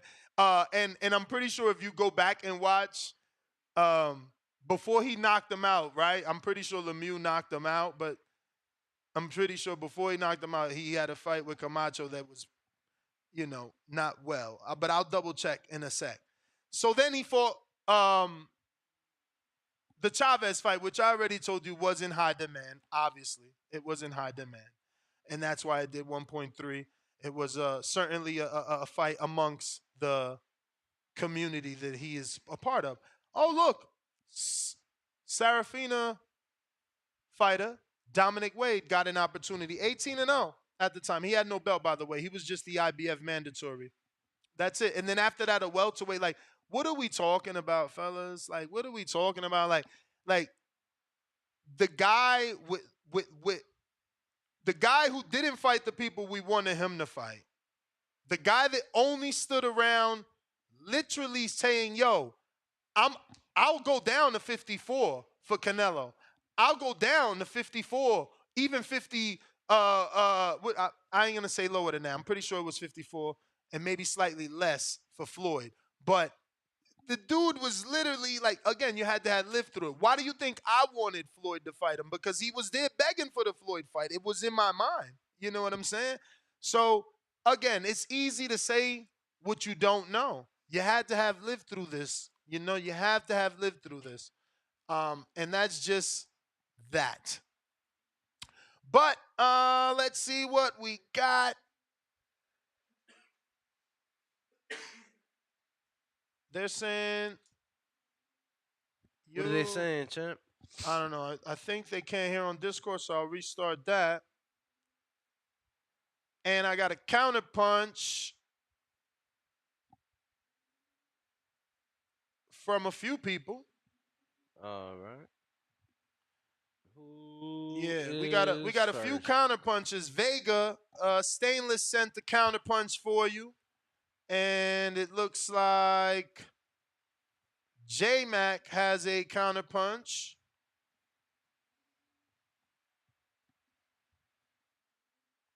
Yo, can you hear me? Yo. Did you give me my counterpunch in my call? Yep. Earlier, I just was talking and I didn't hear anything. You got them both, champ. Yeah, you just rudely hung me up. I didn't hit the clock. I didn't hit no time or anything. Plus, I had told you let me run and cook anyway. Look, Yeah, I didn't hear your criteria. Go ahead. remember, I purposely said that I didn't want you to run a third paying call without giving you the information that obviously you wasn't Okay. privy to. Oh no, see, I was privy to because I've been watching the sport long enough to know all that. I love the history lesson you just gave us, but like I said, it's tainted and it's biased. I actually got recordings of you when you It were is actually telling the not truth about though. Canelo. That's why I screen shared is actually not. Uh-huh. The tainted that you speak of is the Gennady Right, first fight. Or excuse me, rematch, right? right. The rematch.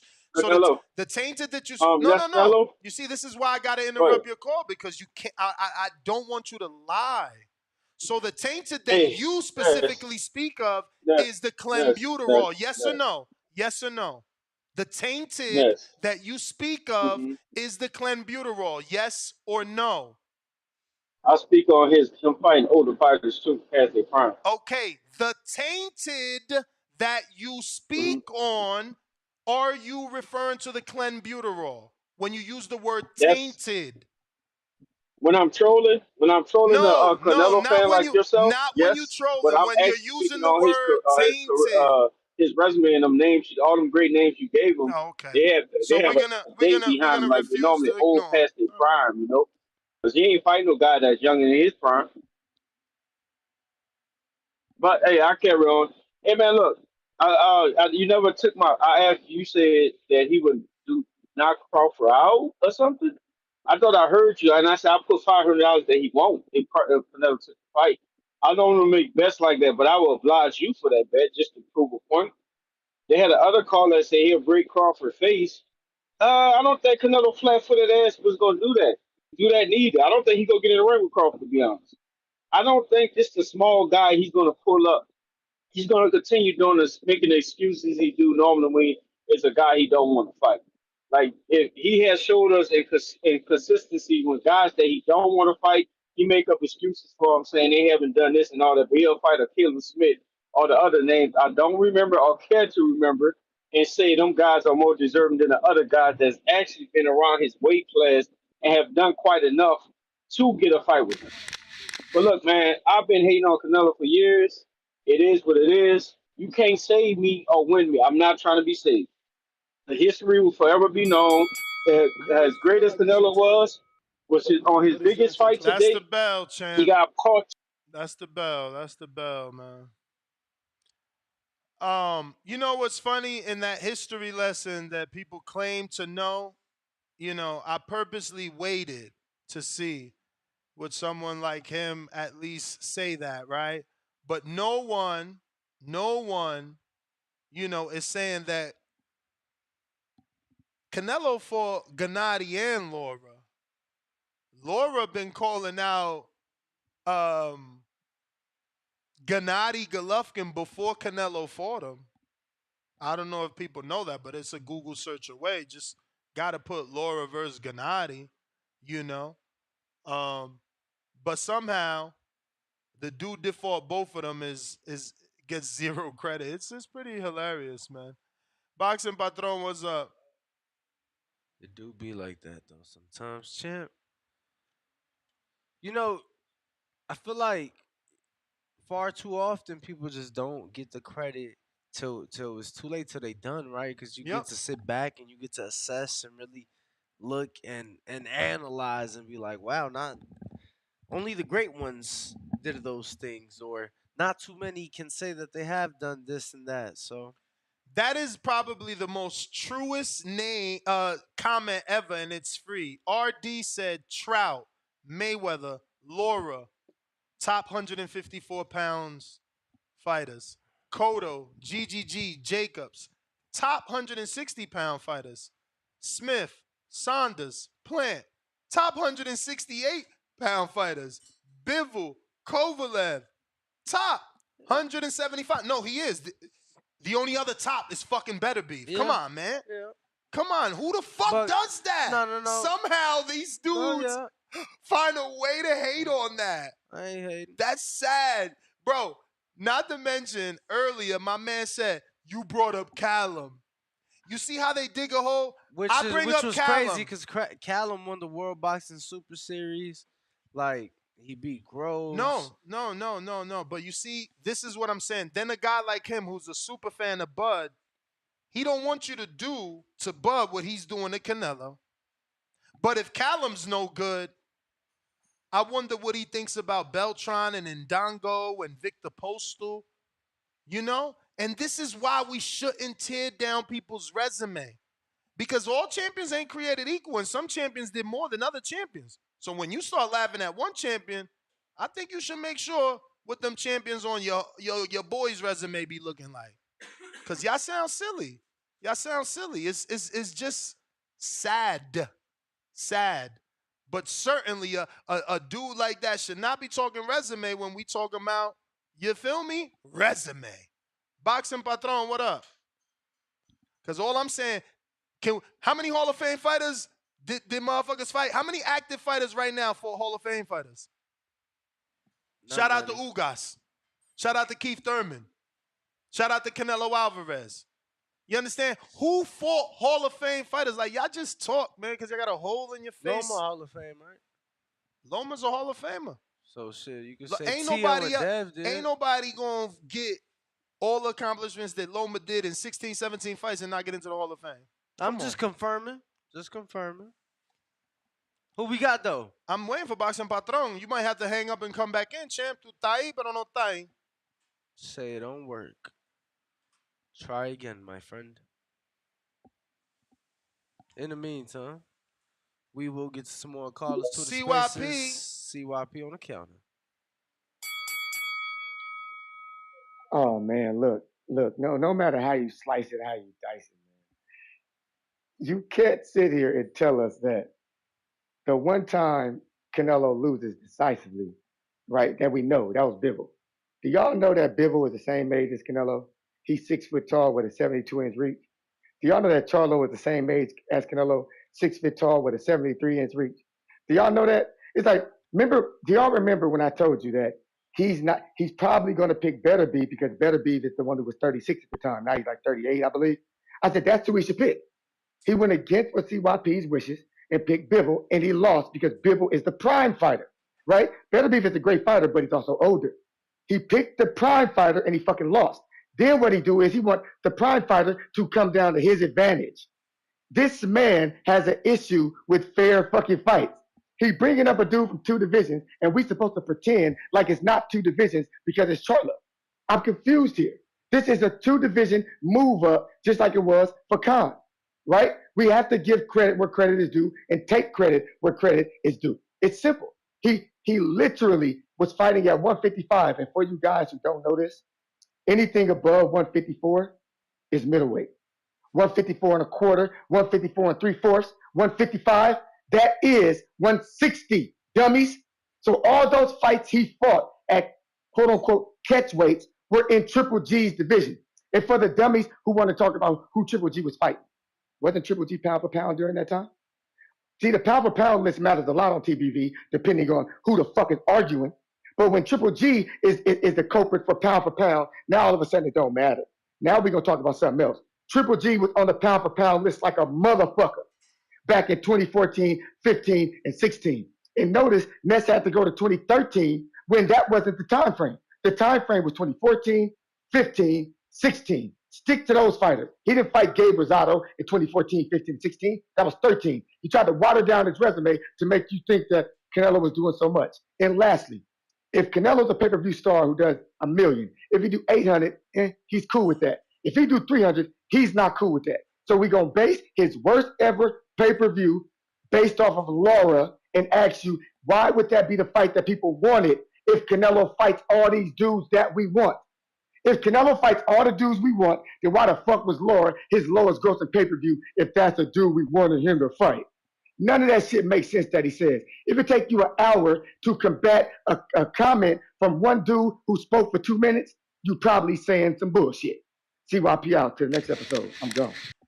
You just further keep proving that you didn't live through that era, man. It's okay. You probably was in college or some shit on a track meet, you know, running around in circles and shit. That's okay to say that. rather than Why you say it continue. like that, running around in circles and shit? That's what you do on a track. Yeah, it's just the way you said it. I'm just saying, it's it the was just truth. My funny. man probably was in school when we was watching boxing. That's all, and that's okay. There's nothing wrong with that. He's a successful person. But, to say You gotta call earlier, bro. You gotta call earlier. For anybody that want to call in by 9 o'clock, you Pacific or noon Eastern, you done for. You gotta call before that. or just use Twitter Right, and I'm talking or about Discord. I'm talking about the number seen on screen, top of the screen. Dan, you interrupted me because it was a few things. Oh, so one, I get it. You probably got headphones on. You're also working, and I appreciate you calling in and participating in the show. But you probably didn't hear me. Like, I literally started with the month of July for both fighters and the year of 2014. When I spoke of the 2013 fights, was not in comparison or showing what each man did, simply showing what he did before 2014. So yeah, but yeah, man, you just had to have lived through it. Cause Danny, you know what's the one thing that he and every caller is gonna avoid when trying to say that Canelo and Laura wasn't demanded? What's that? This is one solid fact. I'm gonna go smoke after this because this is like bomb series. This is like Funk Flex bombs. I'm pretty sure. No Google either. Just all cap. Pretty sure. Like off the top, you mean? Off the top. Yo, can you name any other Cuban fighter to do a pay-per-view? In the history of boxing, do you know any Cuban fighter to do a pay-per-view? Luis Ortiz. Damn, I fucked up. That's what happens when you don't Google. But it still shows my case. Luis Ortiz was popular, and Laura is the first ever Cuban to get a pay-per-view, bro. It's just unheard of. But that still shows my point, though. We talking about Laura and Luis Ortiz. Nothing in between. No one else. So for you to say that Canelo fought a dude nobody wanted when it's the first and only Cuban ever, it still makes my point. Floyd ain't never fight a Cuban in his career? Who? I'm asking. No. Oscar never fought any Cubans? No. Damn. Cubans ain't never been popular. Hold on, let me see. Hold on. Why you think they did that to Rigo? Hold on. Cubans Rigo, Nonito and Rigo was not even. Yo, I'm trying to tell you, I fucked up with the Lewis because I forgot. You was in the Bing though. You was in the Bing. Fucking CYP. He's my rival. He's my rival. But still, Ugas came later, baby. Ugas came later. We still the first. Come on. And how many pay-per-views did Ugas do? How many pay-per-views did Ugas do with Pacquiao? Pew, pew, pew, pew, pew. And he talking about... He did two. Who? Pacquiao and Spence. All right. How many did Ugas do with Pacquiao? No. Numbers. How many numbers? Probably like 300-400. No, you fucking crazy. 500? Hell 600? no. That shit had to be low twos. What? Like that? 500? No. With Ugas, no fucking way. No fucking way. No, Rigo wasn't on pay-per-view. Stop lying.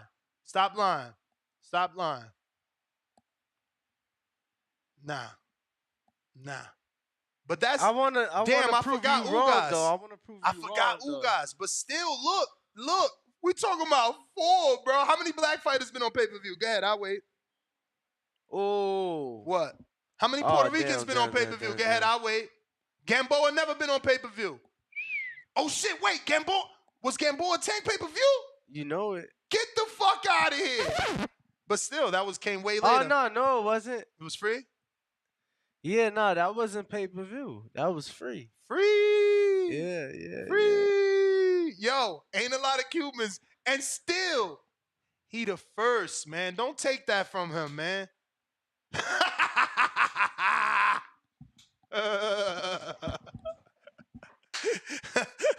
Yo, that Yo. sucks. That sucks. But I told y'all it was no Google. I ain't Google it to double He down. did say, no, he told y'all it was all cap. He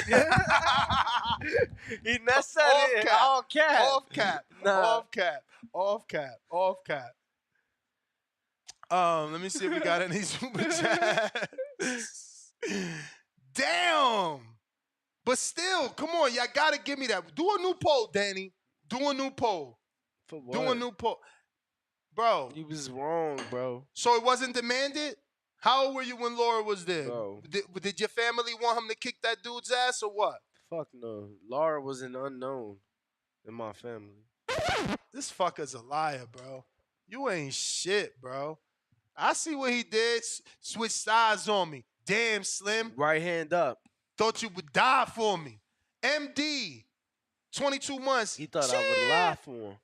Canelo has some good wins, became the face of boxing, and started to pick and choose. Trout fight was a big win. Didn't respect the open scorecards. Me neither. $5 potato chip. Him downstairs. 3 face emojis. Crying out loud emojis. Keep it moving. $2. Danny, Mayweather never fought a Cuban. Ness. Owl. Cause you did the yeah.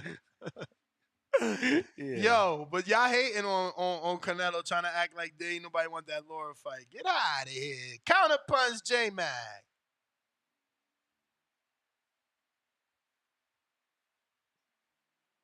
J-Mac. J-Mac. J-Mac.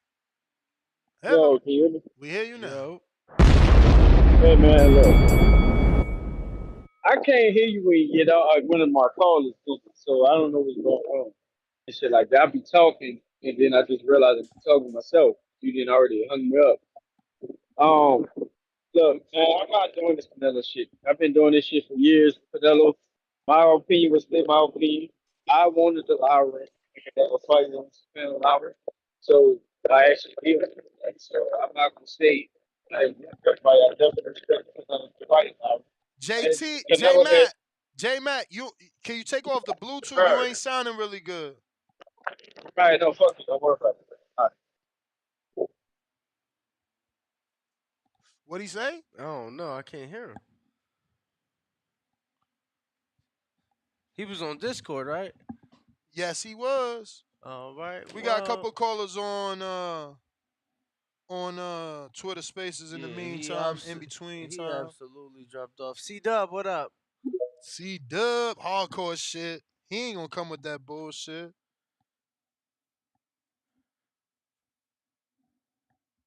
Make sure to unmute. C-Dub. Knight Kendricks. Knight Kendricks. Or C-Dub. I mean, quite frankly, whichever one connect first. Yo, Knight, what up, what up? Yeah, we hear you. Knight, where you from? I'm from Atlanta. Oh, all right, ATL.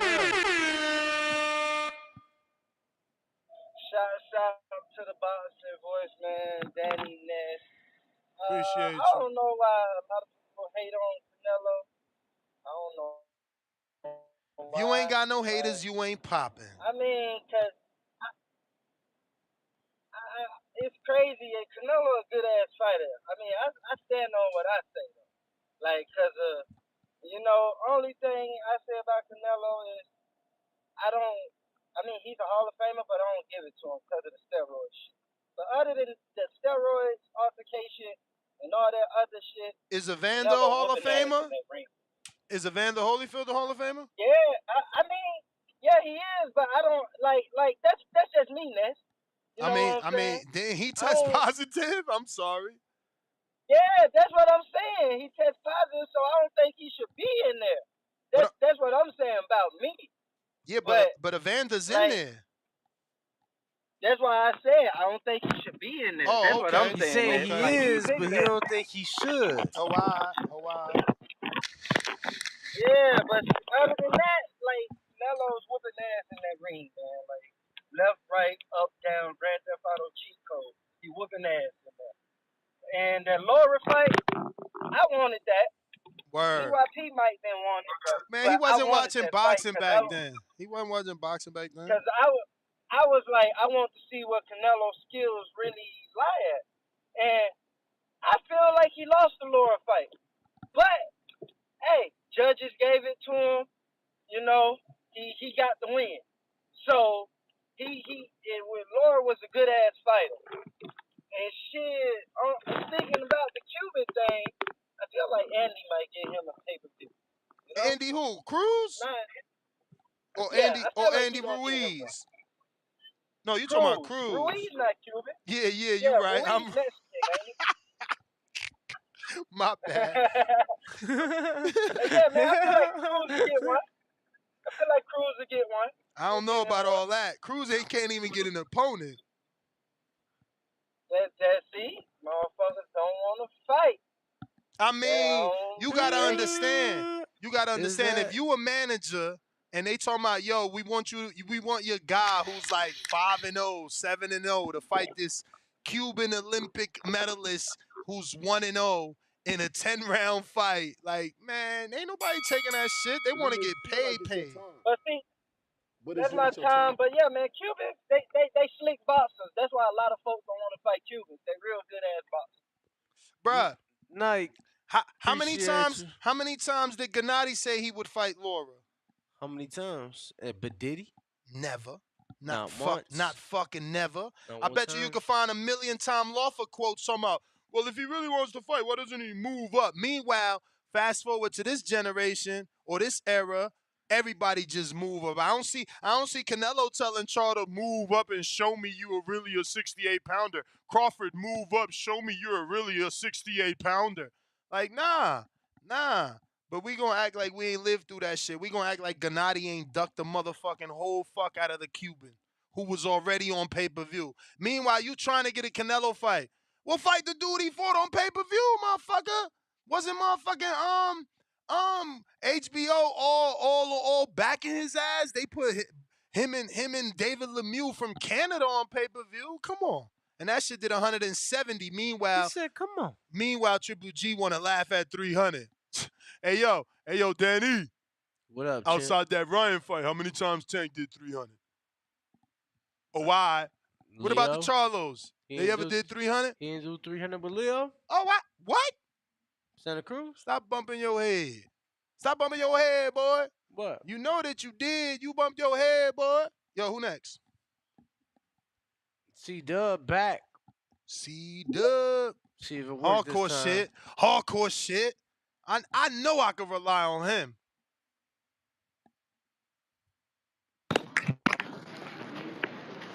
Can you? Yo. How the audio? Straight. How old is you, C-Dub? How old are you? Shit, a cool 37. 37? 30. Damn, you was 27 Yeah. 10 years ago? Shit, you probably was. Where you from? Birmingham. Oh, The ham. okay. Nah, you wasn't going that ham because it ain't no. Well, nah, Birmingham is the city. Birmingham is the city. Yeah, you know it. Yeah, you know it. Damn. Yeah. So I don't know. Was you watching boxing back then? Nah, it's really football and basketball. It's not like I was watching like the big time pay-per-views, maybe a Mayweather fight here and there, but it wasn't like on the hardcore shit like boxing every month. So or you nothing was like that. It was really C-Dub. like Back then you was C-Dub. Now you hardcore Dub. yeah. Wilder brought me to the sport, man. And I engulfed myself. Statue shit. I engulfed myself in all the material, all the content. The box rec, the box live rankings, the ring magazine rankings. So that's why I just became a student of the game, man. So that's why it's hard for people to get me. But I gotta call in. I got to. Canelo, it's hard. People hear me call in and give Canelo a hard time. I mean, I'm really tough on him. I killed Danny and Ness a couple of times, with the clenbuterol shit. There's no way you can excuse a clenbuterol because Mexico whole, it's a known thing. He should have knew not to eat those tacos. He should have got chicken or fish. But I'm not gonna get on him about that. What I'm going to say is people do look silly when they try to discredit Canelo to the point to where he's not a great fighter. he's still a great fighter. Two things could be true. He's still a great fighter, but he hasn't fought the people that we want or think that he could lose to.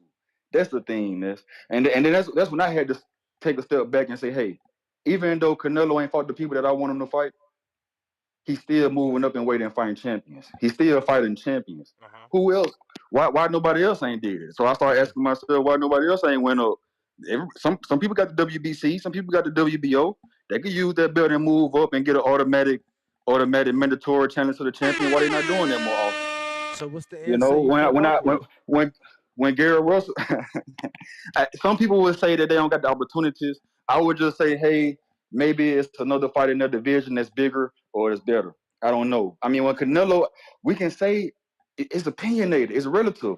Some might say that he was running from Andrade and Charlo when he went to 160. Some might say he was running from Benavidez when he went to 168. I mean when he went to 175. Some people might say that, and it could be some credit to it because 4 or 5 years ago, really the 4 names that I said that Canelo, the 4 or 5 years ago, Danny, the 4 names that I said that he wouldn't fight, even though this was when I was a real hard Canelo hater. I said he's not going to fight Andrade, Charlo, Bivol, Benavidez, or Beterbiev. That's 5. But those were the 4. I mean, those were the 5. He fought Bivol, he lost. He still hasn't fought the other 4 that I named, even back then. So it's not hard to see, man. People just got to take the emotion out of it. Canelo is still a great fighter. He still fought great champions. He's still Hall of Fame, first ballot. He just ain't fought some of the opponents that you thought could beat him. And that's just what it is in boxing, man. It's the same way with Floyd. Floyd fought some people. I wasn't I wasn't a hardcore back then, but people say Paul Williams. But then Paul Williams turned around and lose. They always going to find another fighter that says they can beat you. And by the way, hardcore shit. Errol Spence fought for a great fighter that they wanted him to fight. Yeah, Paul Williams lost to a great fighter. At a great fighter in Sergio Martinez. I mean, you know, there's no shame in that. But what Paul Williams did to show people that he wanted that fight was fight Margarito, the other dude that was calling him out. So it's the same thing I asked Gennady to do. It's like, bro, but then you want Canelo, but Laura's right here calling you out, and he fought Canelo. You ain't fight him. But that's not that's the opposite of what old boy did. He fought. He is Claus Canelo though. I mean, for a minute he was rehydration or he was the Claus king. So when Tank took it above, was it clauses or was it catch weights? Listen, but all that he was the Claus king, rehydration, whatever you want to put to it. Yeah, everybody had a clause. But Dub, all that came after he did his sacrifice. You saying everybody? So who? That's what I'm saying. Who had the rehydration? Listen, when you go to Canelo Alvarez's resume, he didn't start acting big time till he fought the fights. That's how it go. Like, can you pull up? Does Pro Boxing show the odds from when him and Laura was in Trout and all that shit? Like that's all. The Trout, the Laura, like that's self-explanatory, bro. Like we don't gotta even keep arguing with dudes. Trey, what up?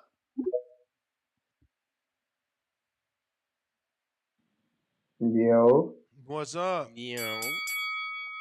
What's all on, man? I hear we in here talking about Canelo, man. They always fire you up when they talk about Canelo. Who you want, Nas?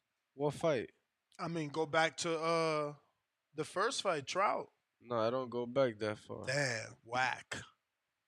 That's the one. It don't even go back. I would have to Google it. That's the one that we need to know, right? That's an underdog fight. Laura was an underdog fight. Mayweather was an underdog fight. This what I gotta say. Speaking for Team Crawford, I don't care who win the fight. So Pro Box, don't matter. they say Canelo was a minus 175 in the Trout fight. And what was Trout? Man, listen. Plus 145. Go ahead, bro. I'm sorry. Man, listen, man. We don't care who win the fight.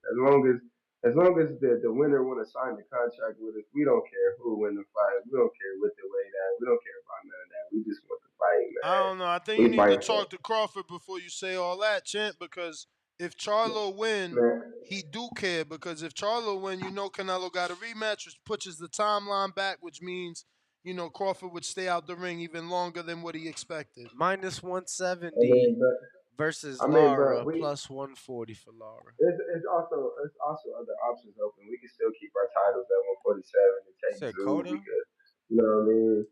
I'm not saying that I sat down and talked with the man and this is what he said, but I'm just saying as far as like other options go, you know what I'm saying? Because Bud ain't about to sit around and wait for nobody. That man don't got to do that no more. He ain't got to sit around and act like a prospect or a contender no more. You know what I'm saying? That man's legendary. He's already in the Hall of Fame, so I don't see him sitting down waiting on nothing. You know what I'm saying? But man, this is my prediction on this fight. I can see it going both ways, but I can really just see it going like this. I can really see a dominating performance by Canelo. Like that's the first thing I'm really thinking about. It's just because, like, yeah, Charlo a big guy, and let's not get it twisted. But at the same time, he's a big guy at 154. You know what I'm saying? It's a different ball game at 158.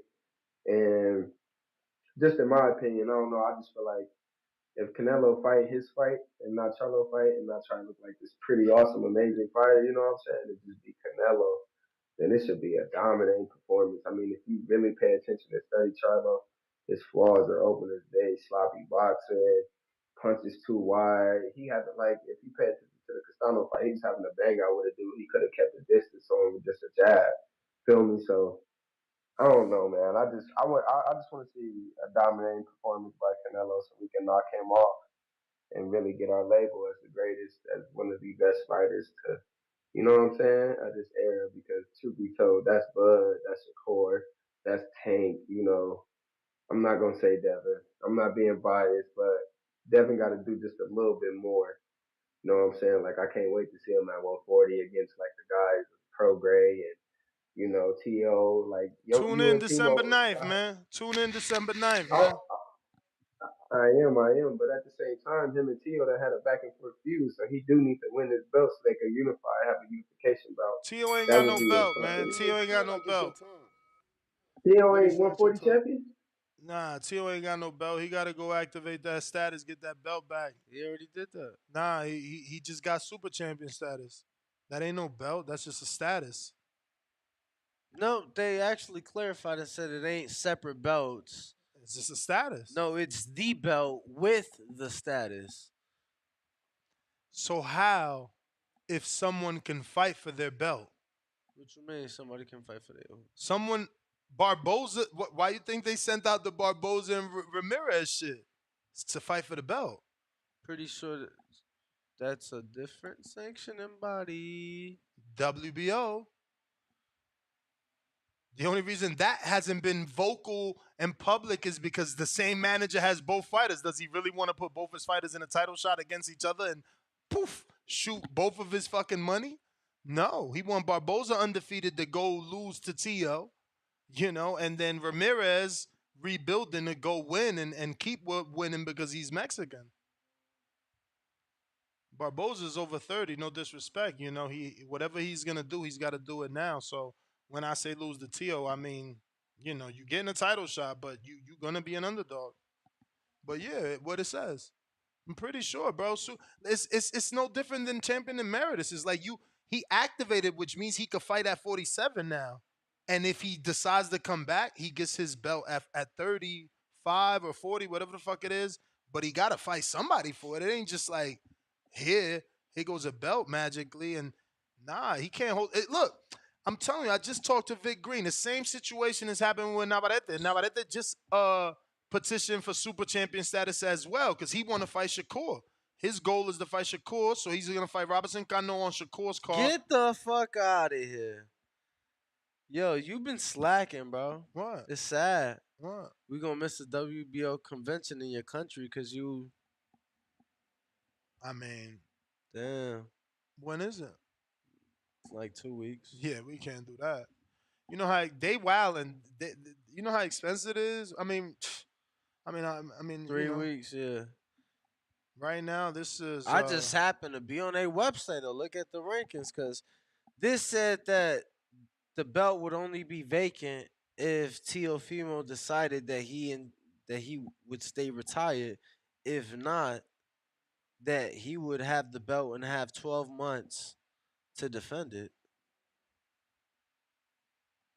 Are you reading the latest? Because Nah, that's what I'm saying.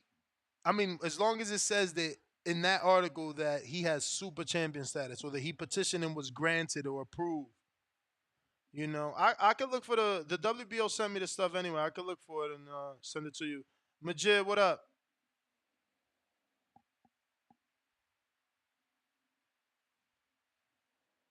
Majid. Yo, you can hear me? Yup. Shit, everybody like the video, subscribe to the channel, join YouTube members and Patreon for something. I ain't gonna hold you. I don't even remember what the fuck I was about to say, about to call, bro. Yeah, well, I guess a little bit.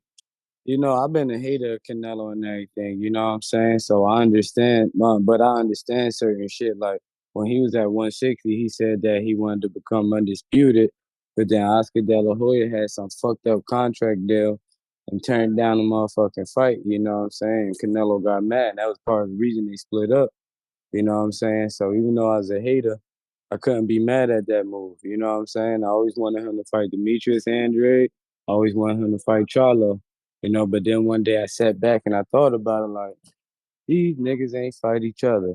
You know, so then the hate got lifted some to the point where I'm like, if these niggas ain't beating on each other and trying to make a name for themselves, then what, Ness? I remember you did an interview with Andre 8 years ago. You know what I'm saying? Like, I just feel like, man, I ain't gonna give that nigga no hard time because if he wasn't here, you know what I'm saying, just a thing in the boxing, what would they have accomplished in between that time? You know what I'm saying? If Canelo wasn't there, we wouldn't even have nothing to talk about really what most of these niggas we wanted them to fight did. You know, so I feel like at some point, you know what I'm saying, they gotta let go of that Canelo shit. Oh, and on the topic, I feel like, you know, Canelo may feel like, you know, he bigger in size, and then once he see that he filled in weight, you know, like he like, damn, this nigga bigger than me. But I think like due to the fact that he more stocky and used to that 168 smoke, you know, I feel like he gonna be more acclimated, so he'll be more comfortable in that shit. And I don't know, I had another point, but I swear to God I can't remember. So everybody get those likes up and shit, fuck it. I'm out. All right, Majid. Appreciate you. Let's see. That looks like everybody. Let me get these super chats. Make sure we all up to date. And we are. Nest GTO, Instagram and Twitter. Ring 7 p.m. Danny. Oh, we got a late one. Ride of the Storm. $5 says you could always tell who's the man in boxing by the length of the Boxing Voice podcast. You ain't great if you don't got uneducated haters. Ringwalk Danny, the Boxing Voice, catching us tonight, 7 p.m. Eastern, 4 p.m. Pacific. Peace. Arrivederci.